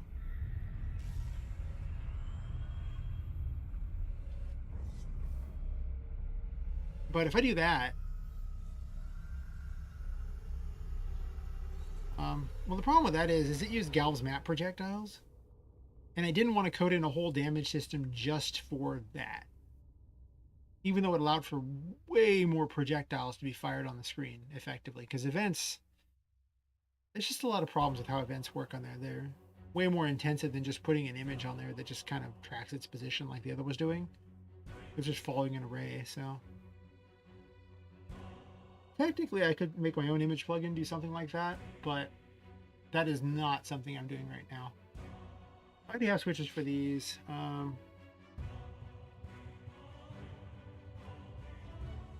NPCs unlocked. What else do I need?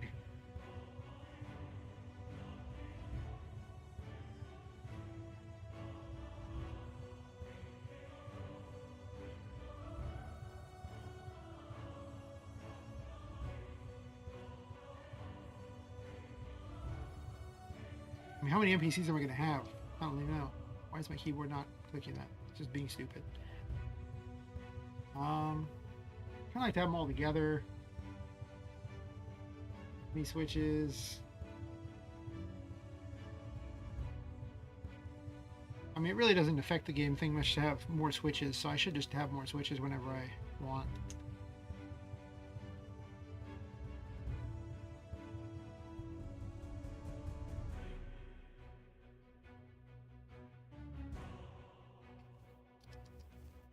Rewards unlocked.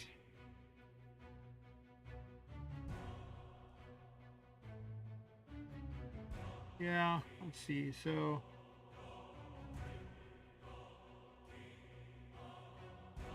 well, now I have a complete list of things to unlock here. So firewall unlocked.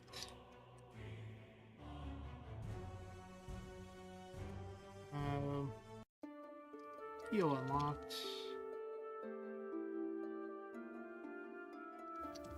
Nice blast unlocked.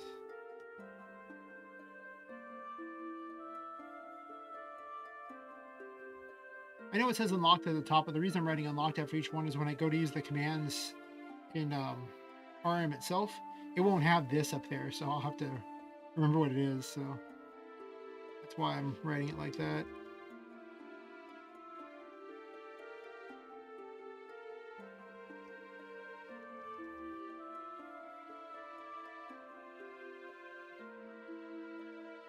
I guess I'm putting all the abilities in, but now I actually have a way to restrict how good they are or when they're available. Ghost form.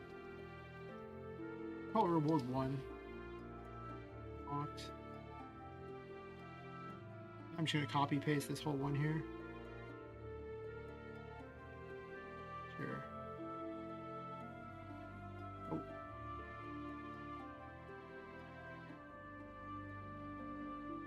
And then HP. Reward 1. Locked.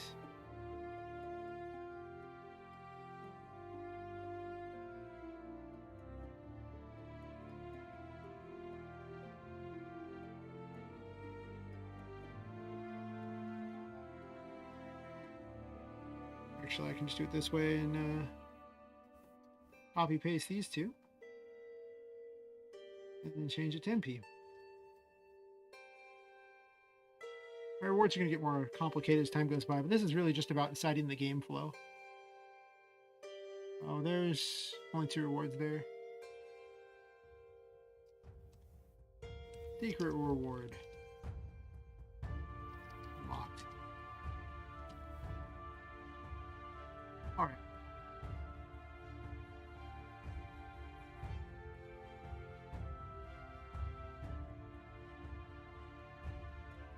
So I'll have to have those set there.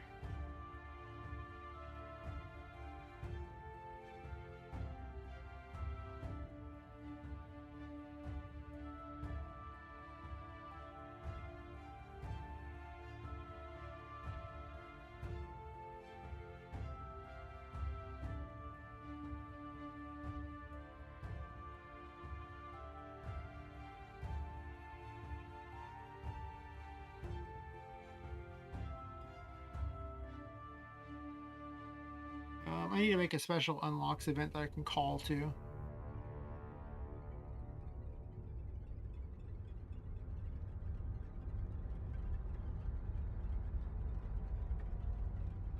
I can adjust these, like I can swap them like this, I think. Let's see.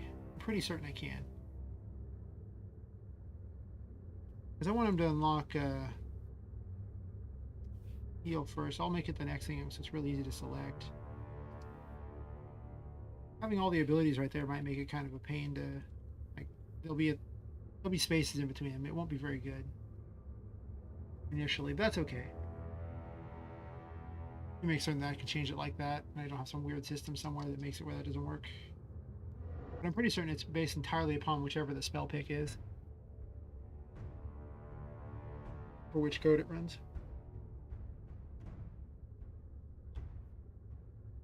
Heal is now in number 2. I'm pretty certain the system that swaps them just literally does that. Changes the name.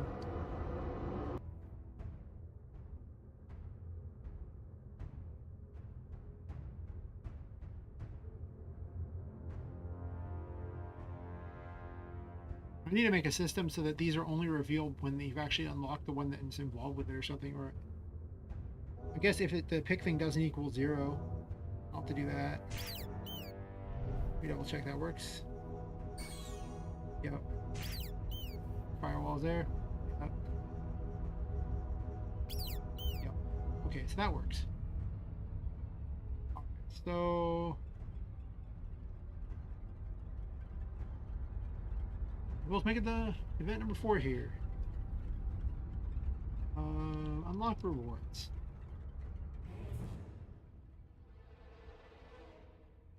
Ugh, do I really want to write it in this? Or do I want to just put it in a function right now and get it over with?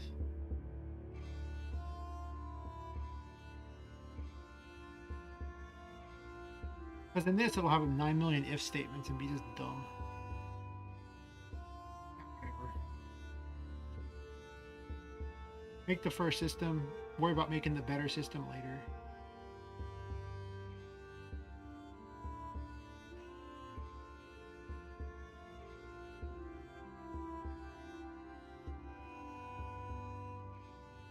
Wait a minute. No, if I do it this way, it won't work the way I want it to at all.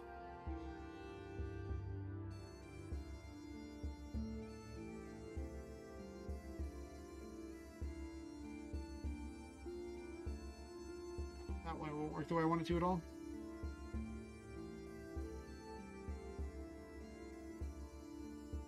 Alright, so where are we going to spawn these? Can we spawn them NPCs? I guess NPC is also where I have the spell names. And it does affect the player, and that's fair, I guess.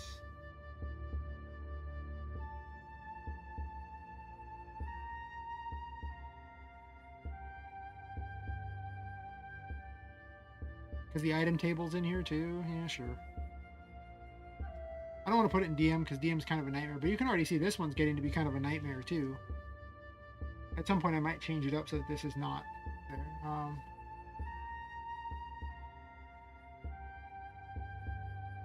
We'll call this rewards. Why not? With a double extra W so we can really feel the reward there. And then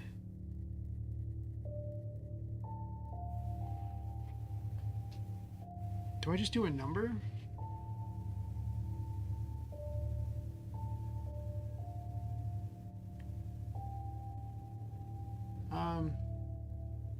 Or do I want to do it by name? By name would be a lot easier to keep track of.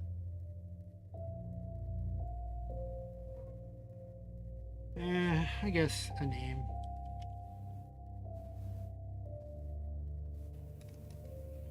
So instead of having an if where it sits there and runs through all of them, and then I have to, every time I run the, command there, it would go, well, how come this is on? I guess I give them the reward again. This will have a switch instead. So it just decides right then and there.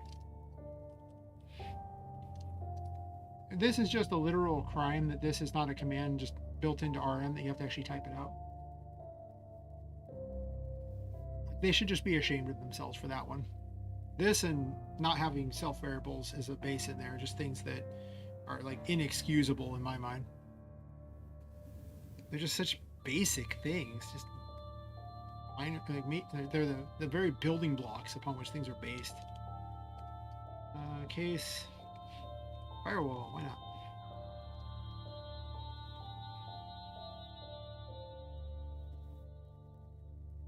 So for firewall, for it to work, it will need to do, it just has to do this.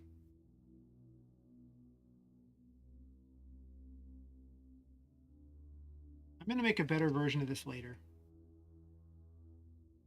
So game variables dot value 26 will equal to firewall.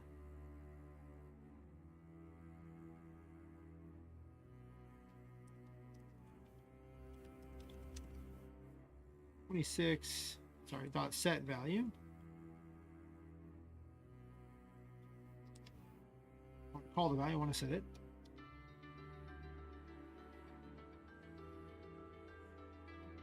And then I'm going to set the switch on so that so this way I can set the switch in the event, or I can set the switch here. I guess if I set the switch here, I don't have to type as many commands. So we'll do this. Let switch number equals 0.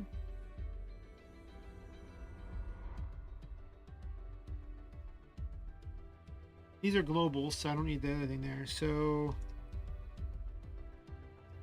game switches set value switch number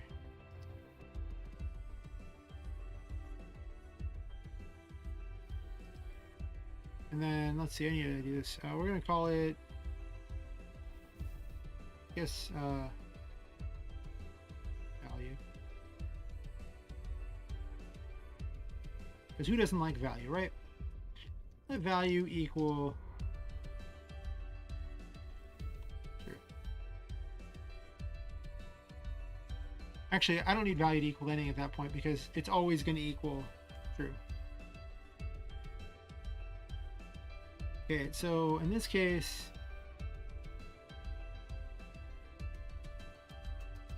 we're gonna do a bunch of copy pasting here. Once I have the base set up here. So switch number will be equal to, I did not keep track of what the switches were. Let me go ahead and pull those up.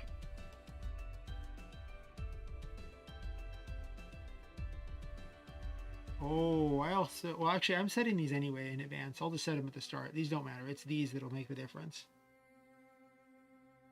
So let's see. I need the switches.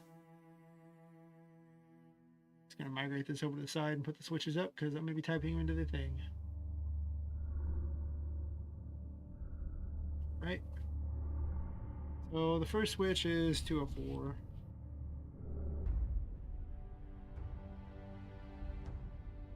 All right, and let's just go ahead and 5, 6, 7, 8, 9, 10, 11, 12, 13, 14. Okay. Looks great. Perfect. Everything I've ever wanted in my life. Now, next one is just going to be called Heal.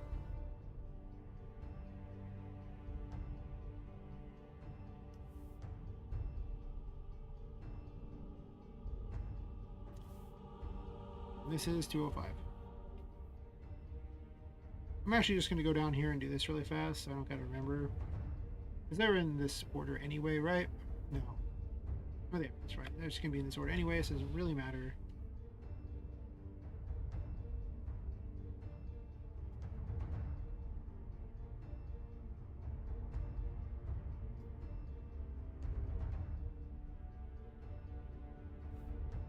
Oops.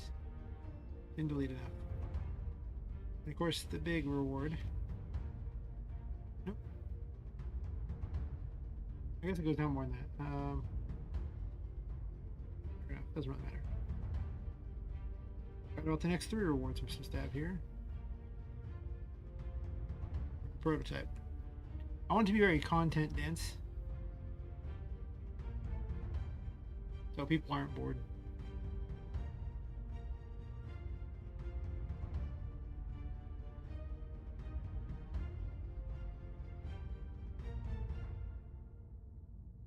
Okay, so I have all those, and then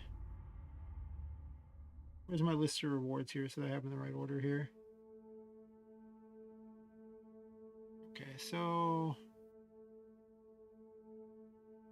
this is almost certainly just called Ice Blast, I assume.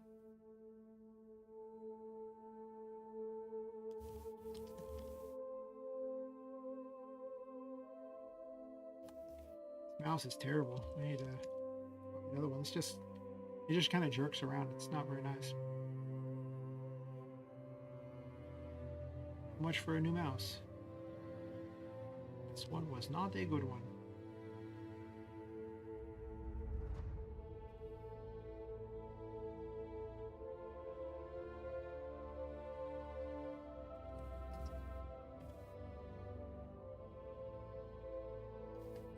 What I'm also going to do is I'm just going to create a game dev version of these, like game dev unlock, so I can sit there and just check each one to make certain they unlock and work.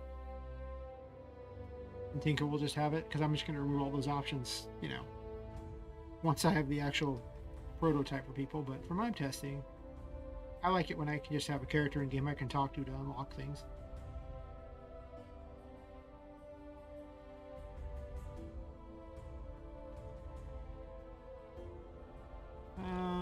Oh, this goes from 1.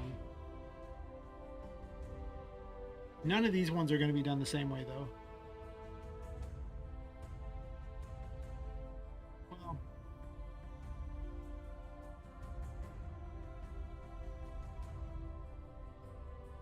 also, I misspelled that.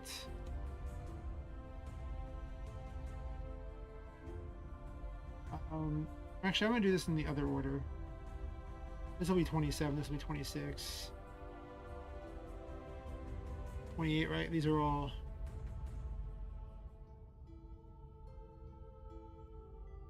Check my game here. We're setting them to these. 24. It always unlocked. I guess 25 is the first one, actually. Yeah, these ones are going to be in reverse order.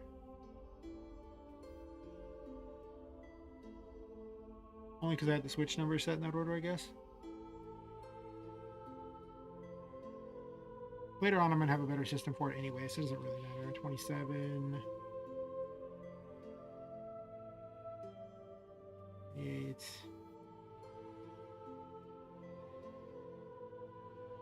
Later on being probably the second prototype.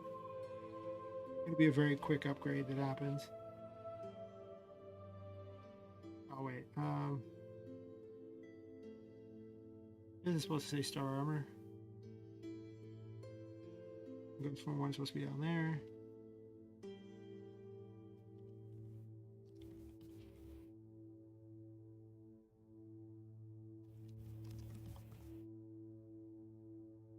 Get the full list of rewards up here.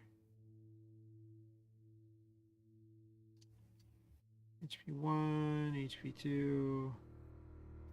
I might change the numbers involved in them on how much it's adding, so I'm just going to go ahead and put them as though just a numerical reward here.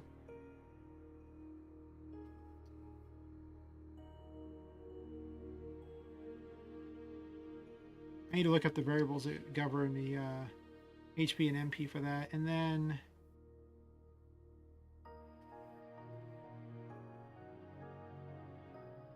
call this the secret reward. That one is going to take a lot more coding. So that'll pretty much do what I need it to do for purposes of all the spells. The only ones that need to really be altered are going to be these.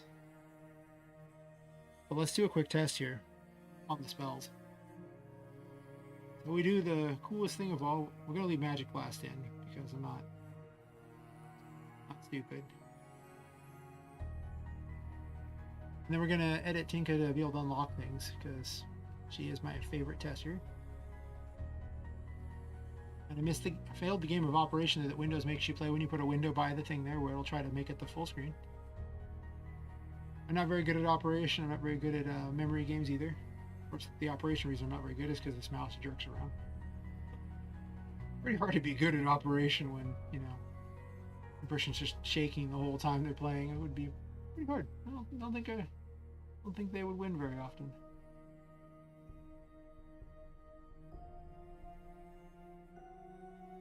Let's see.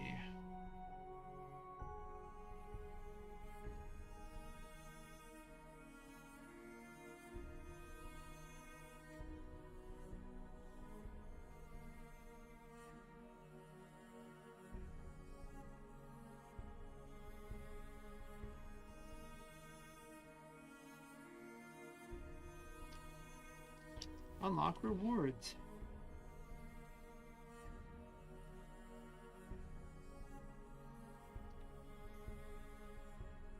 Okay, so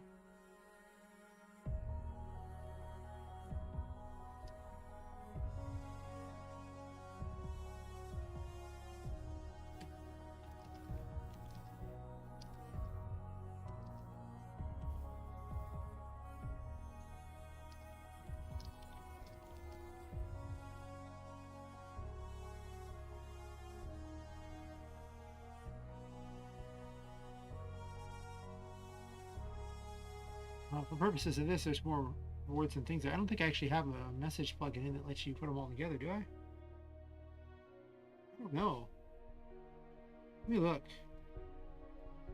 I might not have included one of those, but I'm just going to go ahead and test that. If not, then I'll just rework the menu system to be menu within menu.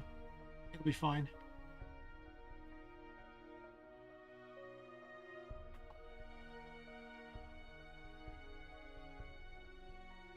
The world. Yeah, leave that side. I don't care about it. Oh. Look at less traffic tonight. Interesting. I guess nobody likes the teddy very much. Of all the images I've had, that one seems to be the worst. It can also be middle of the week. It just doesn't work very well. I don't know. We'll find out. I'm always about testing. It does do them all. Okay, so I did include a thing. Good, good. Okay, Now for this system,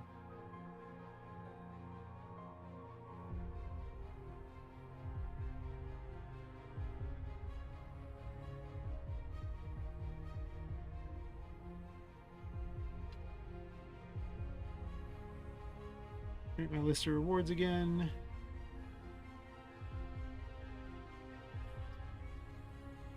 Well,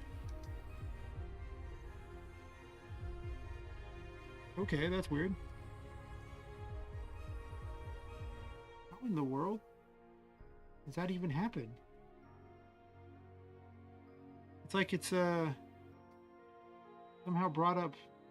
Okay, I know this is in Steam, but what in the world? Okay, that was bizarre. I don't even know how I did that. I'd like to know because it was annoying, and doing it on someone else's computer would be pretty funny as a joke.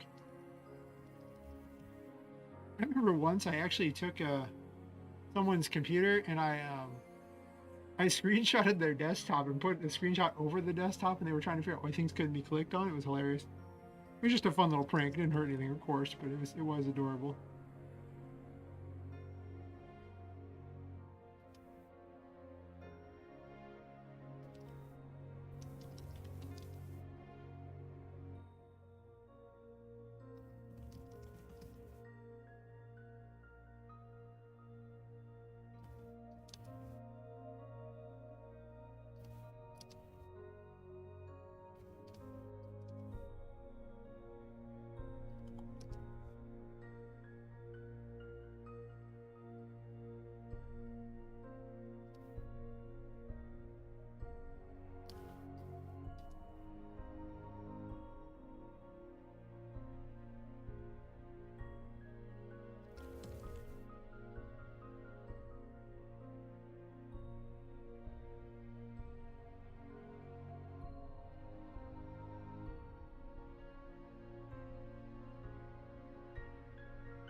And now I'm gonna make a quick save because I don't want to retype all that. It would be obnoxious, and I don't want to do that if I can avoid it. Looks like people wandered off for the night, huh? Fair enough. I'm still working on the system, so I don't care.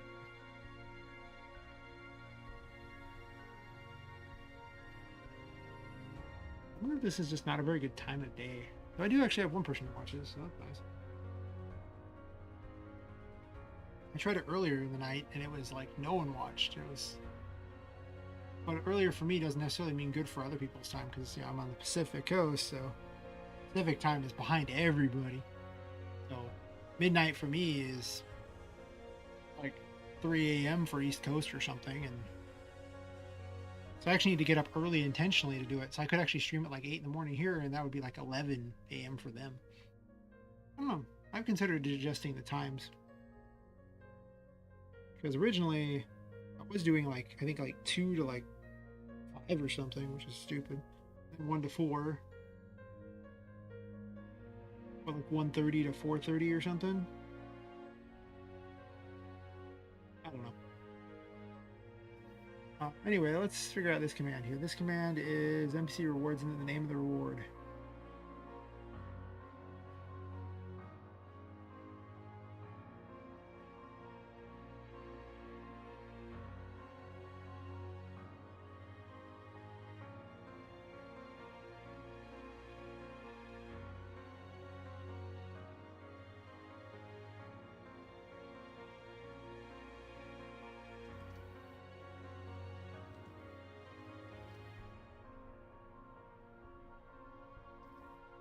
I'll get this on afterwards. I'll just leave it.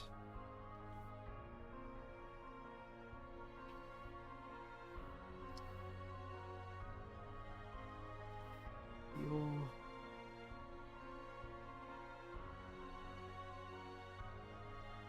The actual names of the rewards, unless they wrote them in there.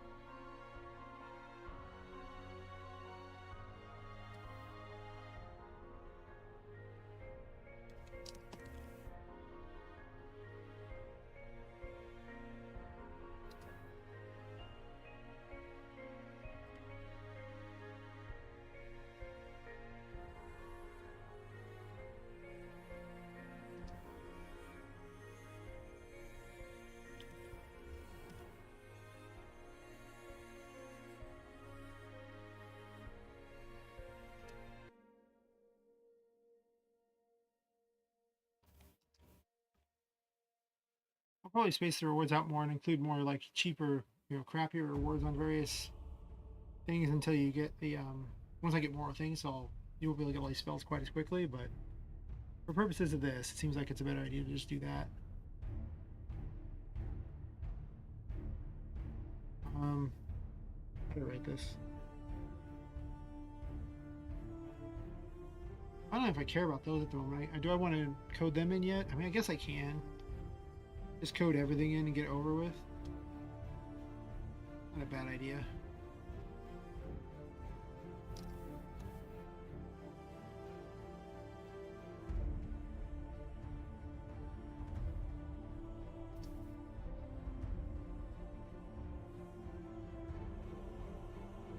Yeah, the benefit of doing the switch inside the other thing is now I don't have to remember like any event that calls it could actually use them, so I don't actually have to worry about having them all in here and copy and pasting.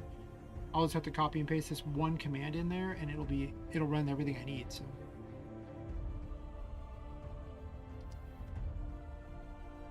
always better to use script commands if you can.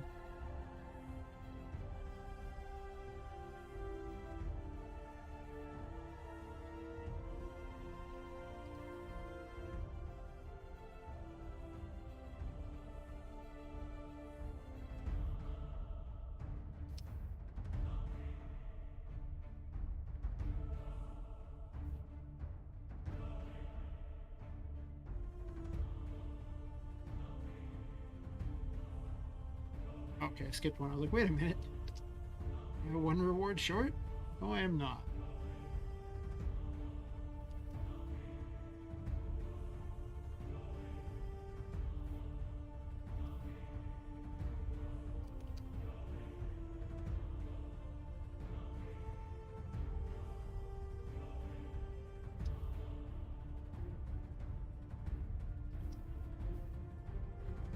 It's all.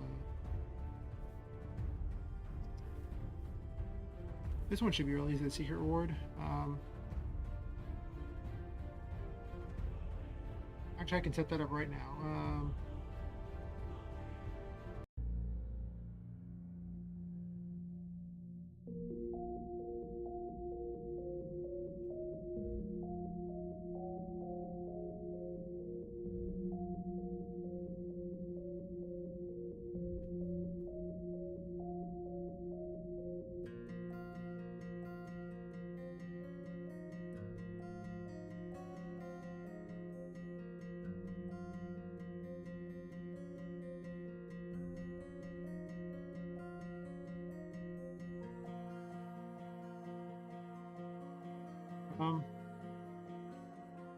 do I want to have two separate things here? I guess I have two separate chats for that, right? Because she has the secret rewards, so yep.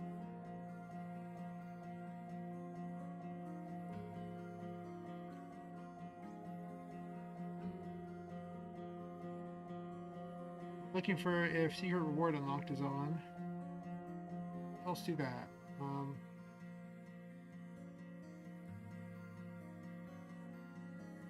Go ahead and just copy paste this right on over. And then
And I can just borrow the game dev option here. Bottom of the game dev options.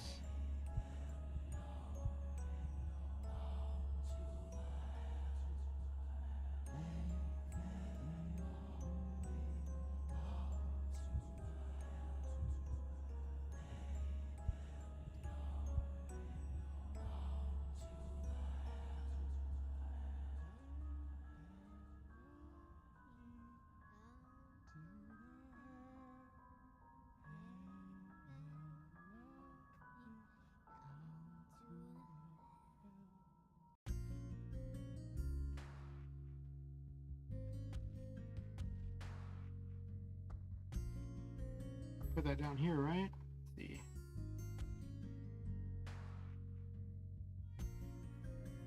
All these game dev options do kind of make it a little obnoxious to do this, but whatever.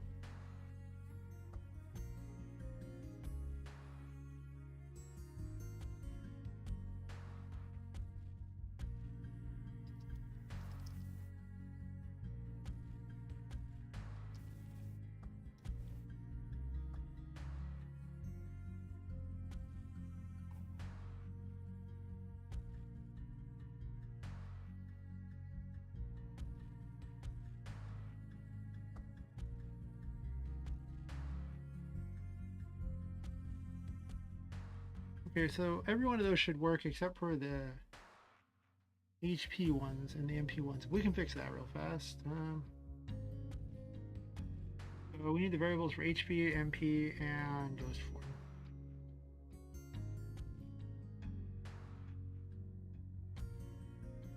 We got all these right here, I imagine.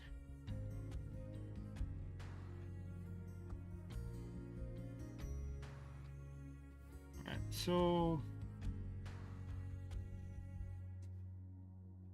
max HP is 45.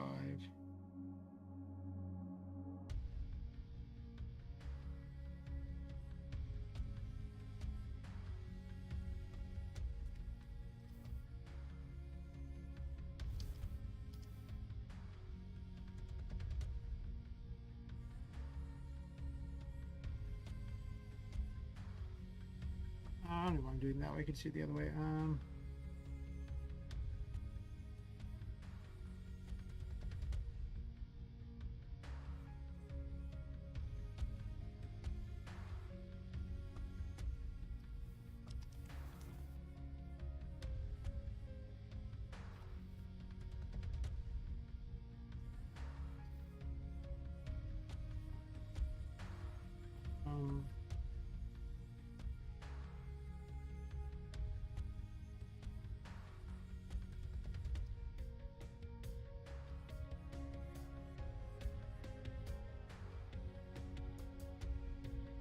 We're not doing 1 for that. We're doing this reward will be 2.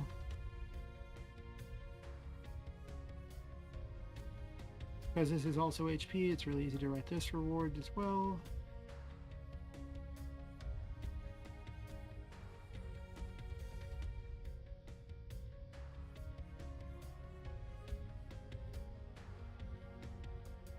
And then in the game, we'll just have a thing where, you know, it checks it won't even initiate the command if you don't actually have the, or if you've already gotten it. Okay, so what is the variable for mana here? Get the screen here. 58.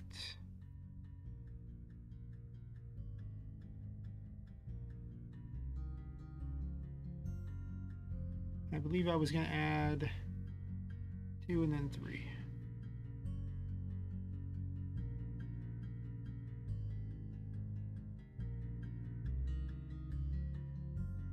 And there's still ghost form to deal with. Ghost form's variable is 49. Alright, so we'll do this, and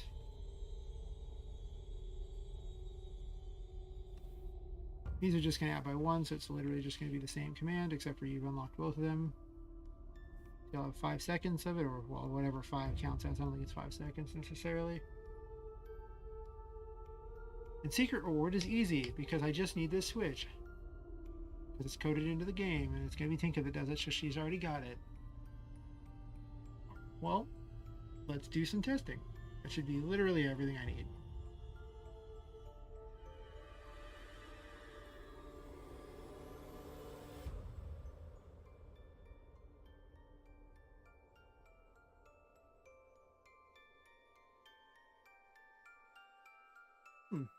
What's this track? At the beginning? Okay. And add that to my list of tracks to keep maybe use for the game. EFS at the beginning. It's all about multitasking here. You know, I'm slowly sampling the music, though I don't always pay attention to the music. I kind of just phase it out sometimes, but you know, every once in a while I notice something that might fit for the game. All right. So she asked what's like outside the paintings, okay. And then we'll game dev options here, and then unlock rewards. Now the secret's been unlocked, so now you can enter there. Cool. I'll obviously do something with it, but for now, you can enter into this place and it does something. I don't know what yet, but you can enter into this place and it does something. Sure. Yeah, that's fine.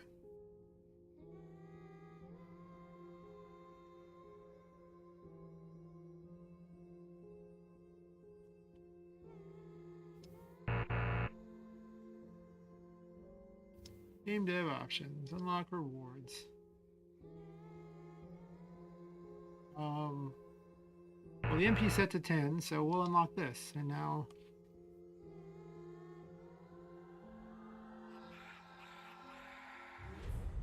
interesting.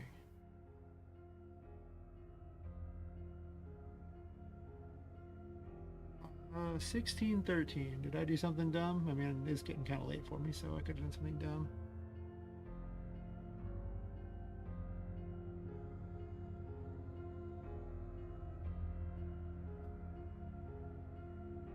Actually, why am I doing that? I don't need to add it. I just need to do this.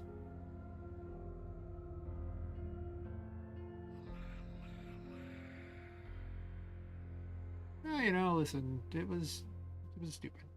Don't question it. This is dumb.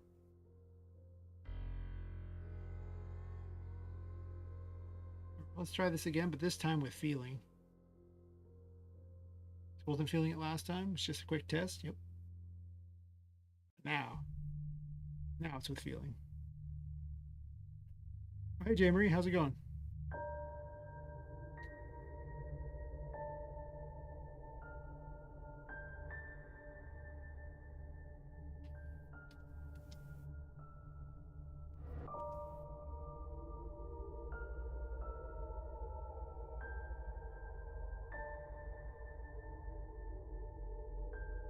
You are, in fact, just in time to see me add rewards into the game.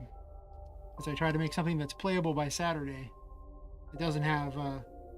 it's just going to be the earliest prototype, so a lot's going to get cut out just so I can have something.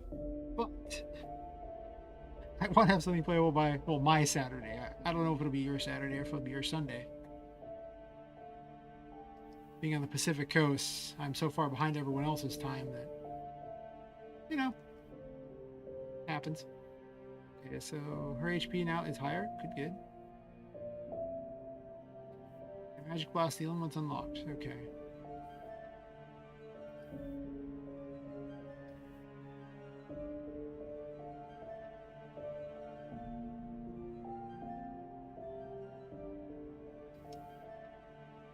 I'm glad you're all right. Been up to exciting things? Yeah, hopefully this will excite people that there'll be something to play. I mean, it's just going to be a real small portion of the game, but it'd just be nice to get some feedback and let people play with it. Maybe build some excitement out of it. That's all the rewards, make certain they unlock.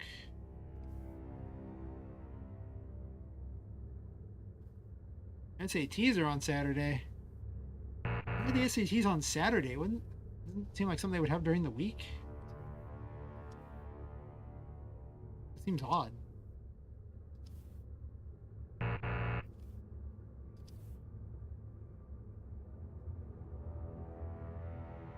Yeah, I imagine not. SATs sounds rough. Didn't you say you hadn't really studied last time? Hopefully you got some studying in.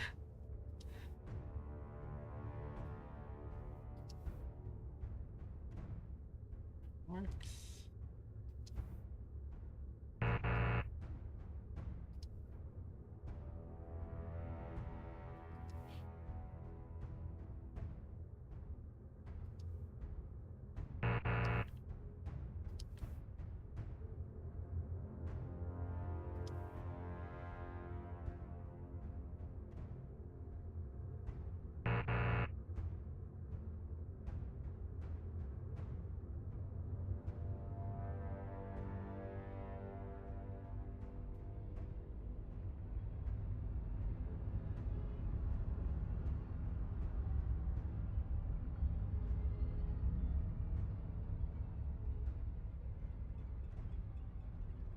It's gonna be digital and the layout's entirely different?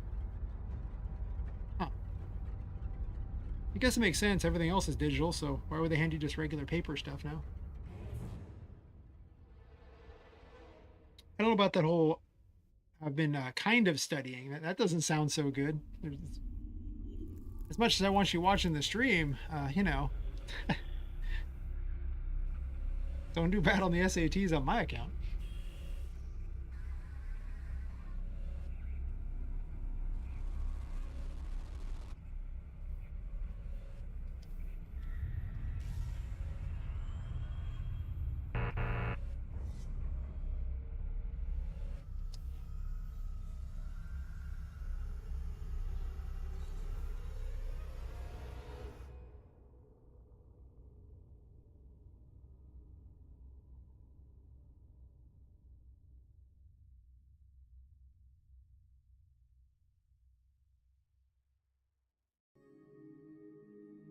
Okay.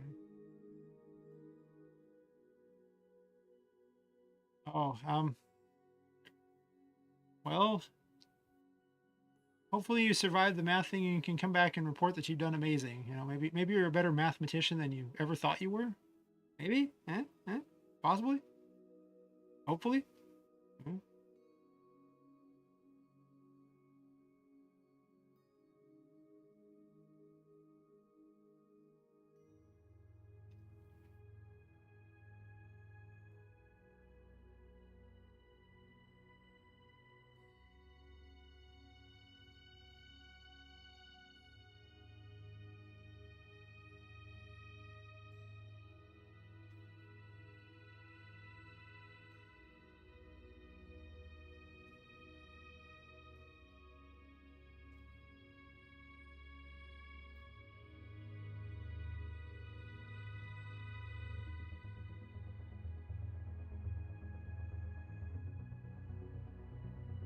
Plus 57. Hopefully watching me do all this stuff here will increase your math skills by at least a point or two. I don't know if it works like that, but maybe.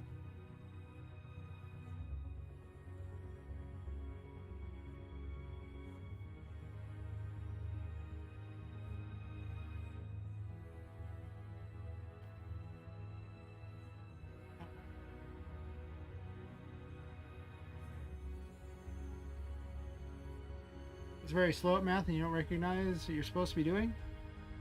Do they give you any kind of a study guide you can follow so you know have a vague idea what's going to be on the SATs? I don't know what they do these days. It's been a long time since I've done any form of schooling.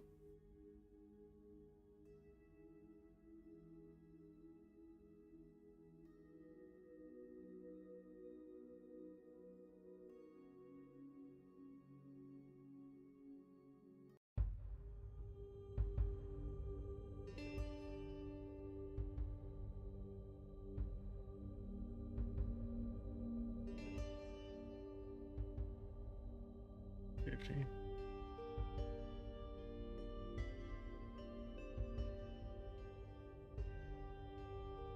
Oh, I don't need to on that one. That's fine.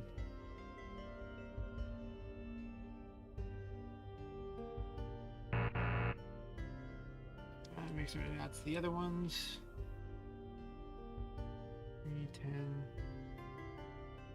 It's just the current number.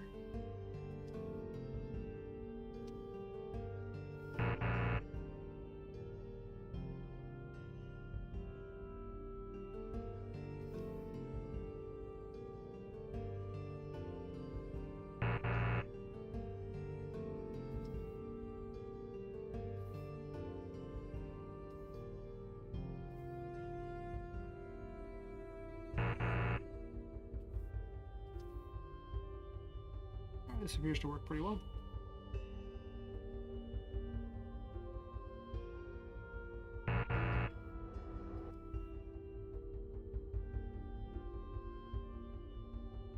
You took a practice and mostly algebra and one or two complex problems. So how'd you do on the practice?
I'm already forgetting my own command here. It's terrible.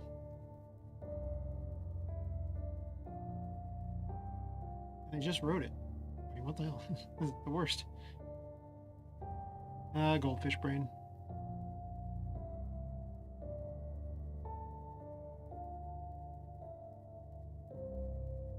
I could just inputted the same command a whole bunch of times too, for that matter.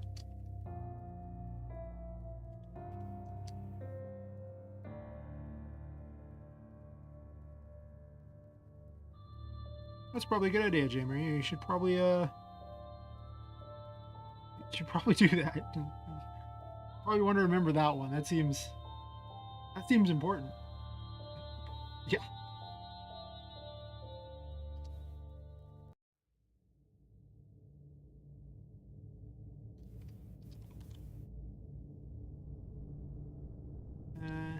I think of that. I'm gonna rewrite all these later, but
Alright, that should unlock heal if he does that.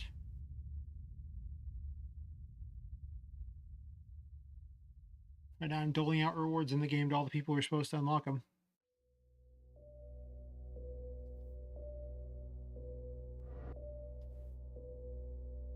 I'm putting temporary placeholder conversations in. Oh yeah, Drunk Teddy is the best. I'm gonna go out of my way to make it entirely some random side gag about, you know, Teddy doing various illicit substances or just drinking whatever Teddy can find in the attic. The whole random weird thing. No point to it, just cuz. You don't have to know the reason why everything happens in the attic. It's just, eh.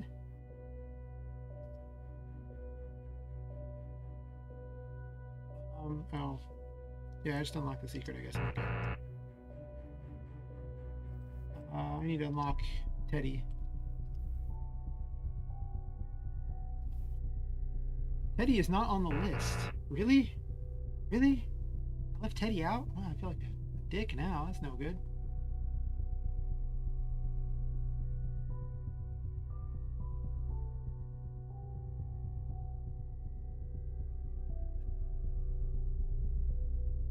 I still haven't come up with a name for the Teddy. I've just been calling it Blue Teddy because it's a blue Teddy. But at some point, I will name it. I will figure out what it's supposed to be called. It literally is a joke that came up because when I made the asset, I didn't realize that it actually just, you know, made his eyes yellow. So he just looks drunk. It's great. Or he looks like he's high on something. Maybe not drunk. Who knows? Either or.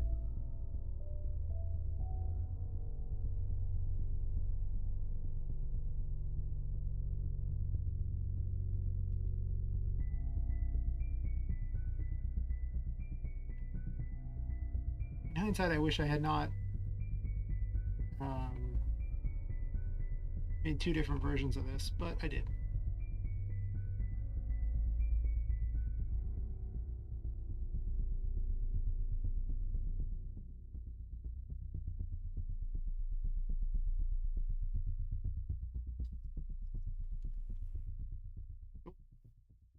Today, got an extra Y in there for no reason. I want Teddy to be a drunk, but funny names are funny. Well, I mean, tell you what, Jamie, if you can think of a name that's, you know, punny enough for it, you know, for a drunken blue teddy bear, it could totally end up in here. I'm just saying.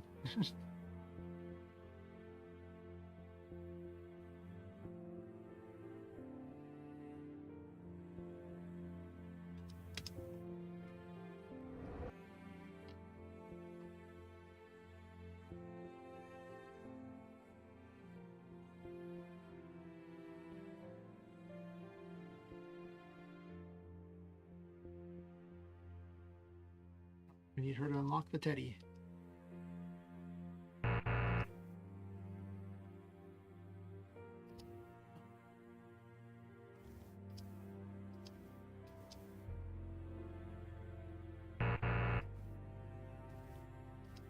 I'm gonna turn off that car beep. It's so annoying.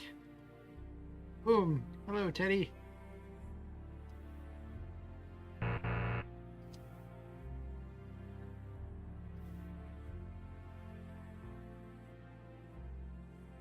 Alright, and there's heals unlocked. Okay, that's cool. Talk to him again. Get her away from there because Teddy's in the way. She's in the way of talking to Teddy at the moment.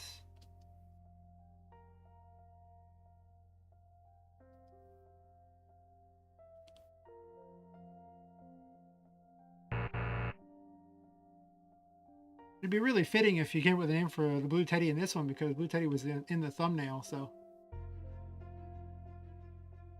Just so big and drunk.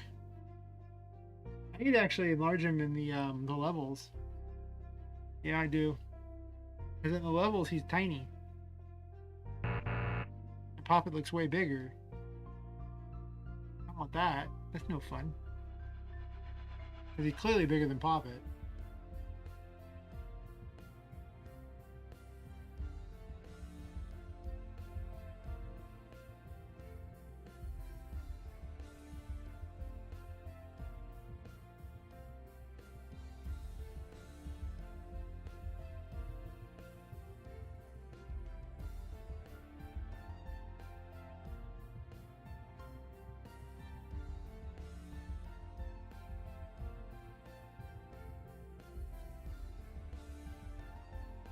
Hmm.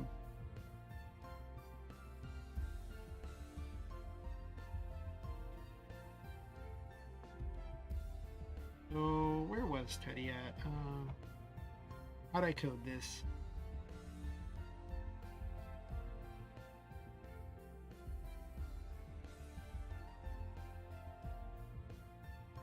Just goes to quest NPC 1.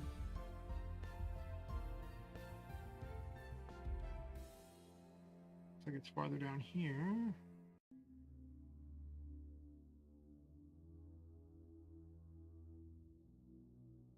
I should have checked the number instead of just trying to scroll through and find it. It's way down here. Okay, it's way down here. And this just runs a setup event thingy, I think, right? Yeah, setup object. This NPC. Hmm.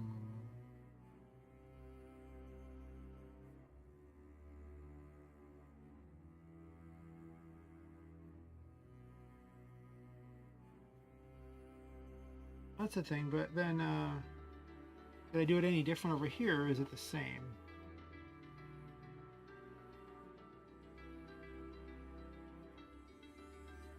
No, I literally just have it as the same every time.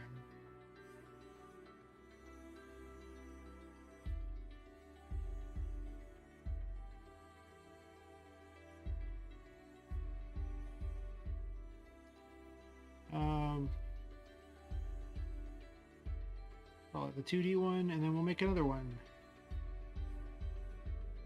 This one will be number 7, and it'll be in the combat area.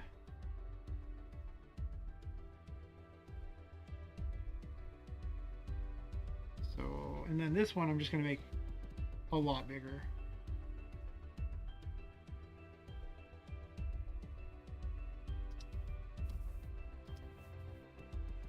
Oops, let me do this. This too. I don't have a 0.0 on this. A 0.0 doesn't matter. Whereas yet JavaScript hates decimals, so making use of points are not there. Gooseberry? Sure, why not? Gooseberry it is. We'll make a note to add that in. Unless you come up with a name you like better. In which case, once I set it up there and everything like that, it shouldn't be too hard to actually change it. I don't actually have a name tag set up on those, I don't believe.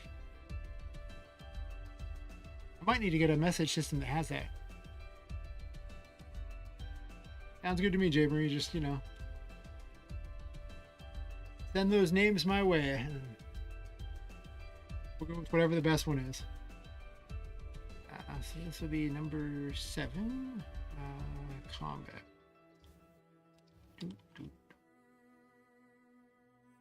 Yeah, and then I change this here. I can get behind this whole game dev by committee thing.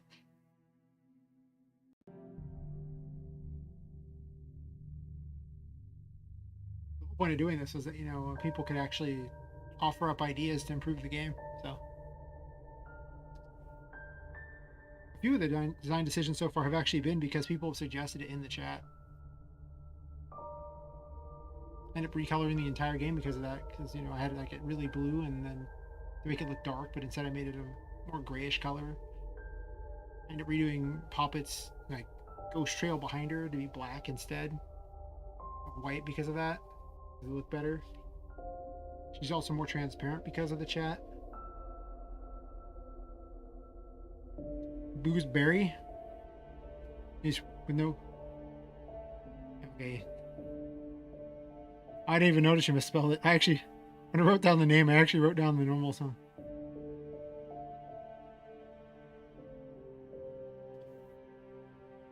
So I admit, you had to write it a second time for me to notice that you actually had written as bear as in like the animal bear. For some reason, I was thinking like berry like the name, but no, that's better. I like it.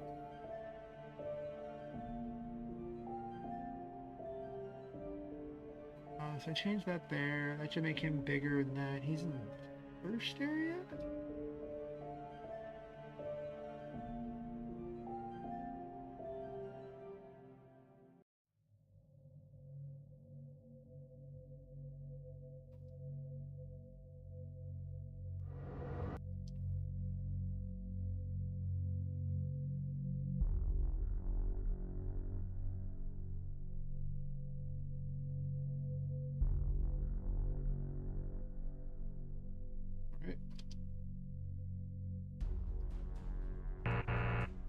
I guess that'll be the next thing to do. I need to actually come up with a name tag system.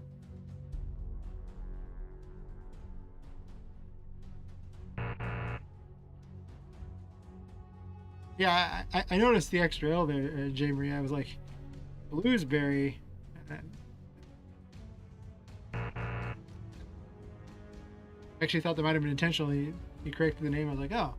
I'd actually written it as boozeberry the first time, but I wrote it as booze Berry, not noticing the A in there instead of the second R. Or I guess the first R. I misread it basically. The wrong rewards.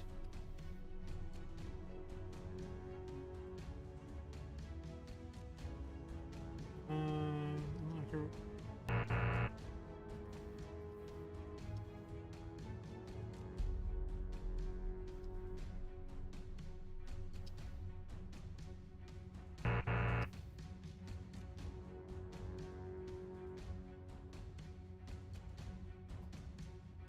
Why am I even calling him out? I don't need to call him out. Yeah, that's how I feel about my spelling skills too, Jay Marie. I never make any mistakes. I'm 100% correct all the time. Anyone who says different, no one likes them anyway. Perfectly fine. I need to do something about this. This is unacceptable.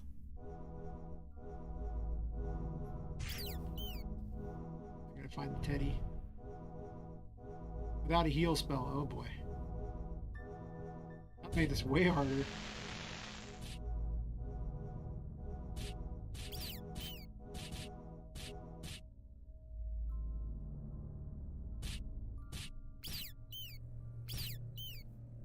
There's a health. Woohoo. I totally got hit by that.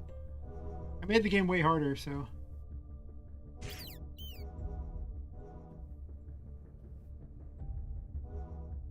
Yeah, I noticed the bear pun there the second time I looked at it.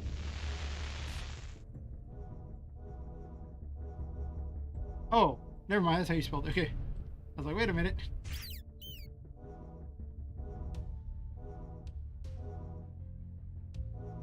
I just want to see the size of the bear.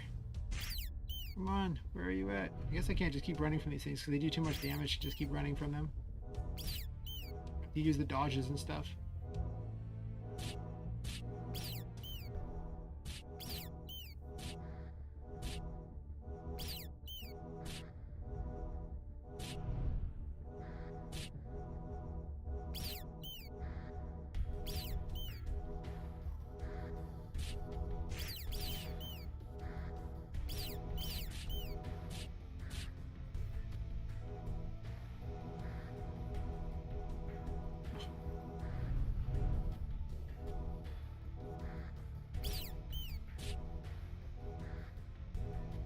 I guess they aren't that hard if you actually stand your ground and fight, but if you just try to run away, then they seem to be pretty tough. That's a little better.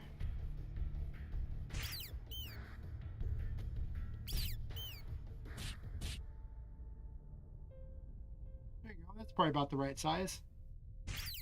Supposed to dwarf pop it, so. Well, I dwarf her, but he's definitely bigger than her by a good amount.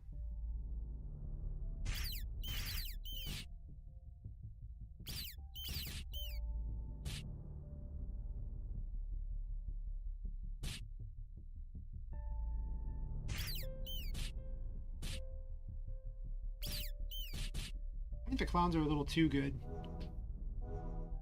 They seem to explode a little too far from the player. Or it almost feels a little unfair.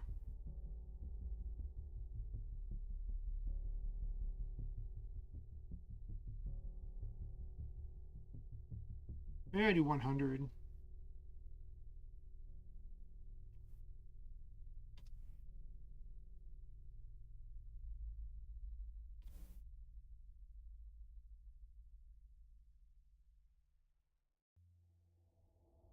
Yeah. Have to write some rewards in for the other people too. Gotta dole them out to everyone who gives them.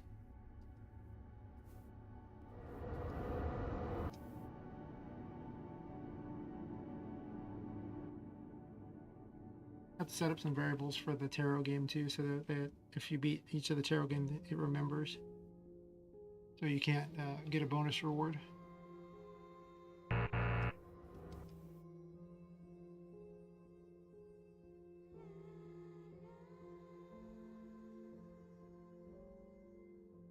Oops. Got to move over to this screen. I gotta remember to do that. In fact, I'm gonna do that right now. Oh,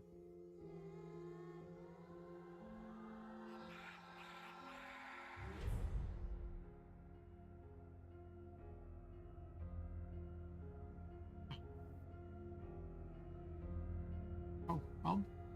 Catch you later, J. Marie. Thanks for wandering by and helping name a character. I will try not to forget to sleep. Sometimes I wonder if I ever sleep. Anyway, have a wonderful day. I'm going to be here for, I guess, a bit longer. A couple more hours, probably. I don't sleep. Sleep is for the weak. Game dev and caffeine is all I need. Yes.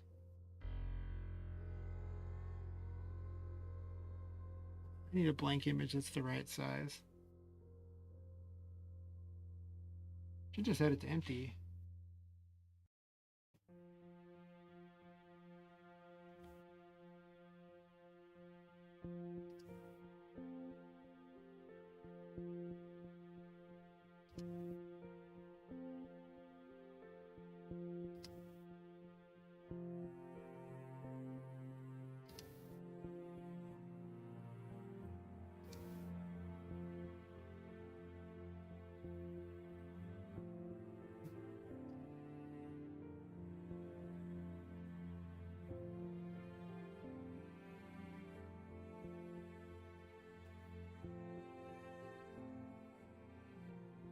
Admittedly, I have been standing at my desk for, according to this, what Streamlabs say? 4 hours, 36 minutes, and 59 seconds. I think I'm going to, it's a standing desk, so I can adjust it. I think I'm going to adjust it before I continue on because, yeah, my feet are starting to hurt.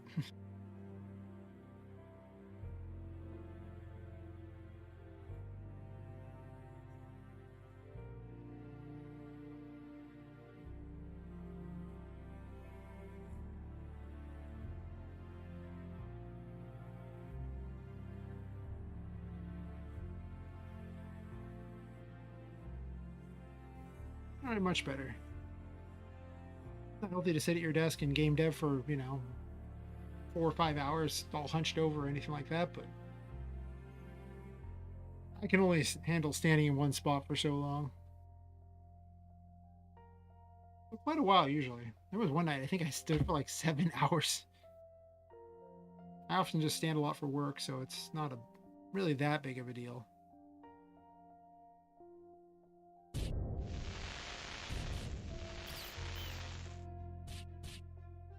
Let's see how close they explode.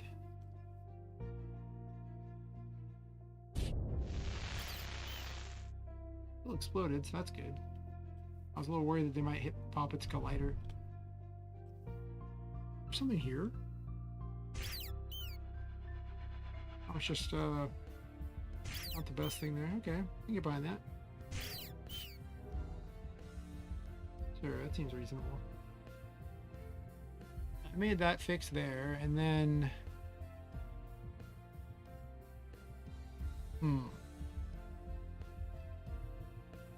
I guess I put the rest of the rewards in place. So I need the tarot game rewards.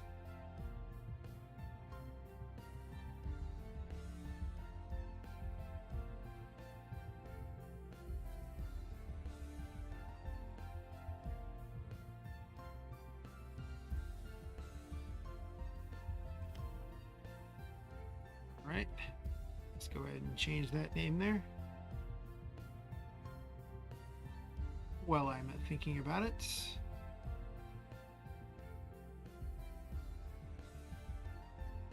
Not gonna lie, I had no idea what I was gonna name that bear. So, Boozeberry sounds great.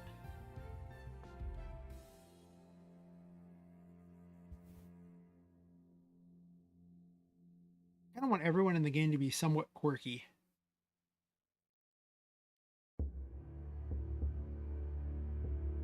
hopefully somewhat relatable too. Like I really don't want them to be, just random jerks or anything like that.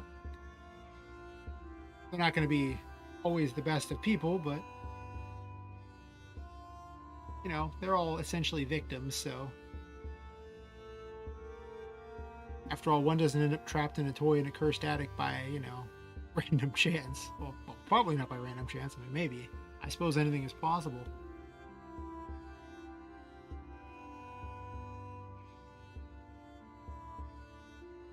Um, that's right. I was doing her thing. His. Oh, there we go.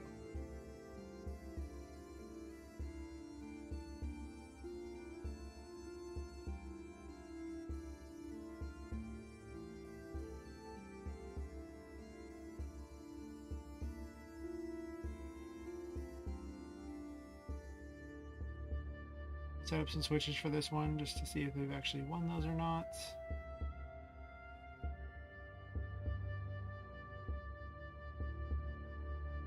I should have put all the tarot games in one spot. Oops.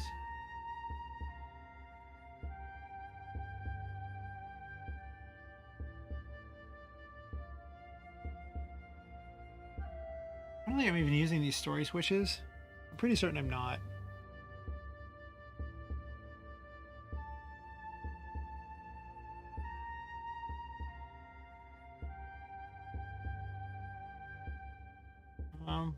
I have her slated to use.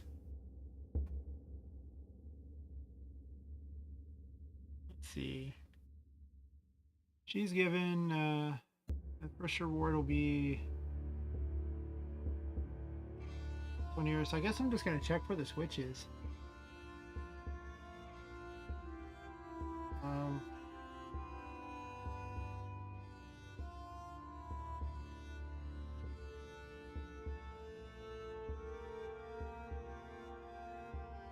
Yeah, it's good. I don't really need an extra set of switches when I already have switches. I mean, they're not named specifically the same thing, but it'll be fine.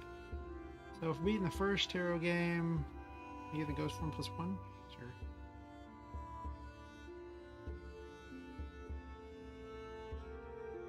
So we're looking for if 210 is done.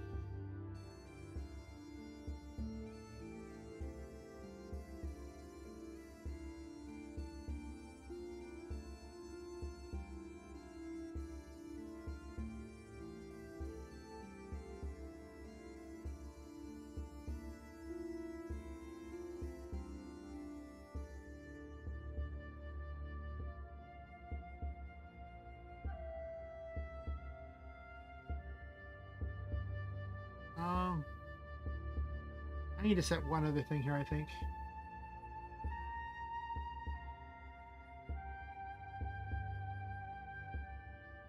Okay, yeah, 97 already does it. I can do this easily without having to do an extra thing here. That's what's really most important here. Ugh, ugh. Oh, excuse me, yawning away here. I guess I have been at this for 4 hours 43 minutes, and it is 4:45 a.m. here, so I guess I can probably be forgiven a yawn or two. Let's see. I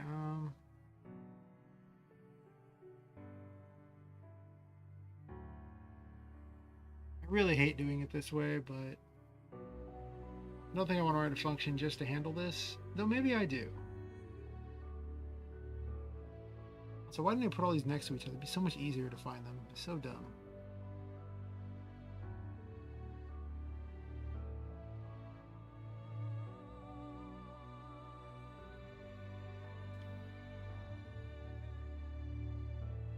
So 16. Actually,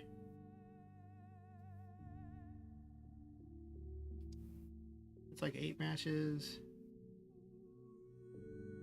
16. I believe 32 and 44 are the numbers. Double check those numbers. Oh, it's 16, 24, 32. Okay.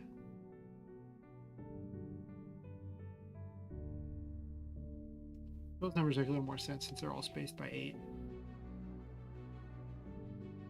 As opposed to the other one was this big, huge jump. For some reason, I thought they were doubling, but then it gets to 44, which is obviously not a double. Also, that doesn't even add 8. I think I just was like, well, it's not a good number for this, so close enough. Or maybe they just make really even things.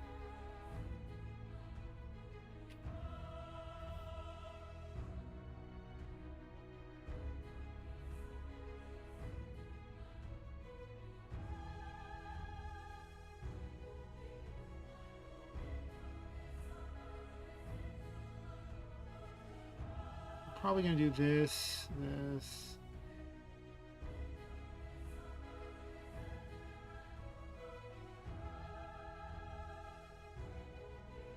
And her next reward that she gives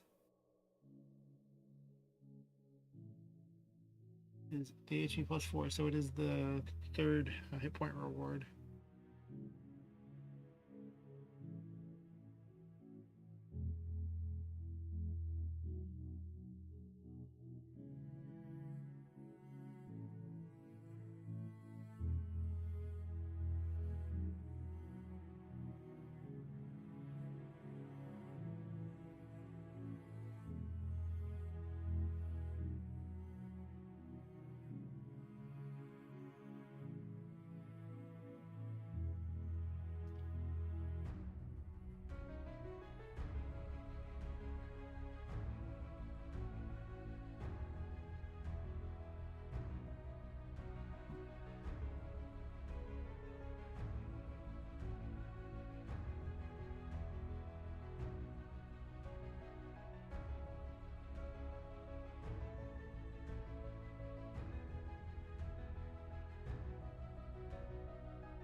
Guess I don't need the tarot matches on that one, but whatever.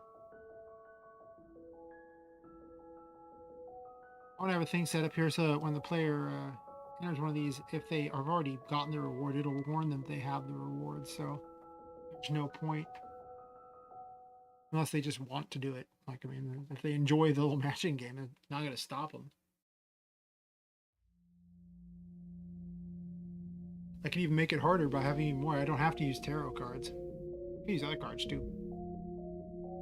Maybe I'll do that in a more extended version of the game. I'll keep making the tarot game harder. Well, the matching game harder, I should say.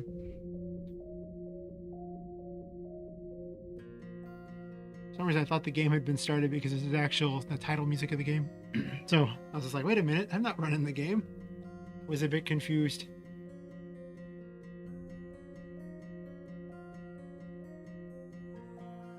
Huh. So I actually don't need to check for what the current goal is on this. Instead,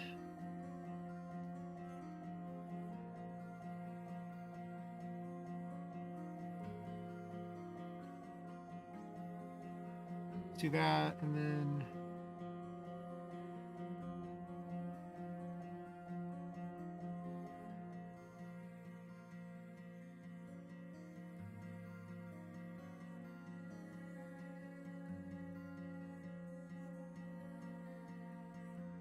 let's also write the rewards into here.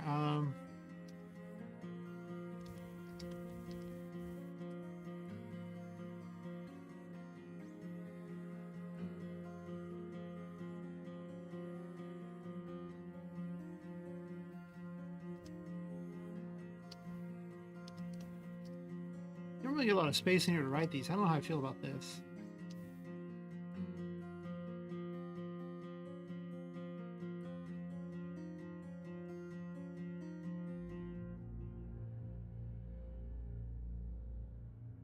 I think she should explain it and not put it in here.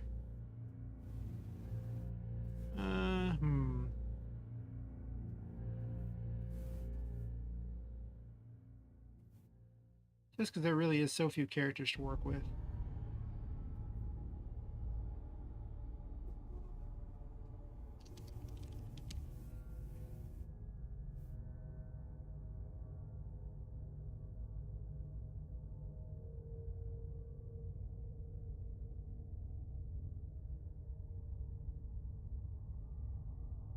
I guess there really doesn't need to be a nevermind on that, actually.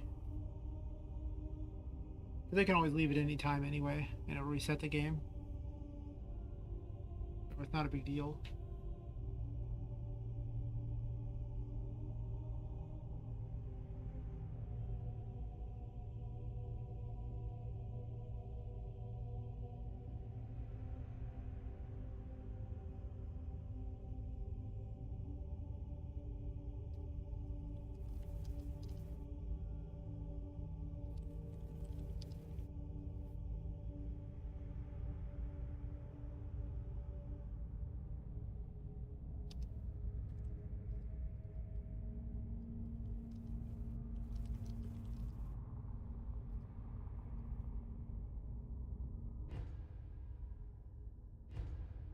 Do I put the rewards under a separate thing or do that?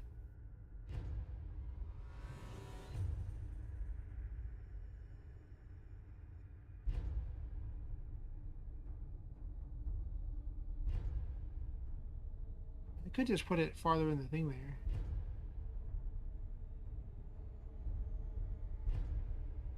I think I'll put it farther in. You.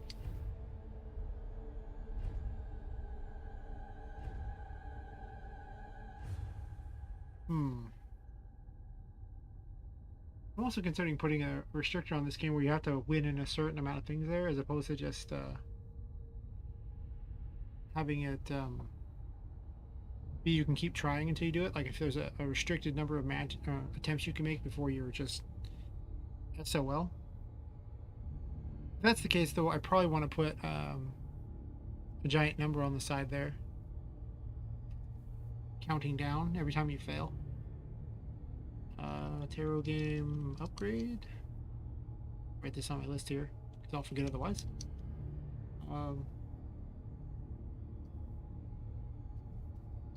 Limited attempts. Counter in the corner, showing remaining tries. You can obviously try the puzzle again, but then all the pieces will be moved around, so you will not be able to get away with just,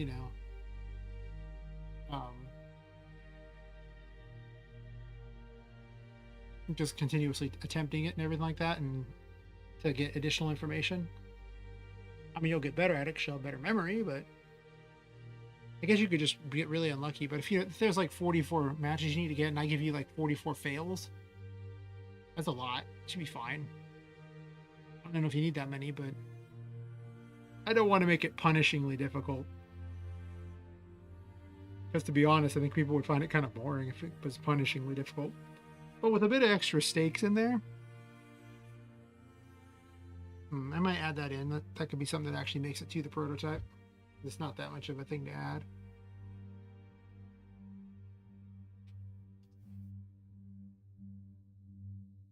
Oops.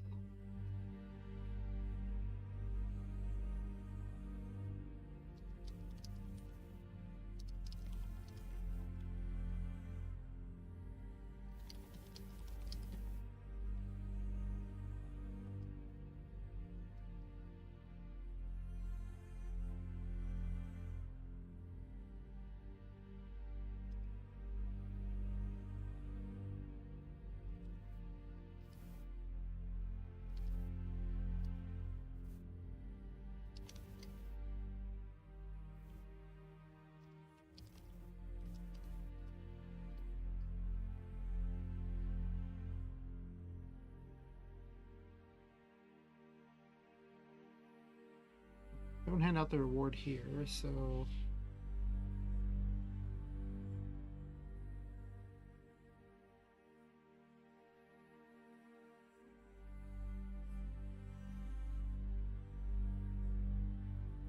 you're gonna have to redo how this entire event operates, I think.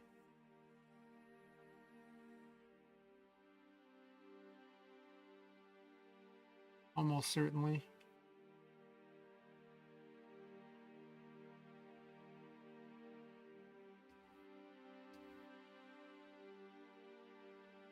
Let's put these in here.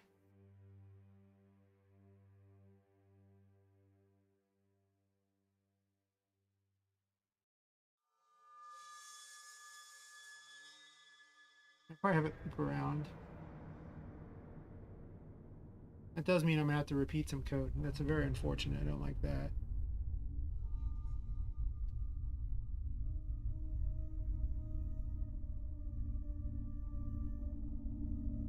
That at all.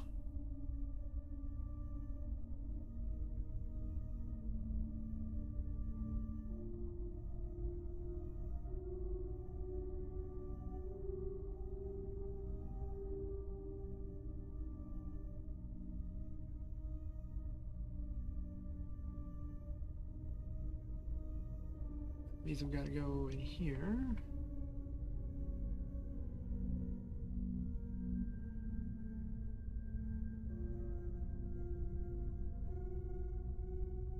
Let's see, I'm gonna need. I'm just gonna copy paste this because I need a choice thing. Never mind.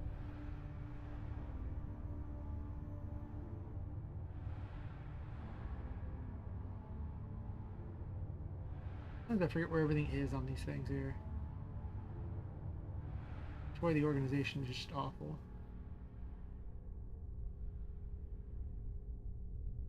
It's literally the second option.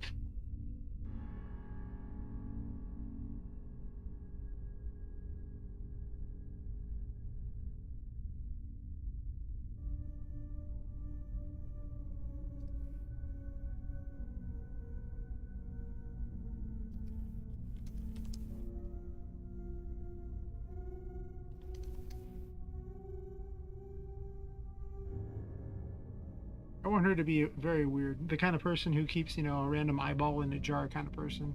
Just so they can stare at it.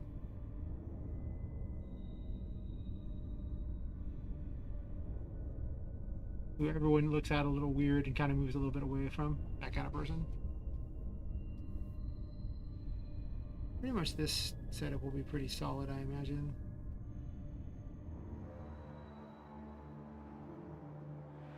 Then for no, there will be a nevermind.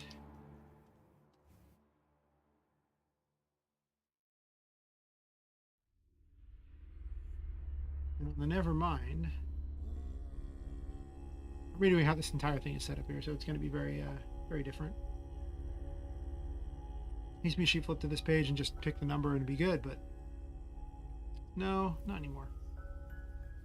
Let's see, this is 83.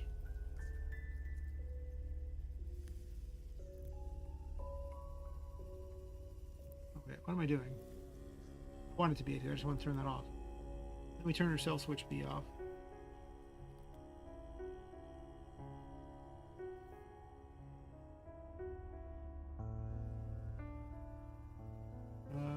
Let's see.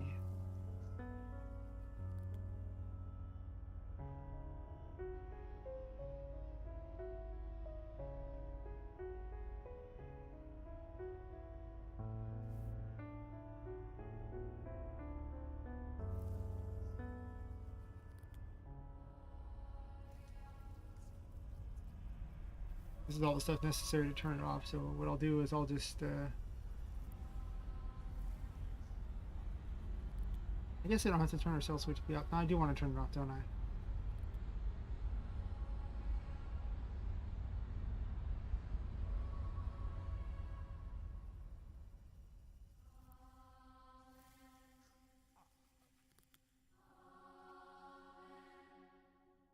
Okay, and then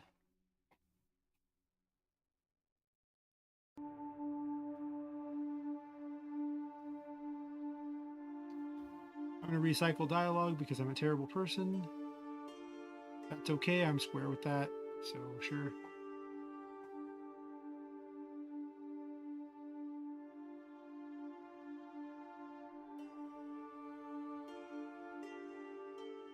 Did I not put that in there? Let's see. If you do this, the goal has to happen, so you do actually have to have this bit of code in there, I thought, right? Almost certainly, yeah, it has to be all these things there. Fair enough, it's actually right up there.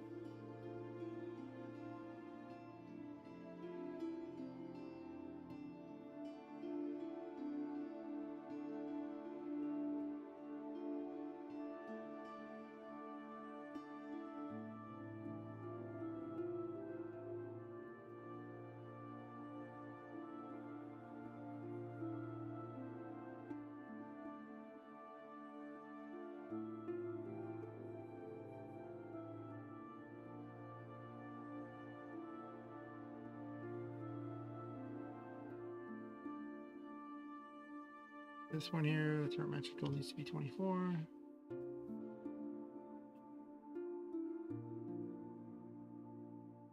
And then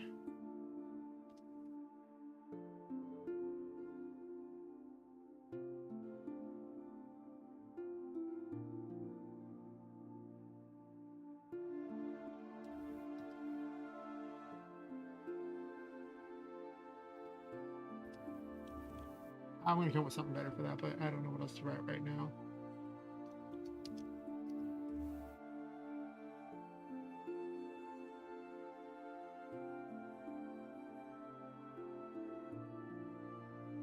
I'm going to be careful with this one.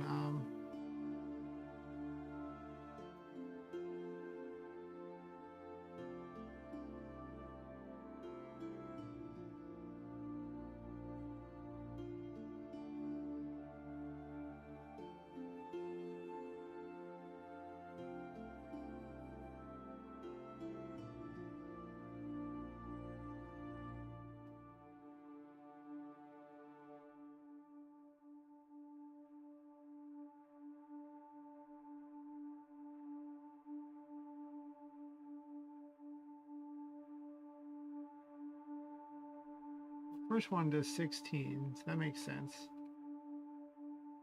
I do have the right information. I just need this. Yeah, this is fine.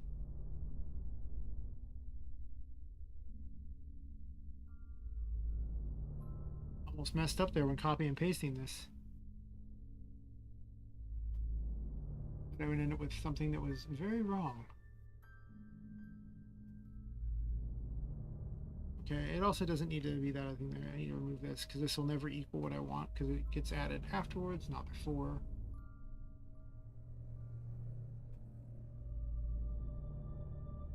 In this case, I'm going to just copy paste this whole thing here.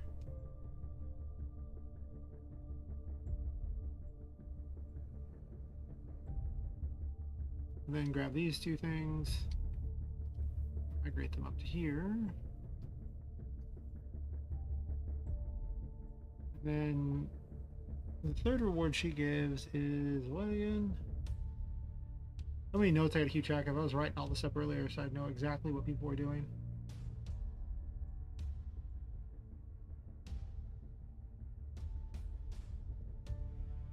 I need to fix star armor so it's not so it works with this new system. Because right now it used to just reduce damage by half for a duration, but now it doesn't do that anymore.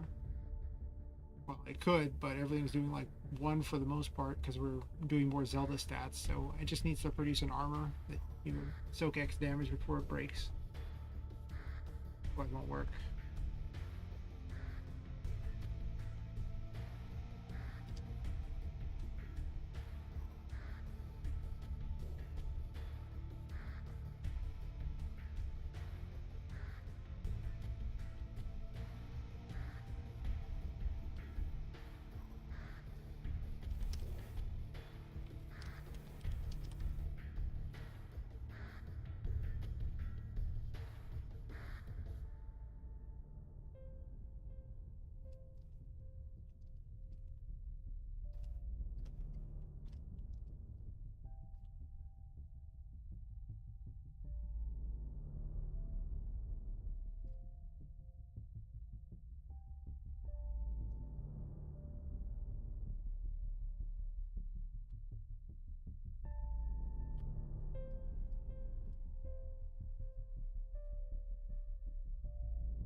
My impromptu writing skills are only so great, I guess, at this point, so I will likely come back and make everything way better. But who knows, for the prototype, I might leave a lot of things because it ain't got to be perfect for a prototype. Like I say, we're under game dev rules now. The goal is you set a time limit, and whatever is there, unless it's just a catastrophic failure, you just kick it out the door, because after all, every week I work on it anyway as part of the stream, so I could just release the newest version every week and make it better. That was the whole point of doing this. Instead, I've done the stream for like 2 months now and haven't released anything for people to play with. That seems terrible. Absolute worst. Why would I do that?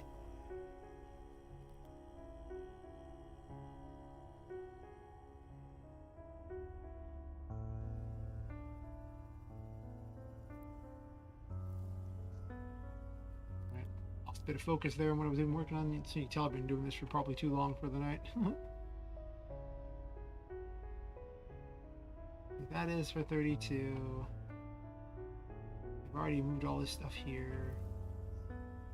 This is the right number for 32, yeah, because 16 matches, so 24 would be 12 matches, yeah, that's perfect.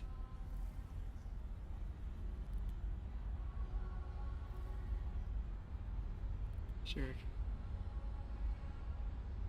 Then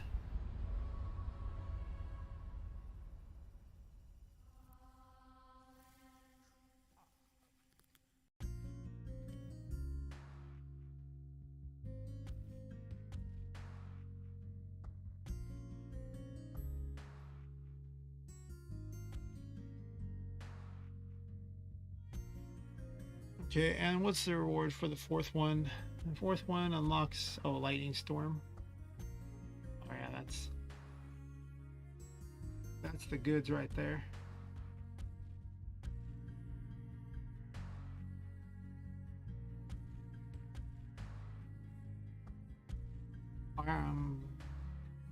Well, never mind, because it'll hand out the reward after you win, and that's going to get added to the other area. But we need some additional ifs in those as well.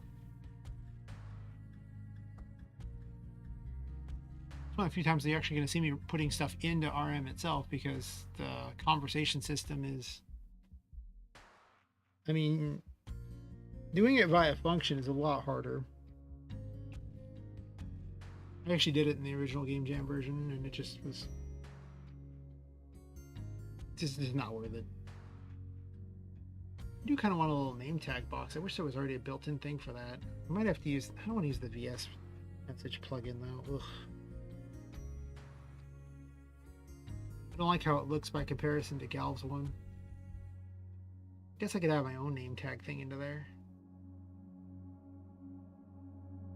It really seems like something should just default on there. Like, name tag should just be a built-in thing to RM. But there's so many things to be built into RM, so, you know, we don't even worry about that.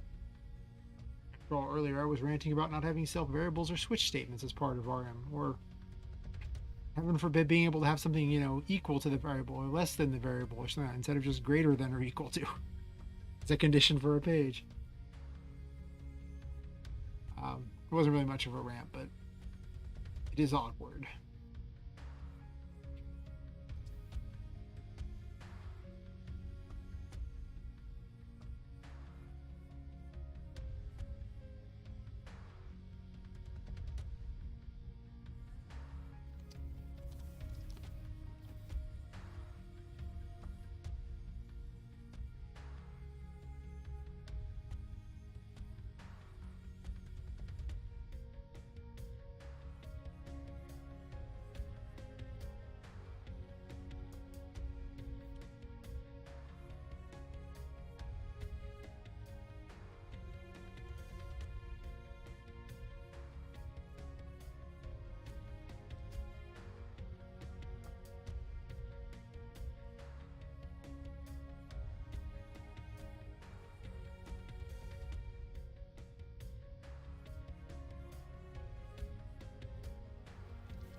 I knocked something off the thing there.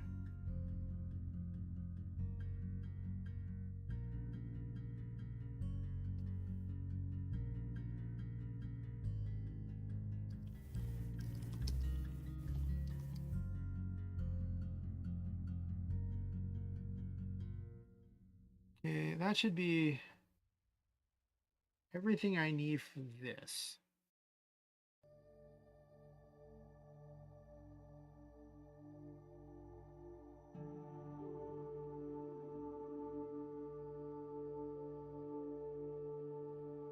I'm going to go ahead and do a quick save, so just in case something were to happen, I probably won't. This program is bizarrely very stable, probably because it's not terribly dissimilar to what it was to MV, which was made like 8 years ago at this point. They had a lot of time to make it stable. Yeah, they did.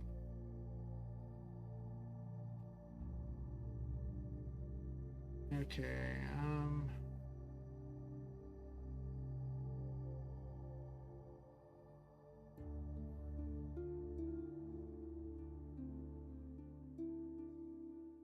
go and delete this extra stuff that's not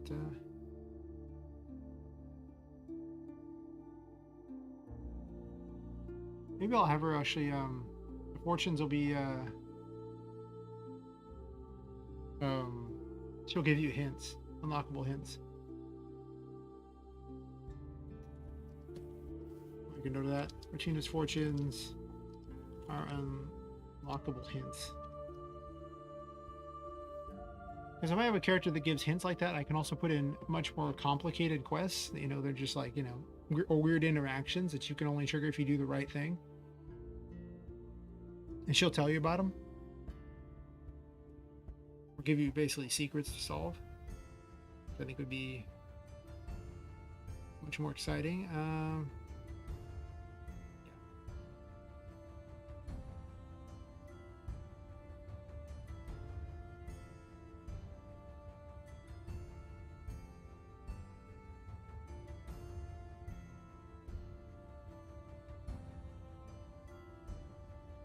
Don't need that on.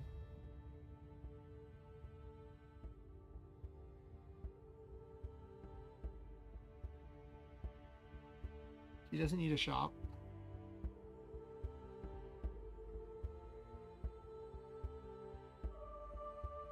I really don't want to use any of the systems built into RM, because if you use any of the systems built into RM, they're designed to completely wipe out everything on the map. But then when they load it back in, they do such a bad job of it that they don't really truly wipe everything out on the map.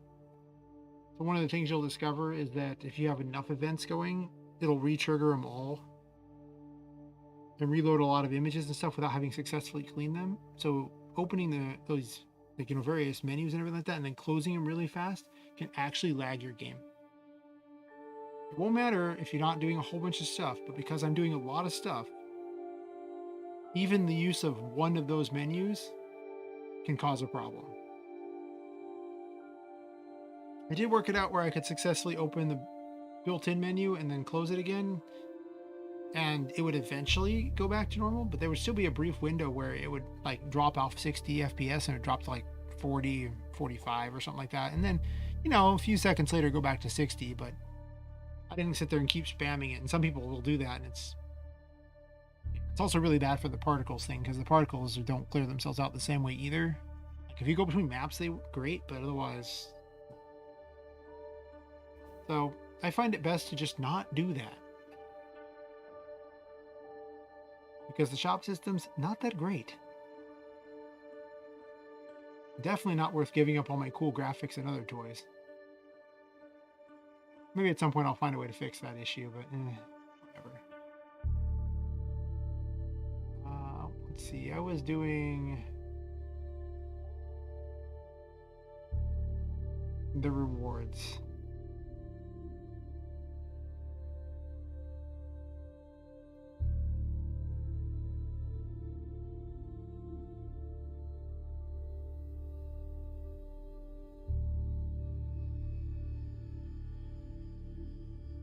That one's fine, that one's fine. This one was, I don't remember.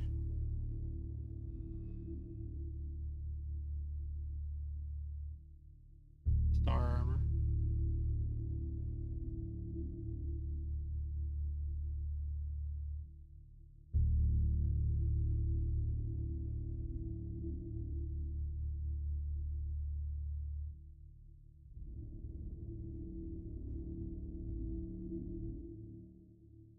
Oh, that's right. I have to have a thing where they if you already have the reward, it has to say something. So I started this thing here probably like half an hour ago before I started typing that other stuff. I don't know, however long ago it was. Feels like it's been an epic journey, and I haven't even actually tested a single thing since then. But sometimes when you get to coding, you just or just setting up content, it can be a while before you get back to it.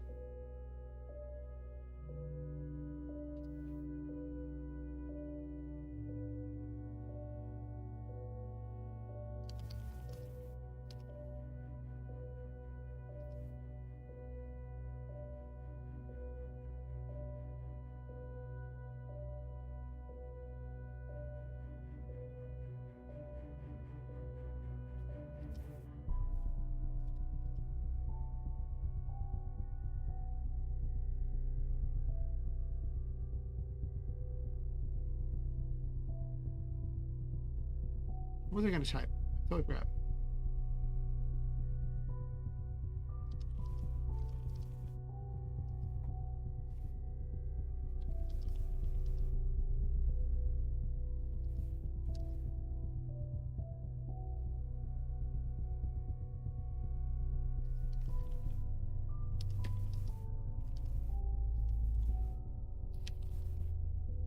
I'm most assuredly going to change that one.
This also means that I can balance the game more around the various abilities being when they're unlocked. Whereas before I just kind of had them all unlocked, and it was like, how am I going to balance these?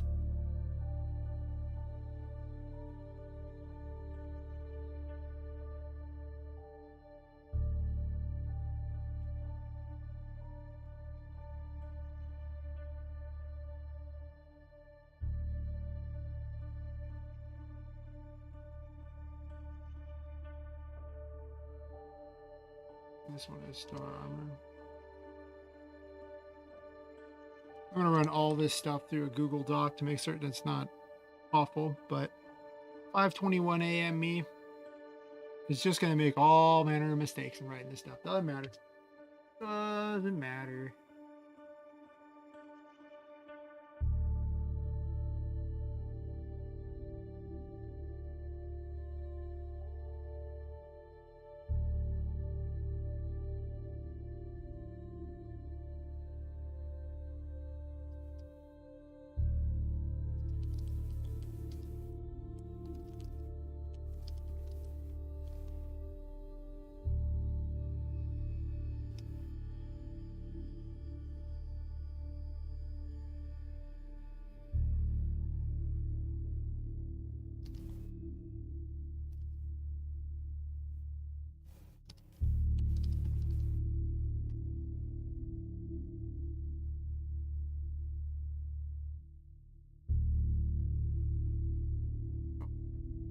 Except Star Ocean, by the way. That's how not awake I am. I mean, Star Ocean's a fun series.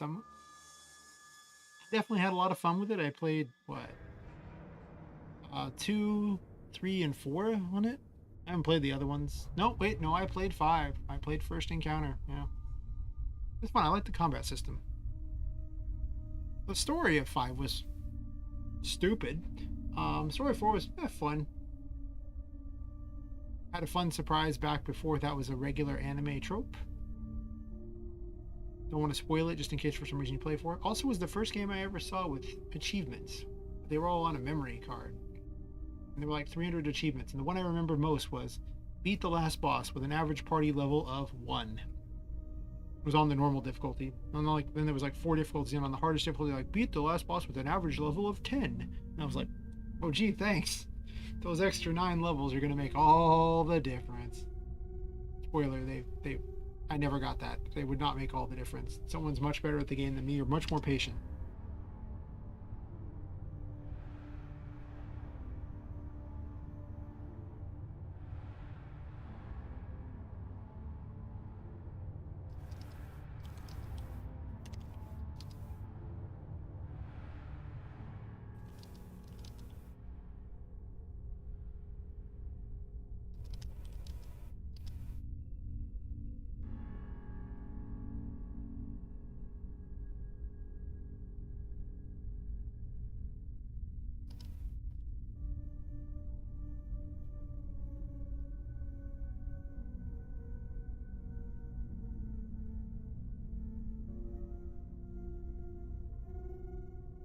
I'll say a better fate.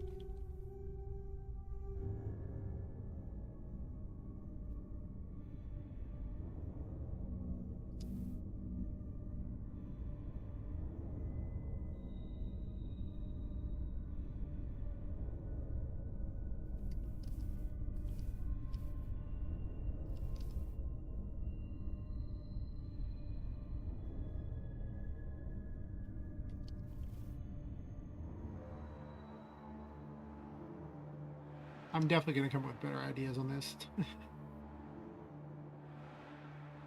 I have a whole bunch of lore and everything, and like an entire world anvil that I've been putting all my games into. And each character's slowly getting more and more information about them and everything like that, and how they're connected. Almost none of which will ever matter for the games themselves, other than to give me ideas of what they would say and how they would interact.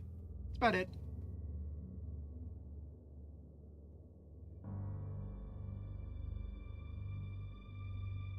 Because I pretty much want every game to be in the same world that I make, because I want to make one set of lore that it all just kind of builds off of. So this way, if you've played any of them, you can just kind of, the more games you play, the greater the reward for a lore, but it won't actually make the games unplayable to not. It's just greater lore. For all those people who read the the Lusty Argonian in Skyrim, it's just random lore, not actually necessarily important, but it is there. Just because. For those people.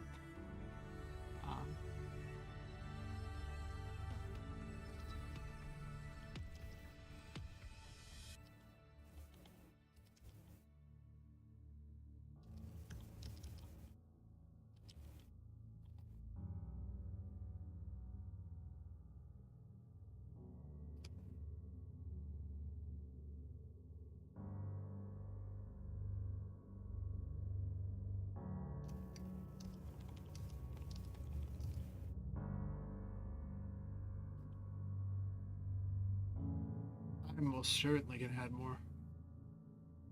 I think that's everything I need. Wait, never mind. That's not everything I need. I need to do this. This should be the last command I need, and then everything should actually work. Make a reward system. It'll be simple. Actually, I knew it would take pretty much this much effort to do. This is actually being a lot closer to the point-and-click adventure style thing, where you trigger one of these events and then it just gives you something.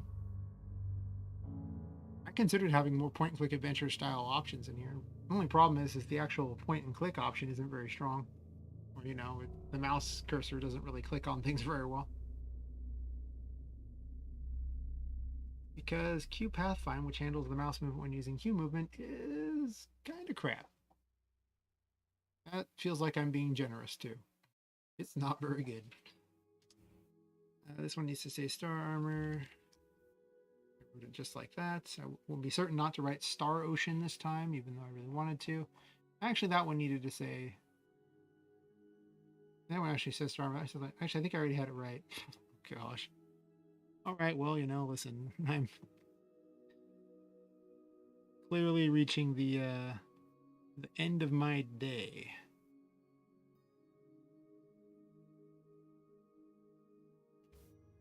That's actually HP3, I believe. Or did I capitalize it? I capitalized it. That's weird. I don't usually capitalize stuff like that. Or at least not the first letter. Okay. That should be everything I need. Maybe. There's probably some logic I missed somewhere in there.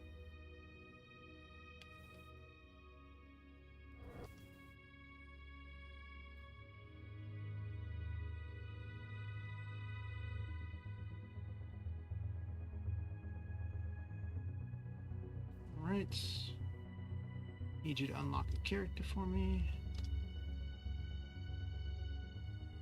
Unlock Fortuna.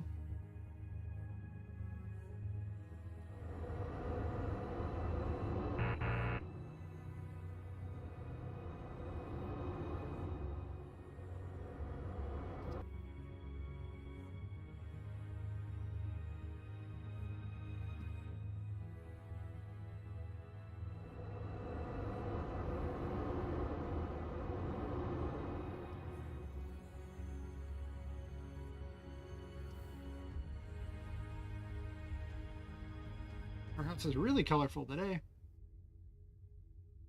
I think I upgraded the number of things that can spawn out here. That's cool. I kind of like it. It's just lit up.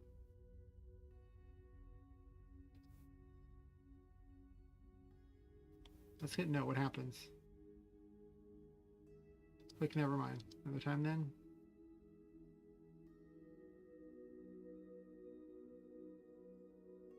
She just sits there. But she doesn't move back down, so I need to fix that.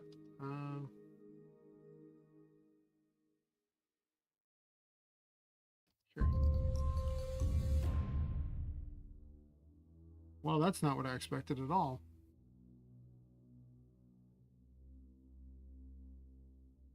So...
Oh, I need to...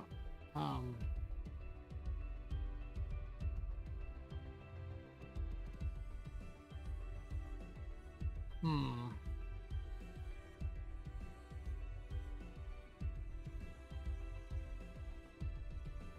I'll need to have a dialogue for no. For no, this isn't unlocked. Let's see.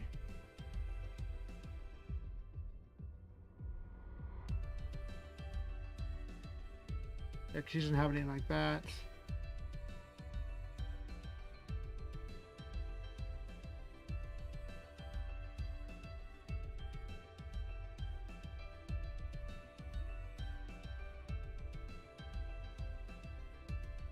I did the 16-1 here.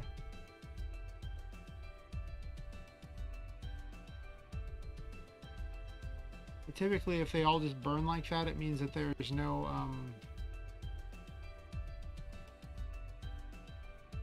it means that the reset's off. The reset's on, so it resets everything. Right? That means the 82 was on, so Terragon reset was on. Should have been paying more attention to exactly how I had this ordered. So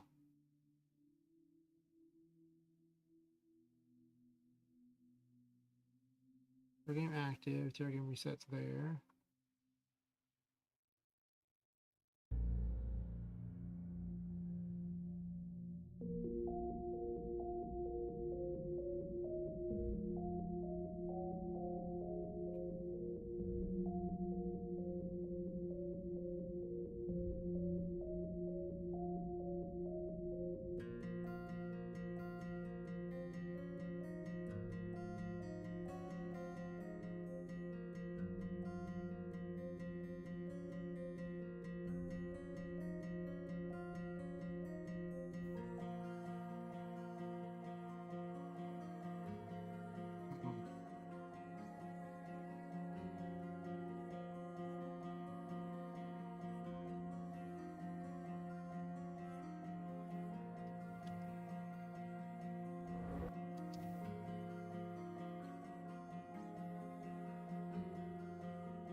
Can I ever unlock the thing?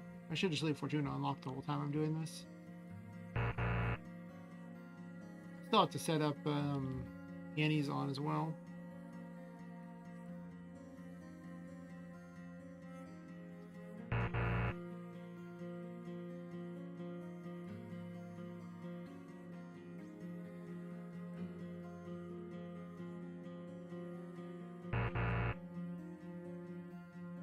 Did I unlock the wrong one? I might have unlocked the wrong one. I wasn't paying attention.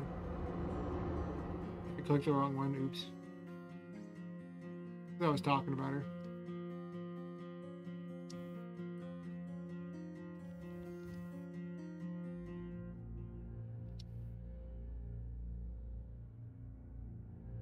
You gotta go far enough away for it to unlock her.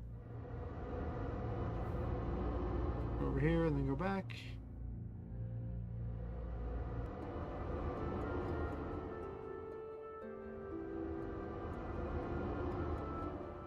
That was where my keyboard shut off temporarily.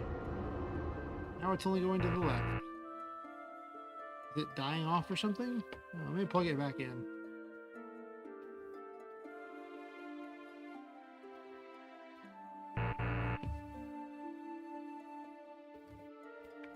I thought this keyboard was a really good keyboard, but that was a very weird behavior. Yeah.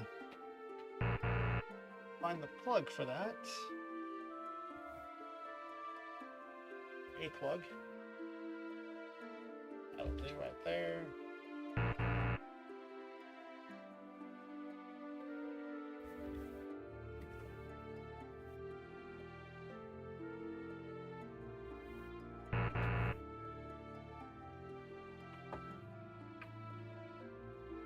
Huh.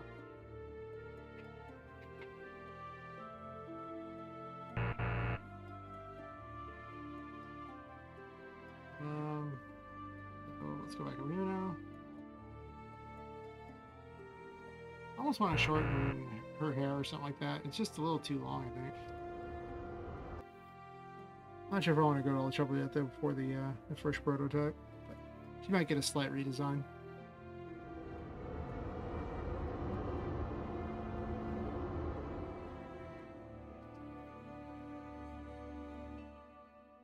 I need to put black behind this so that it looks like there's a thing. I forgot that this is a problem. Probably need to have black in the whole area down there. Can you move back? She does indeed move back, so I fixed that. That's always a good sign. Oh my gosh, she's so slow though.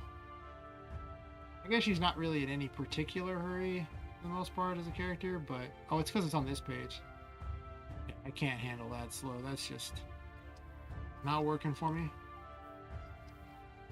Okay, you do talk again. Good enough. Good, good.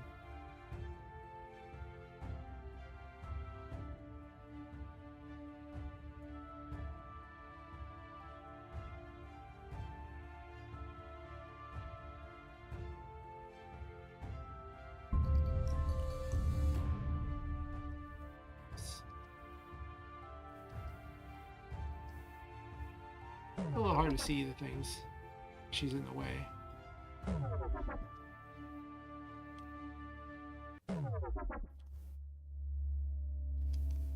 My memory is horrible at this point in the night.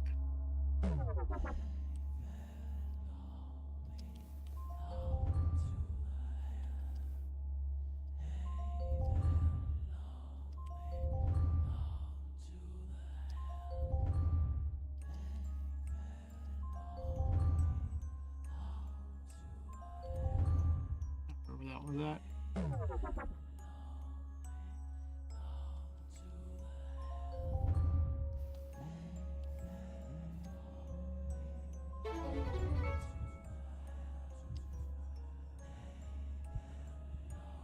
No. Okay, so that one gives health, right? So I'm at 18 now? No. It's supposed to give like a ghost form upgrade, wasn't it?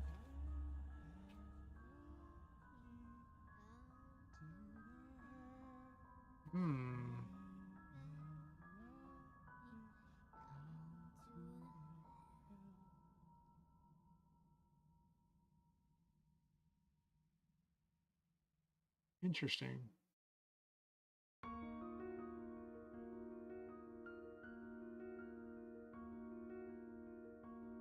Let's do a quick look here. A quick look-see.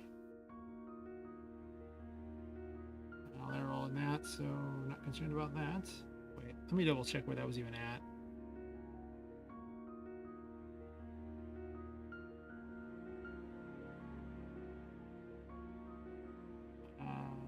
That's actually just inside the actual thing.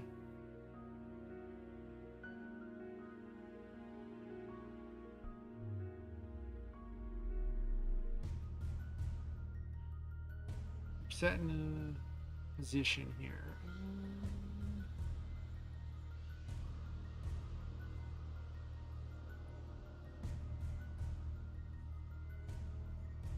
Right here, I messed that up. Sure. And the other error it was giving me was...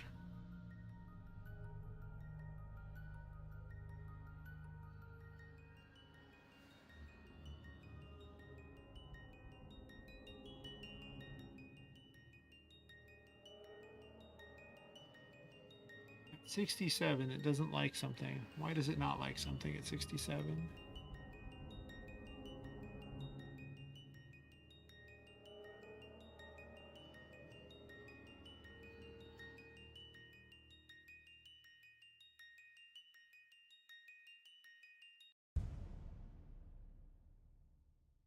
But the game looks like it functioned correctly. I'm uncertain why. Maybe it was just the other error was preventing it from doing what it was supposed to do. That could make sense.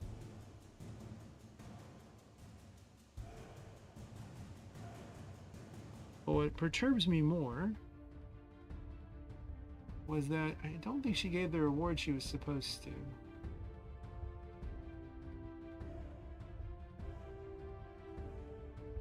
Oh, where is the reward? If it's equal to 16... Ah, yes. I did not change it. She gave HP, though, so the thing worked overall, but... She is supposed to give... Ghost form.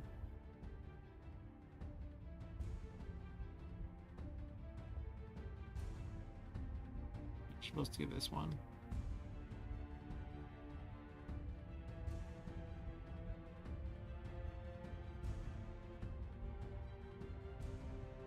HP on this one, Star Armor, Lightning Storm. Okay. I'm not going to be running tests tonight on all the other memory games. I think I'm good on that.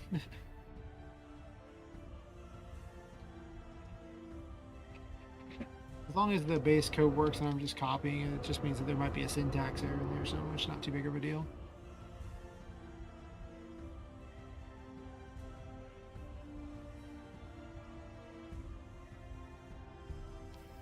I'll need to actually talk to her until it unlock the character.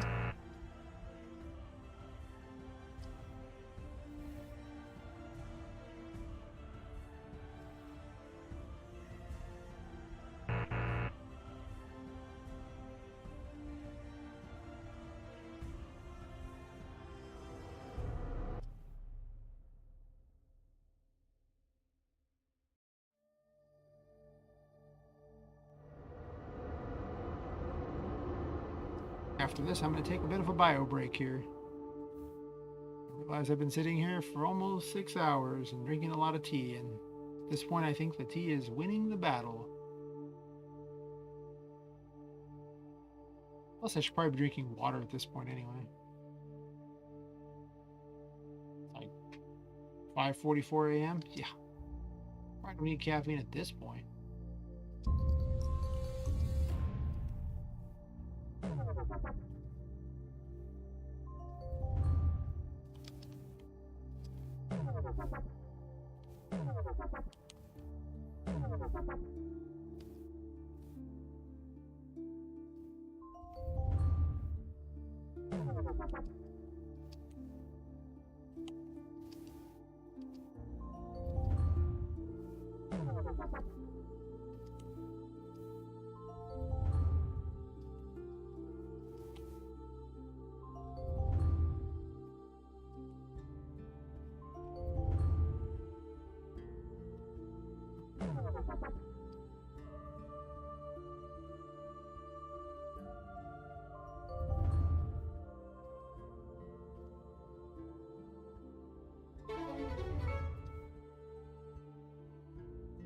Nope.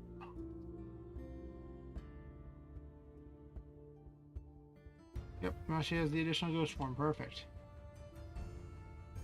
She did not go all the way back down to where she was supposed to, though. Why is that? Did I put the wrong code in for you to go back to where you're supposed to? You know, I'll be right back on that. I'm gonna take that bio break real quick, because I could most definitely use it. I'll be back in like a minute or something. Won't take very long.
All right, I'm back.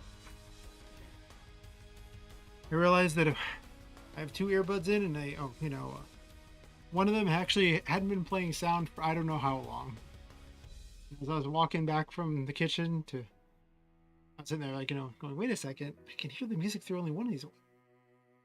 I get really focused on this stuff, and I just kind of forget things. It's just how it is.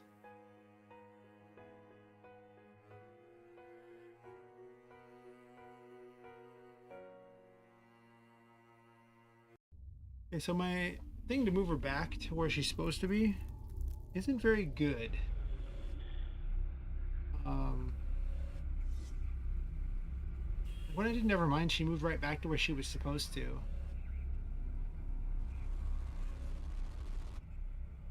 So if that's the case,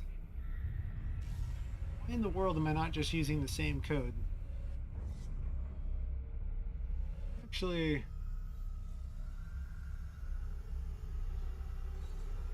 I don't think that code should just be in a specific spot there. Let's see, another time then, blah blah blah.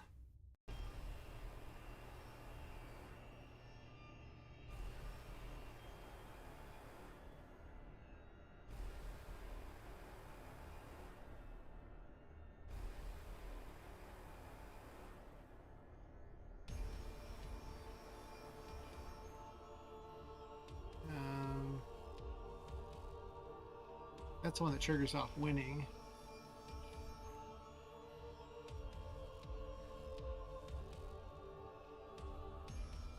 Yeah, this code is in 3 locations. It's time to make another page here.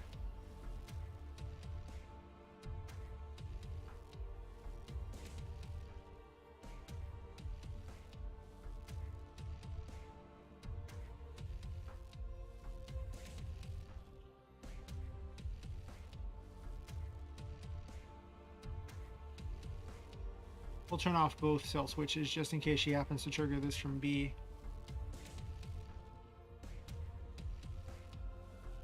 I'm tired of putting this everywhere. It's ridiculous.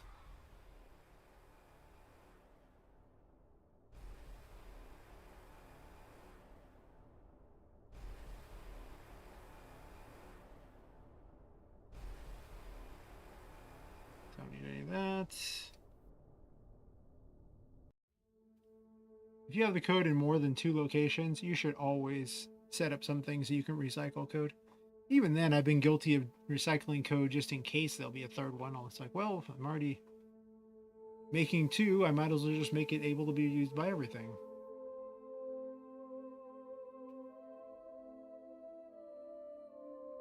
This is a mess.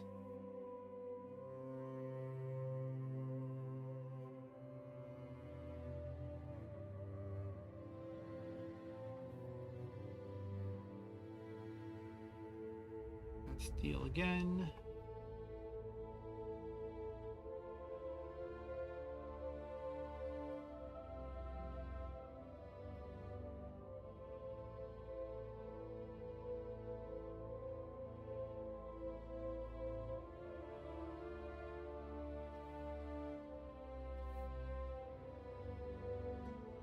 I think that's everywhere where that code is. I wish there were more self switches. It'd be a lot easier to just have additional pages, but they're not.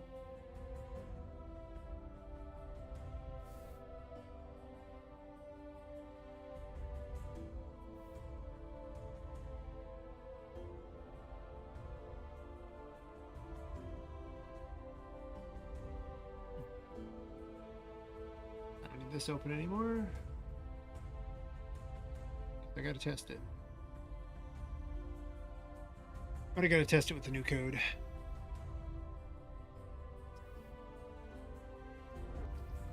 Also, since I'm testing Fortuna's stuff over and over and over, I'm gonna go ahead and skip the whole need to unlock her thing.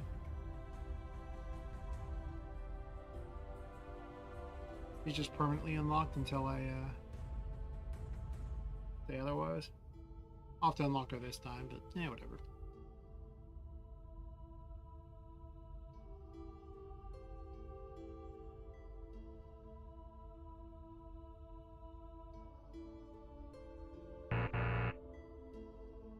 Oh, we gotta talk to her to unlock.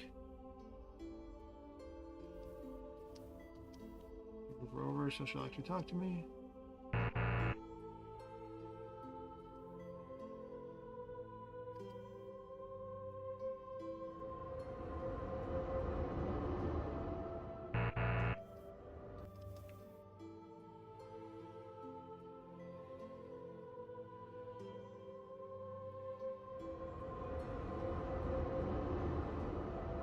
I actually kind of like the stars in her fireplace, but I don't like the gas clouds in there, so we'll see how that goes. I'm gonna use some layering on her thing. Why is she not talking to me? Okay, her talk thing is not very good. It's not close enough. Or not far enough. So let's see.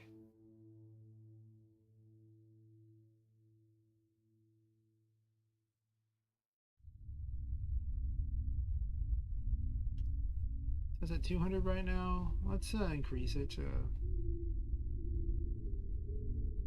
I guess 240 is probably fine. I don't want it to be too big, but I definitely think that is a little hard to trigger.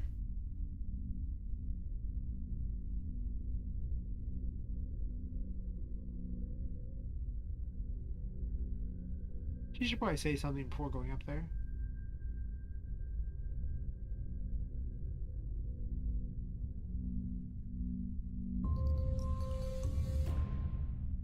Okay, let's do a test here.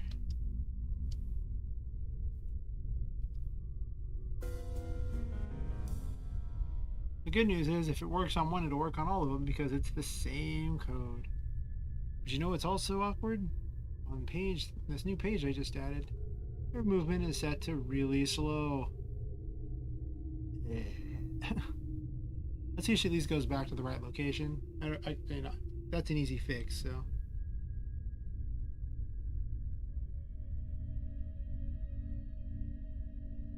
Perfect.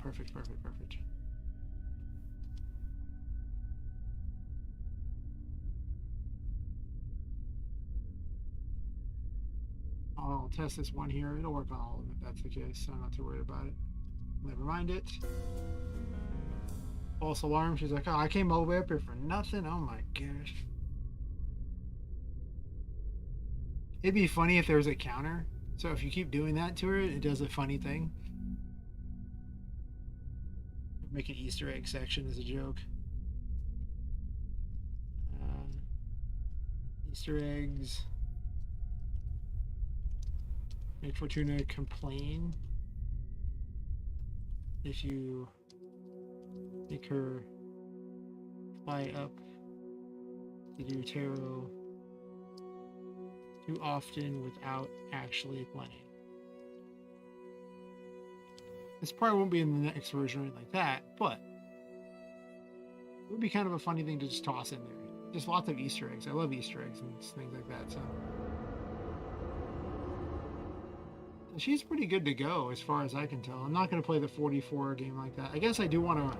I'll test the last one fine. I want to be certain it works, and so far everything works, except for I kind of want to give her a dialogue. But other than that, everything about her works. And that's good enough for me.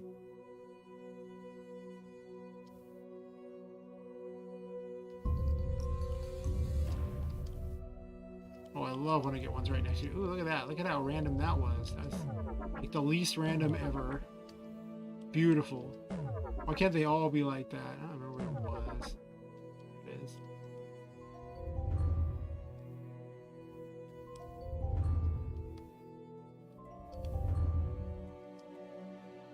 Oh, what's this one here? What's the thing? What's this one? Yeah.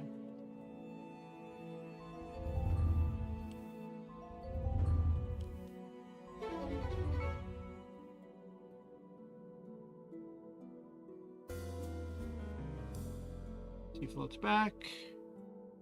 That means almost all the upgrades are there, except for I need to put Annie's on there, and I need to build her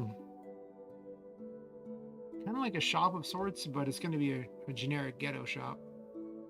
It's just all conversation based. I do like having that in there.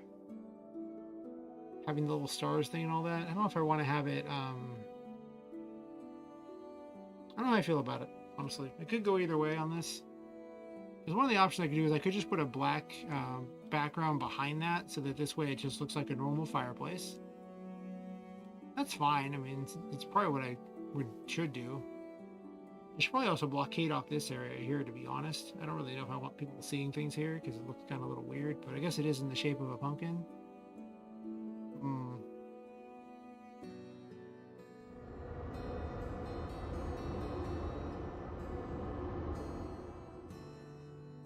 Hmm. I will think about it. So I need to actually add it in the shop too.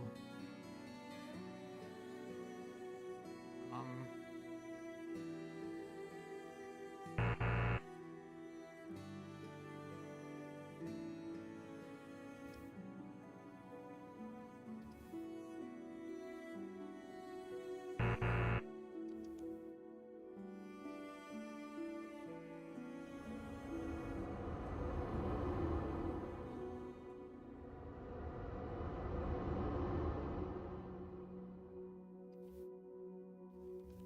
so I'm gonna have you talk to her in there.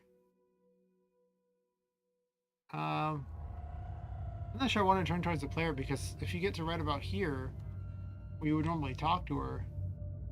Because her event is actually lower than that, it actually will cause it to turn away. I could put the event higher, but the issue with that is then I have to have a distance calculation that includes all this area to talk to her, which I guess is fine. Do I want to do that? It does seem a little ridiculous and probably unnecessary. But I do want her talk box to be pretty big because she's huge, so players are going to want to be able to talk to her. She's like up here or something like that. Hmm.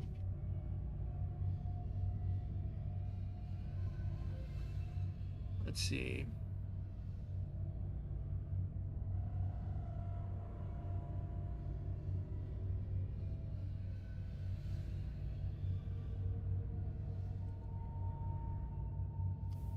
Any zone.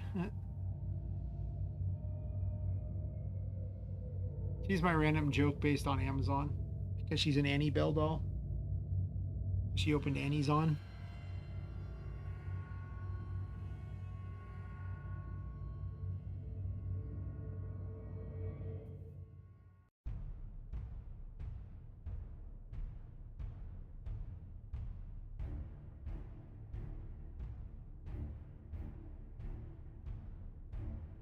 Hmm.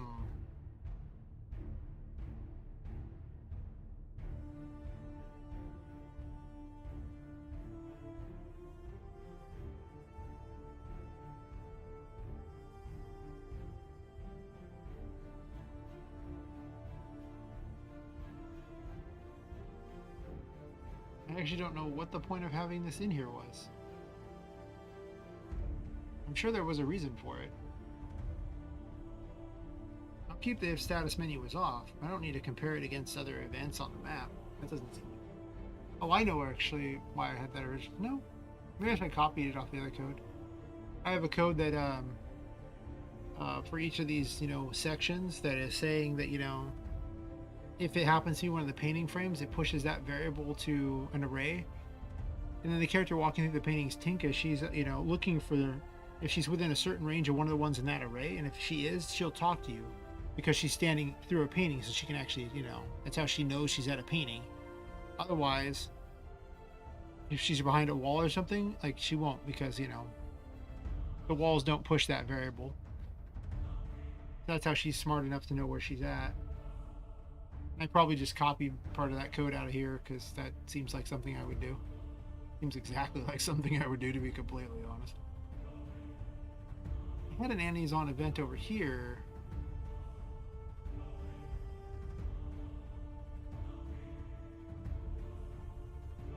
And I think I want to spawn her in at that location as opposed to making that the thing. So probably.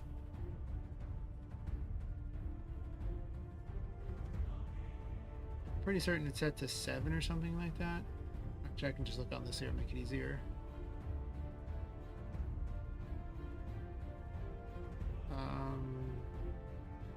So I'm going to want to spawn her at 22011. She's number 6. So let's do 2 of these things here.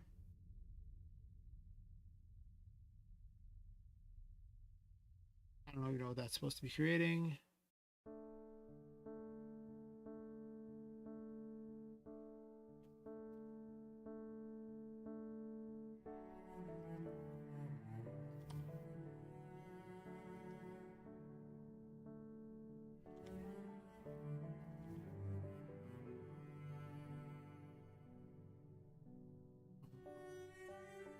I said it was what, 2011, I think? I don't know.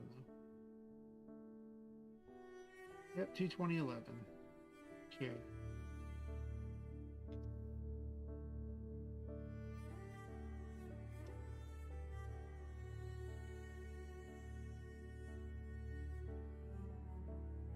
That's number 185, so I bet you the other ones are somewhat near that. Sure are.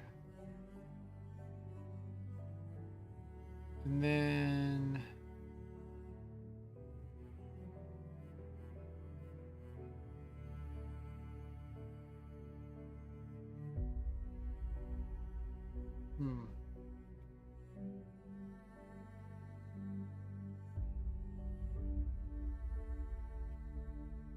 definitely getting tired on this one.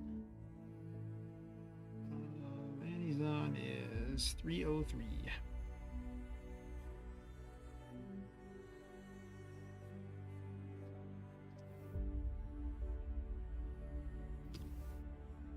Okay, and then now to make Annie's on, do what I want, and also turn off this one because I don't want that on. Remember, it's enemy 6 is the one we're looking for. Actually, I didn't turn it off.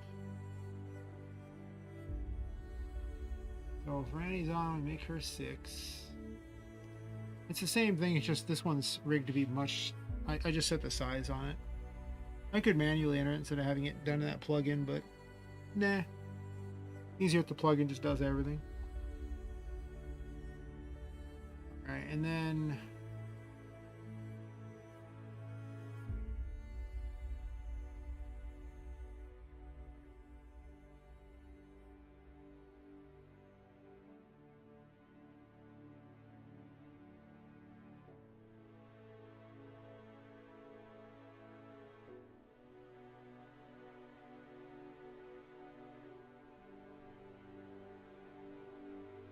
let's see how that pans out. Let's close the previous version first before trying. And I have 2 copies of it open, and we'll let you.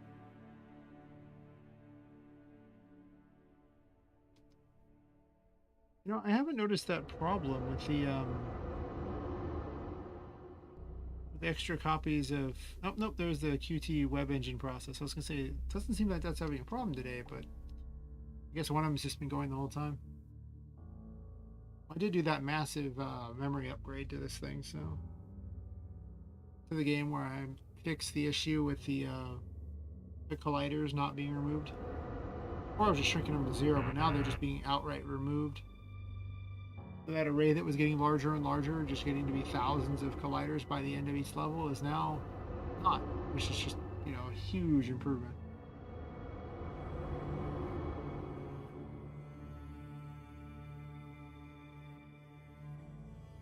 You know, it would have probably really helped.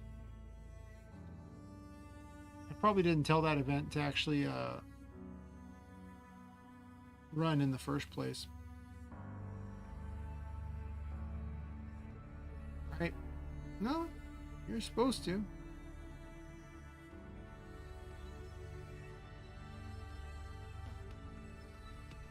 Oh, wait. I forgot to unlock her. That's how you know it's getting late for me. Simple thing like remembering to unlock the character pretty much failed. Pretty much failed.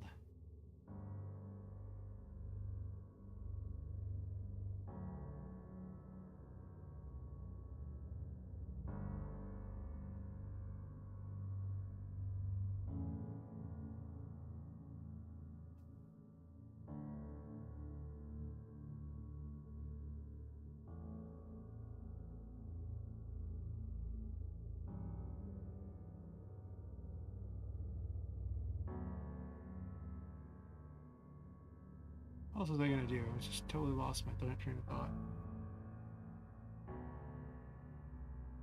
I could actually just set up for dialogue here.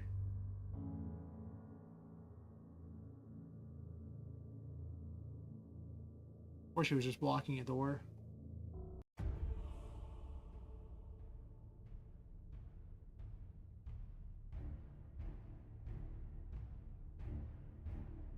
What is she supposed to? She's got a bunch of things she's supposed to unlock. She's the character you can just buy things from. She actually has like 5 things she unlocks. 6 things she unlocks. Alright.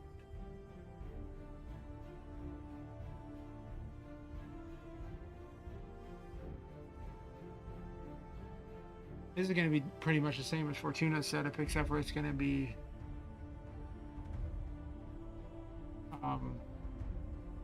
have the option to buy.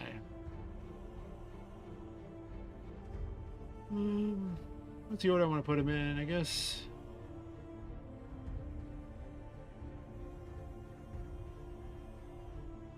Well, I'll just put them in the regular order that they're on my rewards lists, and I'll maybe reorder them so they're more based on the price, I guess. I don't know.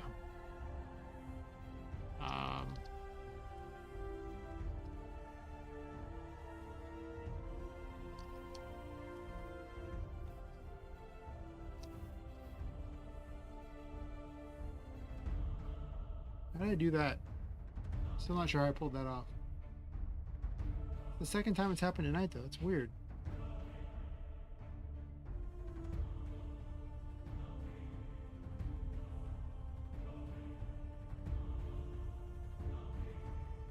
I managed to get to go away last time.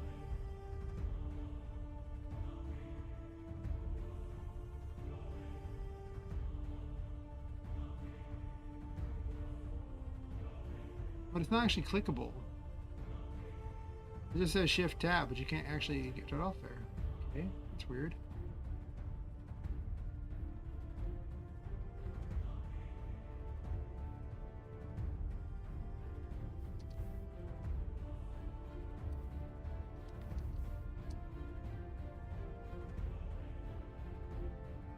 Okay. That was weird. Let me click again. Must be some combination of keys I'm accidentally clicking because this keyboard's a little smaller. The only explanation, but whatever.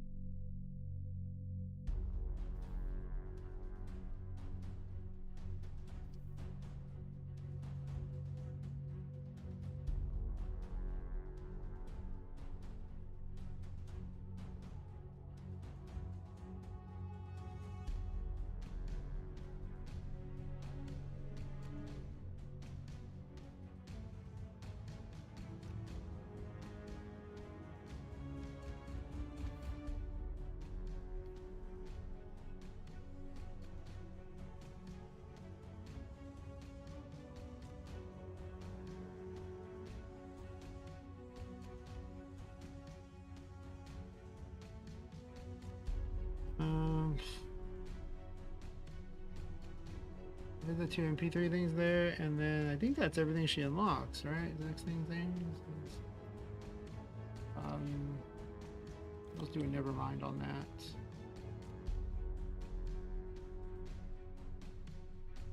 And then I think I'm gonna write all that tonight. A bunch of random choices doesn't seem like something I'm gonna want to do necessarily. See if she actually shows up correctly, first of all. Think about all the stuff I'm supposed to write.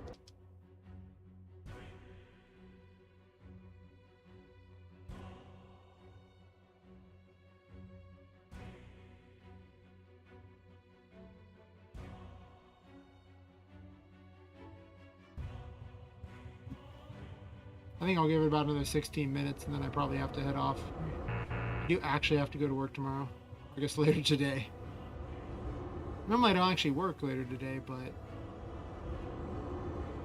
clients could only meet on a Tuesday or Thursday, and I'm like, ugh, all right, fine, I don't want to.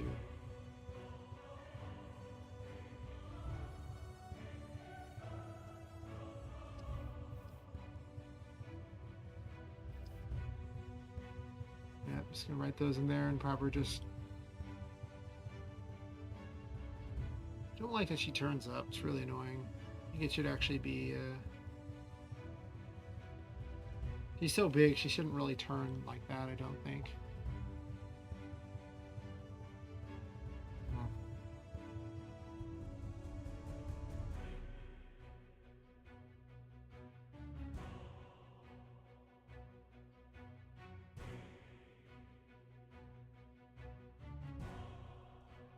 Do I want to write a thing so that she turns only left or right?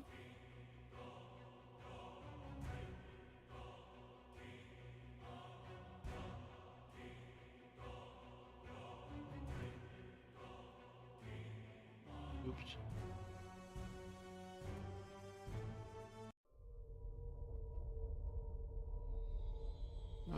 If game player X dot X is less than game map dot event, event ID, nice typing, dot X.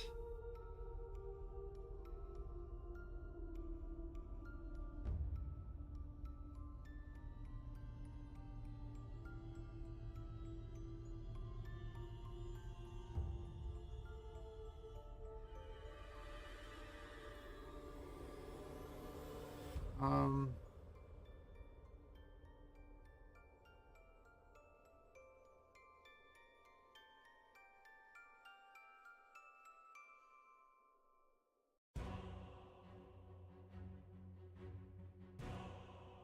there's not even an option to turn that direction, is there? Um,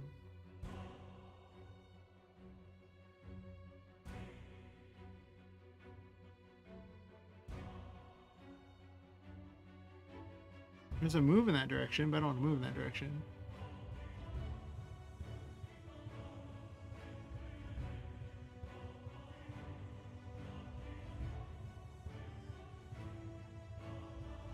Hmm.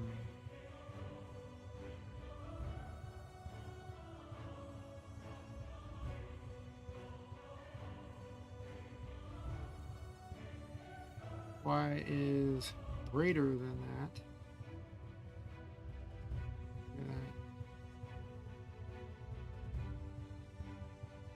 Close to, okay, I guess do that, yeah. Because this way, if it just goes above, it won't do anything. The character never moves towards the player.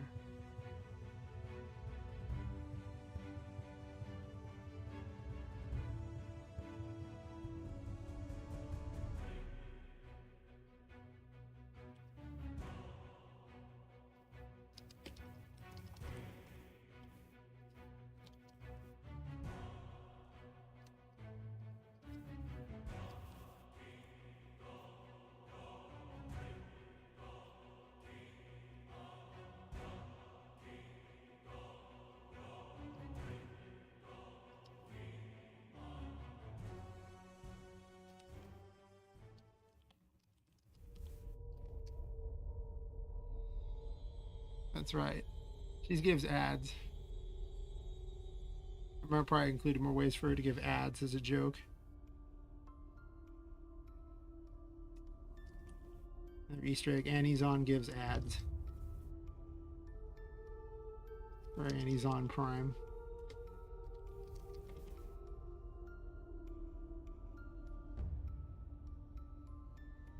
These are important things that must be included in the game.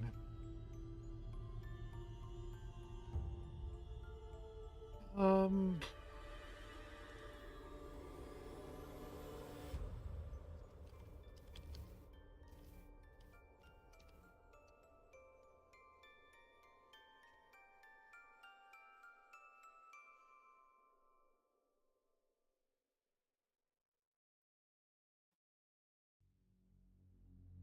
make her almost kind of shady. I mean, she is an evil character that just happens to be wearing a hat. She's not any other different than any of the other Annies. Other than, I guess, a keen business sense, and of course a hat. But it's an important hat. If she says so.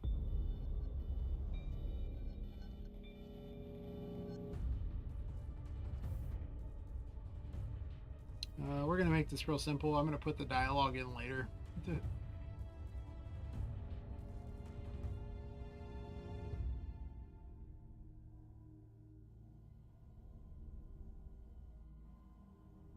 This is where we run the unlock code.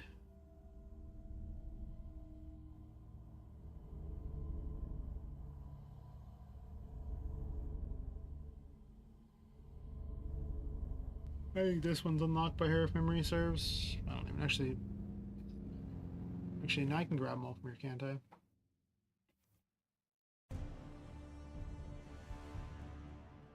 Yeah, firewall's one of them unlocks.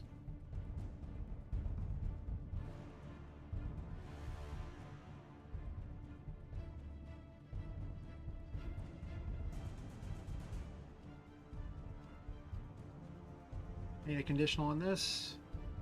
If what I even use as the variable for money, I don't even remember. It has been a bit. Probably up on the. Okay, I'm gonna looking it up and cheating here. This is. Well, first of all, I probably didn't use a switch as a variable. Chalk that one up to being not as awake as I could be. 52.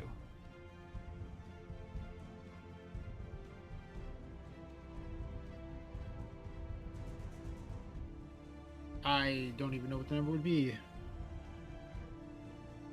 What's a reasonable number to collect? I mean, you're unlocking a spell.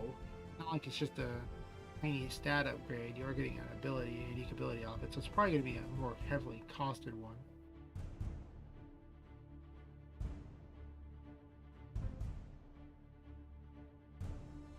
We'll put it like 100 to start with, and then probably adjust it.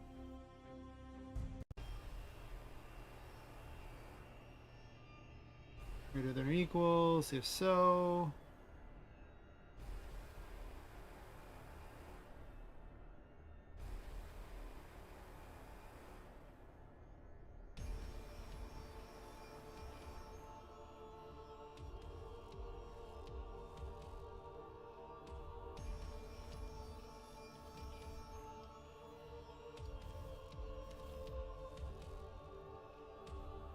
I'm not even worried about my spelling at this point. I'm totally going to go back through and double check all this later. I'm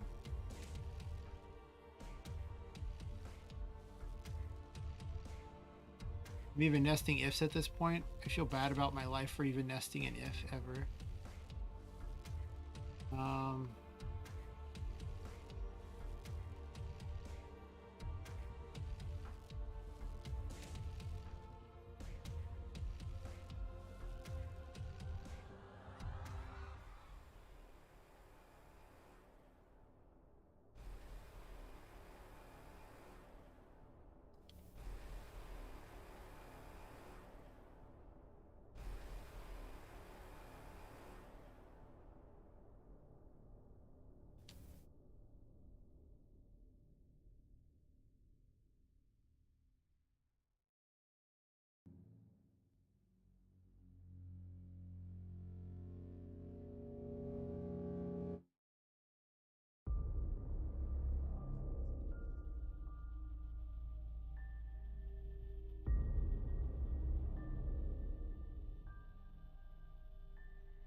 Those all sold out. I could set up some sort of thing where it removes them from the list of what's available, but you know, I want the prototype to be finished ASAP. So no, we're not doing that.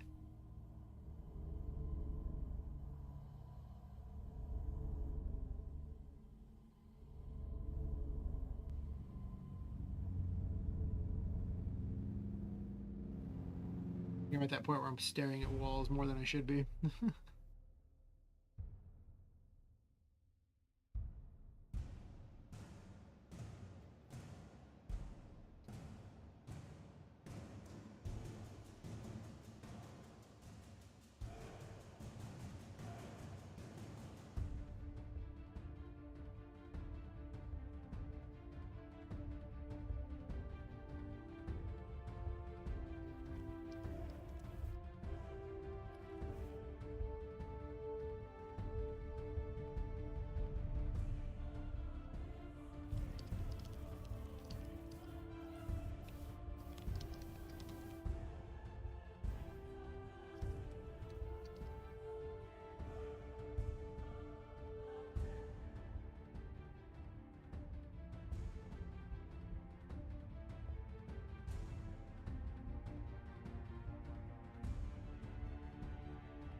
Kind of feel like she should have additional dialogue.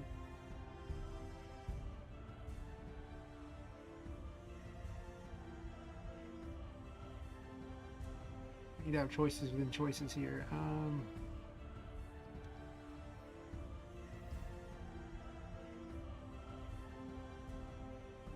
What even goes on there? Click to return to thingy. I just clicked an arrow key. At least I forgot how to get rid of it. That's weird. I don't know. You suck, Steam. Seriously.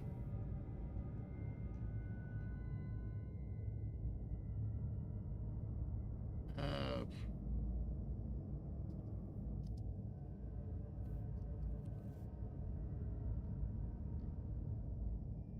I just typed. I didn't do anything else. Apparently, you're not allowed to run RPGMaker for too long.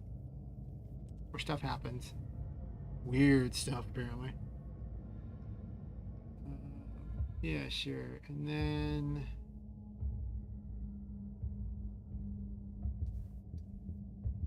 take this, dump it in here.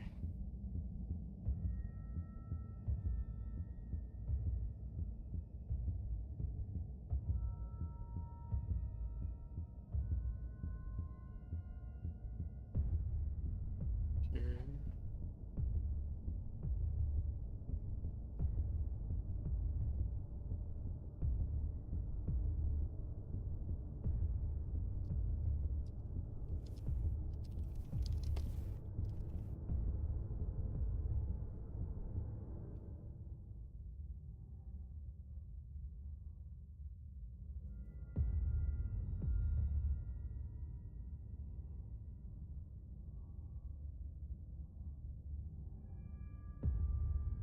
I don't think I'm going to write custom text for each of these items necessarily. Not right now, anyway.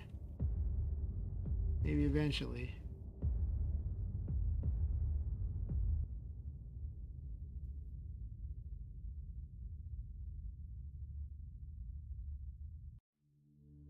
I'm going to mark them all at 100 for now. I'm way too lazy to set prices right now. I'm going to have to do some math on how often they spawn, like what I think it's going to take to buy each one. I don't want it to be a horrendous grind, but I also want the rewards to not be something you just go in like one of the areas and get all of them. Um, yeah, that'd be kind of ridiculous.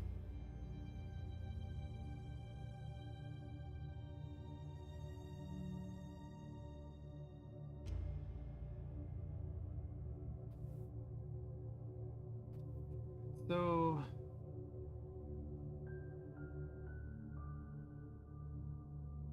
let's just do it in the right order here so I don't have to think about it.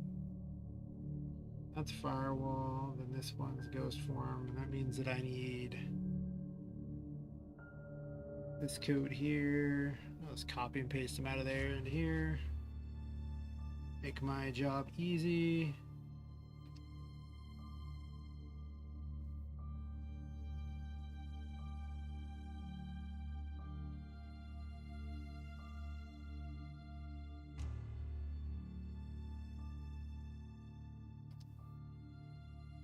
I probably should have made the actual the strings for it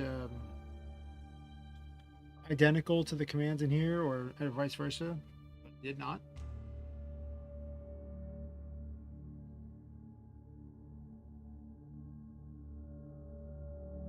Did not indeed.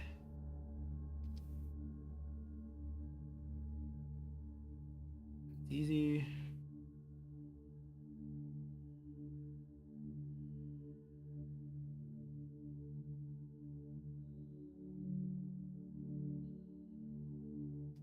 I realize I named these not because I expected them to be the exact amount given, but just because they were the sequential order for these, because I didn't know what the values are going to be that I'm going to end up with for how much each of these gives. So that's why they don't actually match. I guess in hindsight, it didn't really matter, but okay. So I believe that's all the rewards she gives. She gives the 5, the 6, MP3, the 2.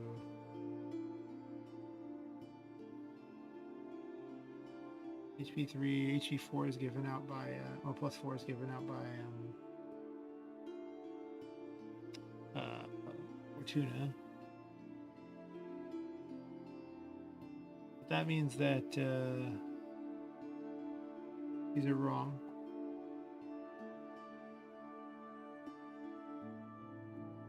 This one's actually supposed to be HP2.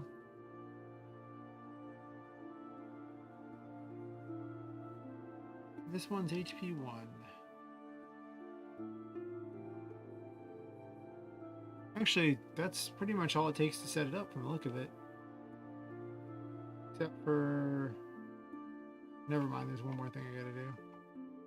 These unlock thingies, I need to change them as well. This one goes for 1 plus 1.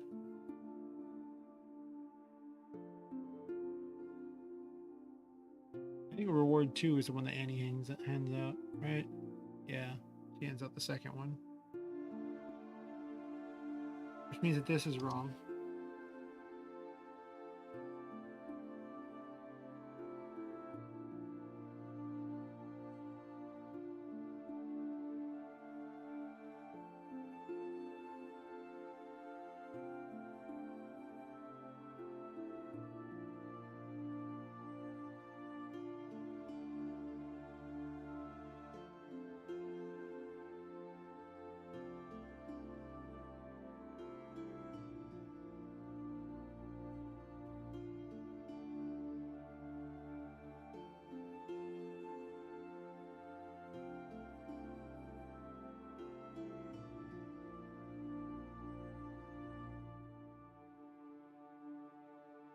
That should be all of them. You'll be able to buy each upgrade once. Without some sort of a plugin, it's going to be kind of hard to...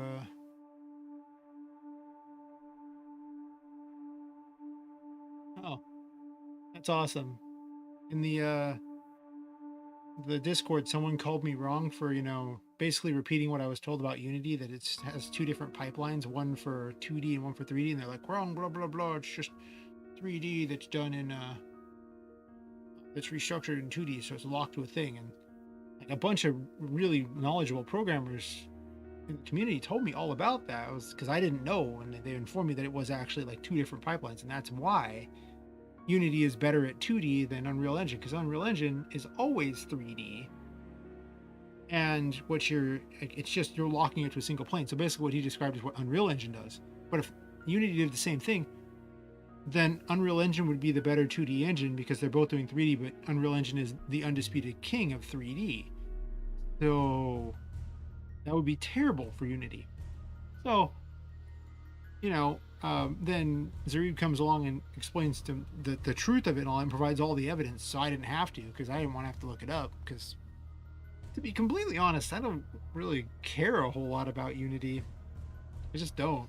Like, I know this engine, and I don't plan on learning C sharp. I already know JavaScript, and I have some knowledge of Unreal Engine, so I don't need a third engine. I'm good.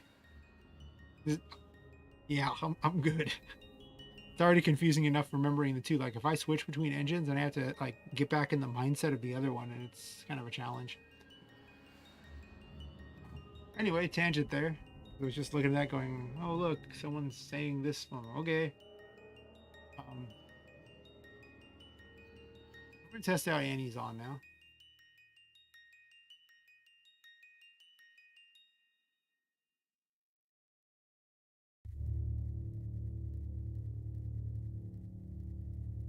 We are going to attempt. Okay, I didn't hit save. That's why I was like, wait a minute.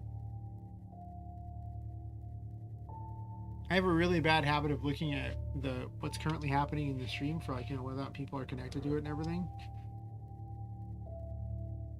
and marveling at the fact that YouTube lists two different concurrent numbers and they don't always match. It's like, okay. Sometimes there's two people watching, but then you look at the other number for concurrence and it says one, and other times there'll be like 0 people watching on one, and there'll be like 3 on another, and it's like, what are these numbers? I don't even get it.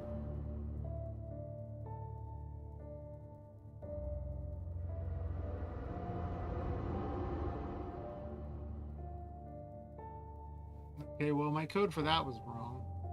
Oh, no, she turned. If I'm above, she won't turn. But if I go below and then within range, it'll turn. But the range is way too small. So let's fix that.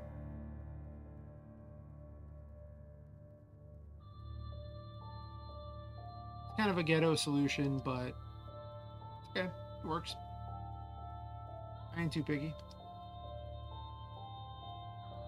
Well, she's huge, so maybe we'll do like 600. She's just ginormous. The other ones were like, she's like 3 times the size, so 3 times the look should be fine. The other ones were not so much. Also, let's increase her talk range. It was 600 on the talk range as well. She is ginormous.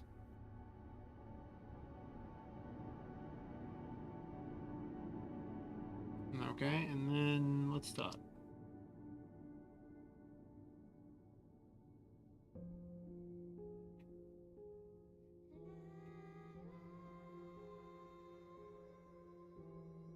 Why is Nevermind way over there? Weird. It's probably because there's an extra chat thing at the bottom. Sounds about right.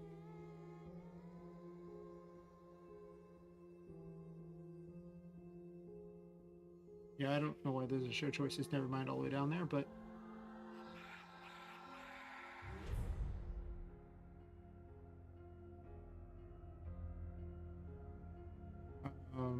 missing a thing here.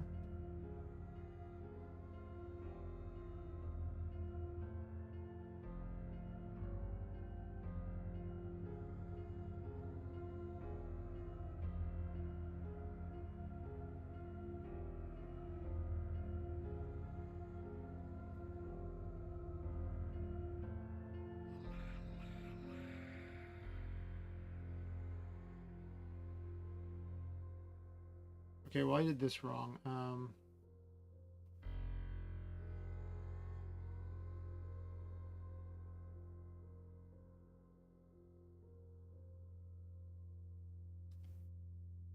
No, it's going to be there.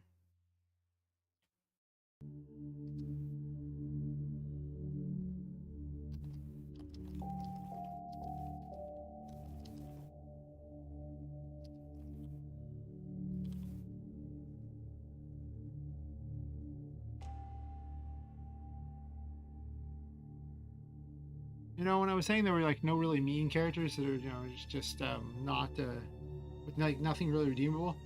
Okay, well Annie's Un's not a good character. She's not a good person, so she, she's actually just evil, like real Amazon.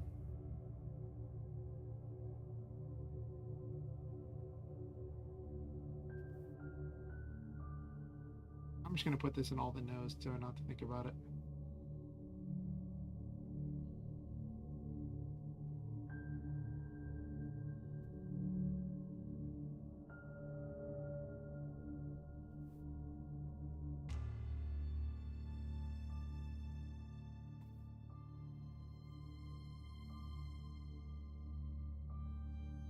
So I'm probably just going to have her make a lot of jokes, inside jokes about Amazon. Just attic versions of everything, you know, that Amazon has. So I want to have the extra time on that.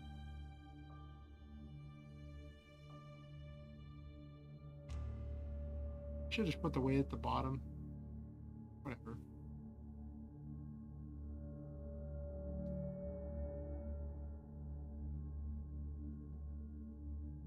It's there as a weight at the bottom. Whatever. It'll work.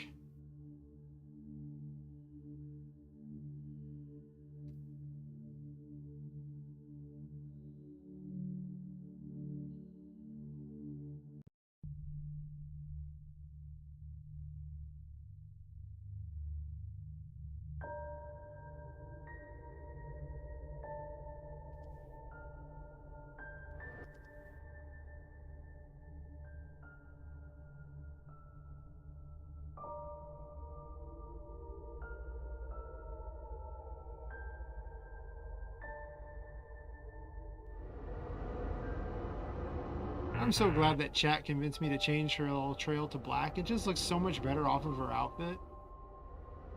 Plus it covers up the back of her so much better.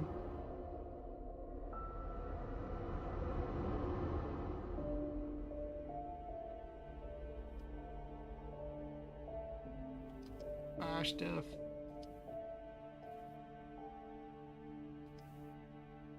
Fair enough. That's okay. Because wonderful girl Tinka here will just give me stuff. That was one of the things I added in. Look, now I have lots of doll parts. I only have 1,000, but that's still... I can just ask her again if I need more, but 1,000 unlocks everything anyway. Actually, you can chat from way over there. Okay, never mind. I'm okay with chatting for now. She's so big, it seems reasonable. Oh. I didn't make a change on this. There was originally a picture here, so I forgot to change this so that it didn't push this variable. I'll just click skip on that in case I want it for later.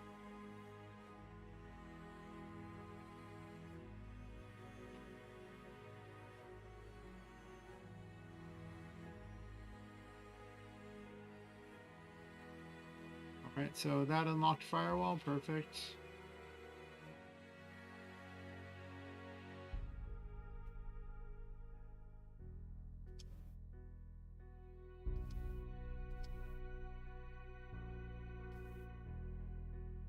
I need a random which stupid ad she gives. Just sneak in as many ads as possible. Be hilarious. Alright, I think I'm... Oh. So the yes and no needs to have a message above it so it appears underneath her. So I need to fix that. I think after this I'll end up calling it for the night. I actually went even farther than I thought, but I get so caught up and want to finish. Maybe, I don't know.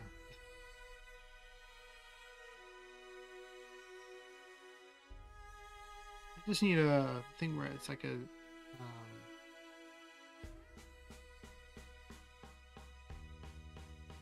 right here. Under each of these you have to actually have the pop 0 so it appears right underneath.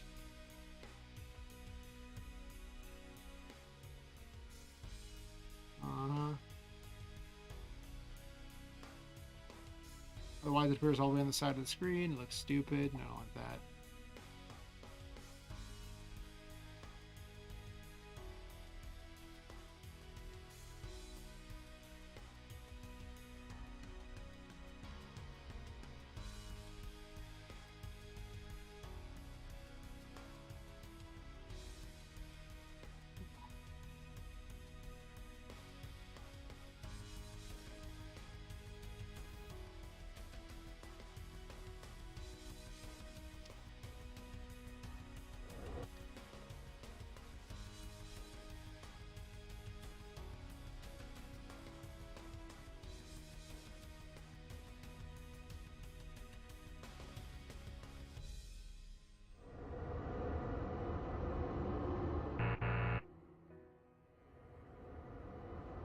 game's really starting to come together so much faster now that I've been focusing on it and not just making all these extra things. So I just need to do that more often. I just need to approach all my game design that way. Actually, let me do this really fast. She still chats from there. Okay, sure. Okay, that might be too far for her to chat from. I think I'm going to reduce that number just a tiny bit.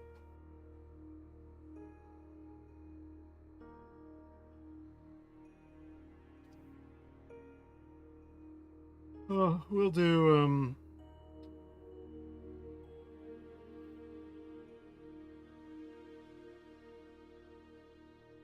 this. I could also do a thing where if the game player's,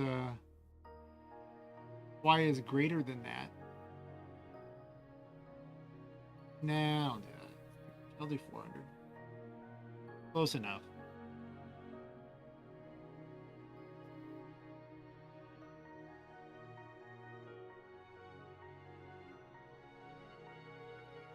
Too poor to shop at Annie's on.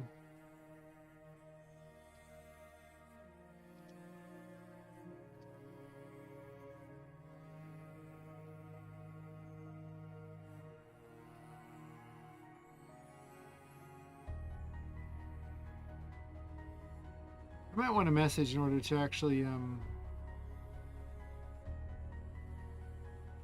did it give her 16? I might want a message telling them what they got, too, or some sort of thing to show the reward was there.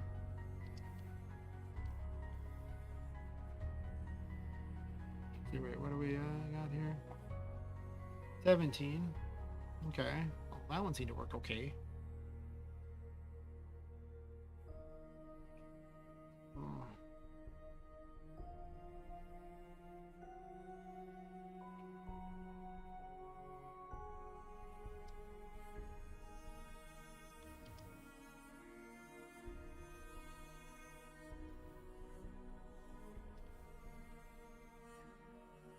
So +1 on that. Now, if I try to buy it again, probably check that to make certain that code works.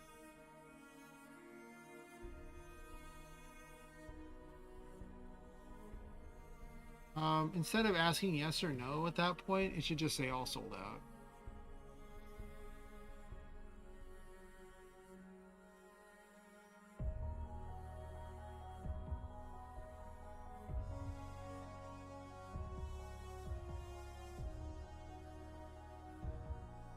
Right.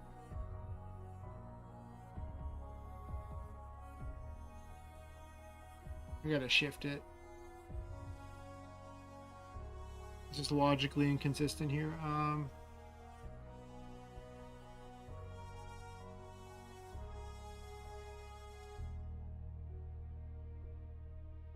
It's gotta go like this. If that's off.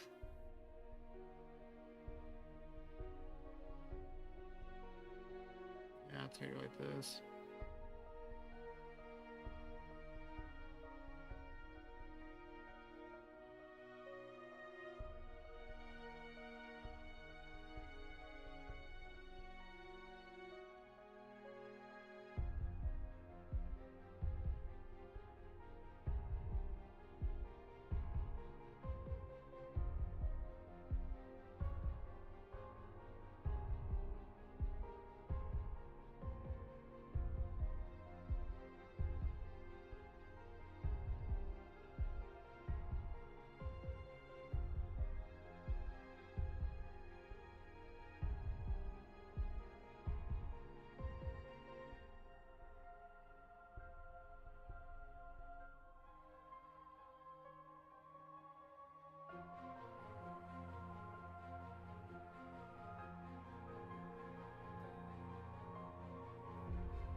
making these lists is it's just a lot of tedious, repetitive stuff. So it's like, I go to my way to code so I don't have to ever repeat myself, but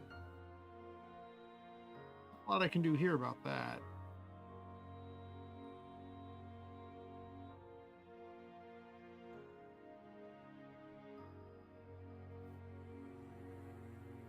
Wait a minute. It's gotta go there.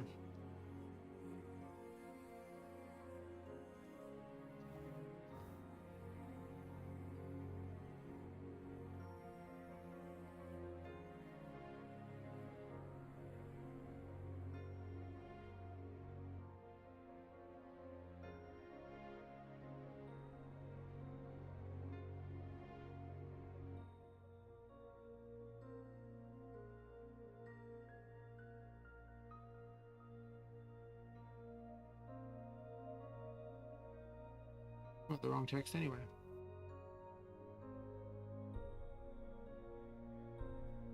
Just say all sold out.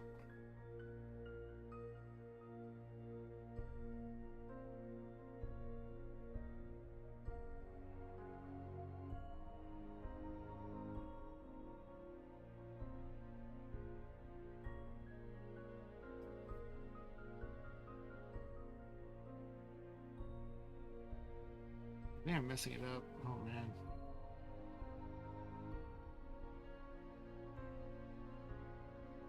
Yeah, this is clearly a point in the night where I'm so tired I just made a terrible error. I do this, and then I do this. Put that there. Yes, do this. Okay, but this one here is botched big time. I think. Is it? H42 is unlocked. Yes. Does this? If that's higher than that, it does this here. Sure. Okay, that looks fine. I know, but I heard if what sells out. Sure.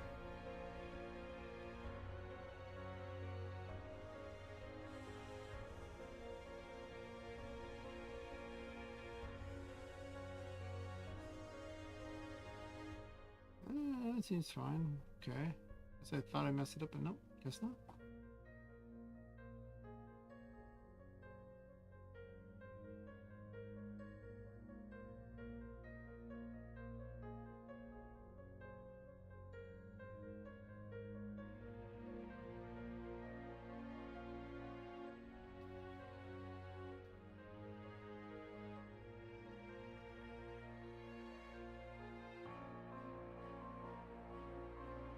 Alright, that should make her work.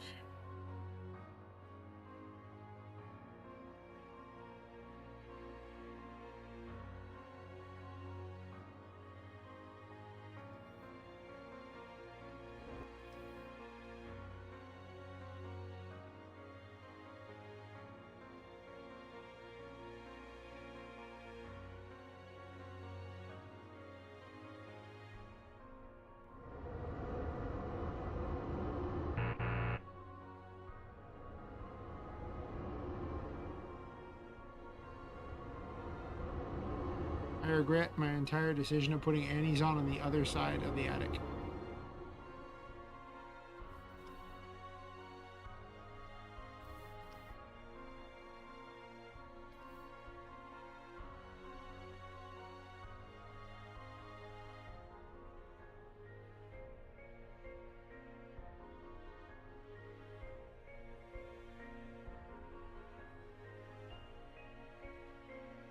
Like I made a logic error here.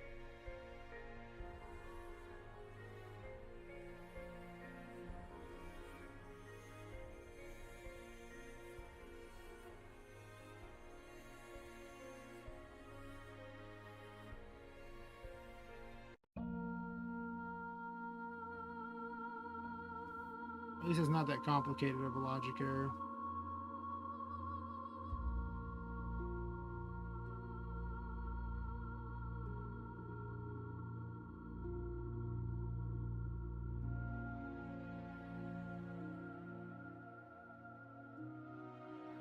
Trying to replace what she says with something probably more logical, but whatever. I'm gonna write a bunch of stuff in tomorrow, probably.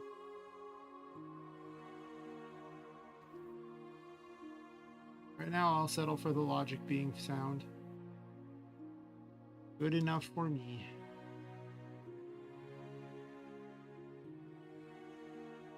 All right, one last try here, then that should work, hopefully.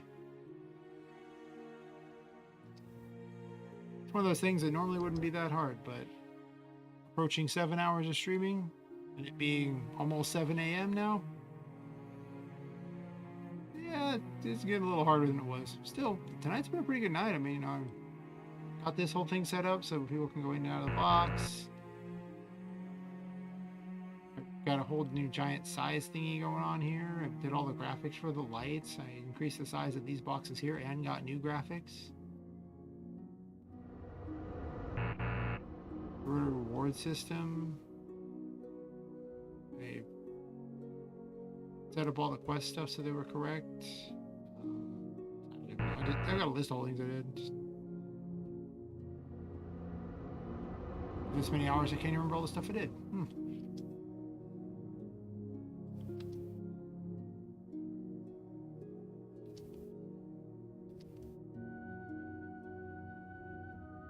Alright, 2 porta shop and Annie's on, that worked out okay.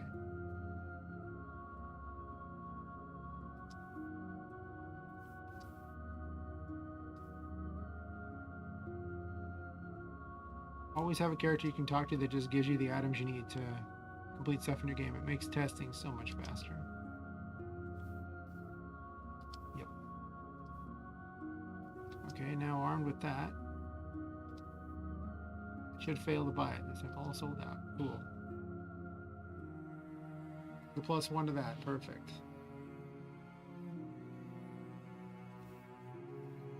I'll just buy her out.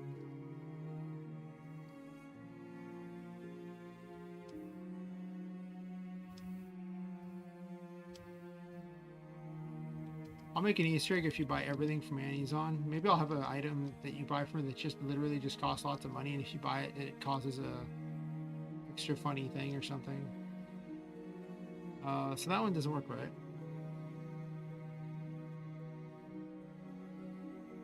I'm out to my Easter eggs ideas.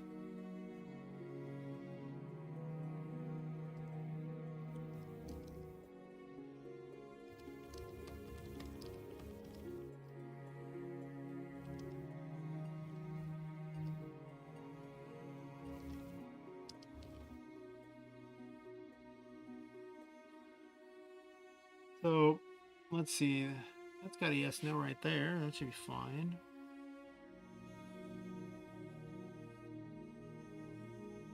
Move this one. It's number fine. I'm not going to rerun the test just for that. Don't need to. I would like to remove them from the list if you've already bought them, though. All sold out.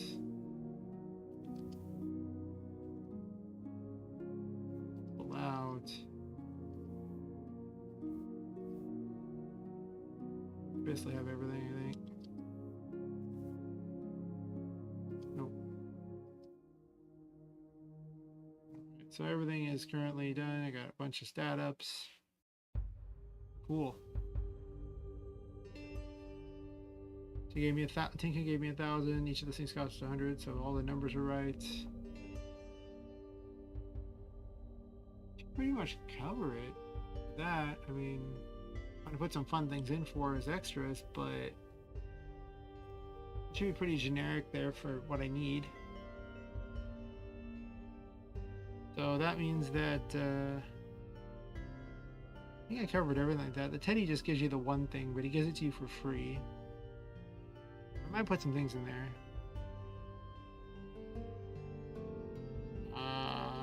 Yeah.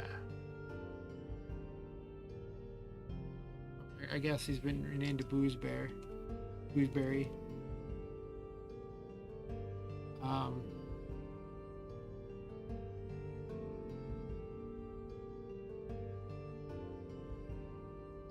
I'm definitely gonna sneak lots of secrets in. I just think I like doing that. I guess it won't be too secret if anyone watched the stream, but if they didn't watch all of the stream, they won't always know that I snuck something in. Just extra random weird things. Yeah, all those are in there, so that's good.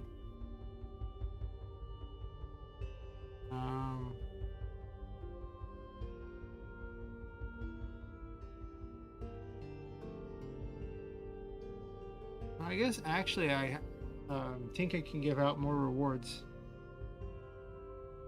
How did I miss the numbers then? It's like gave Annie's on extra ones.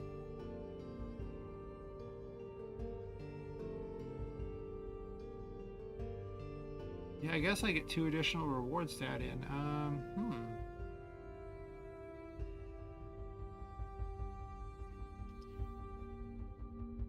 No. No, they're right there. I didn't do these 2. Well, I have almost the entire reward scheme added into the game. Not that it's that hard for her to give those out.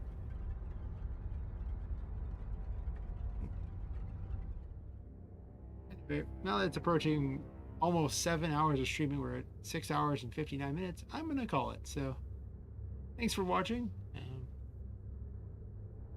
I will likely be back tomorrow at around the same time. Maybe streaming for 7 hours. Probably not. Probably be a little shorter than that. But you never know. If I get caught up in doing something, I usually just run with it. Especially if there's people here, then I'll just keep streaming for longer. If no one's around, you know, it depends on how much streaming. But I enjoy deving, so most of the time I just kind of keep messing with it. Anyway, I will head off right now. Catch you later. Enjoy your, afternoon, evening, or morning, whatever. Enjoy Villain. Signing out. Catch you later.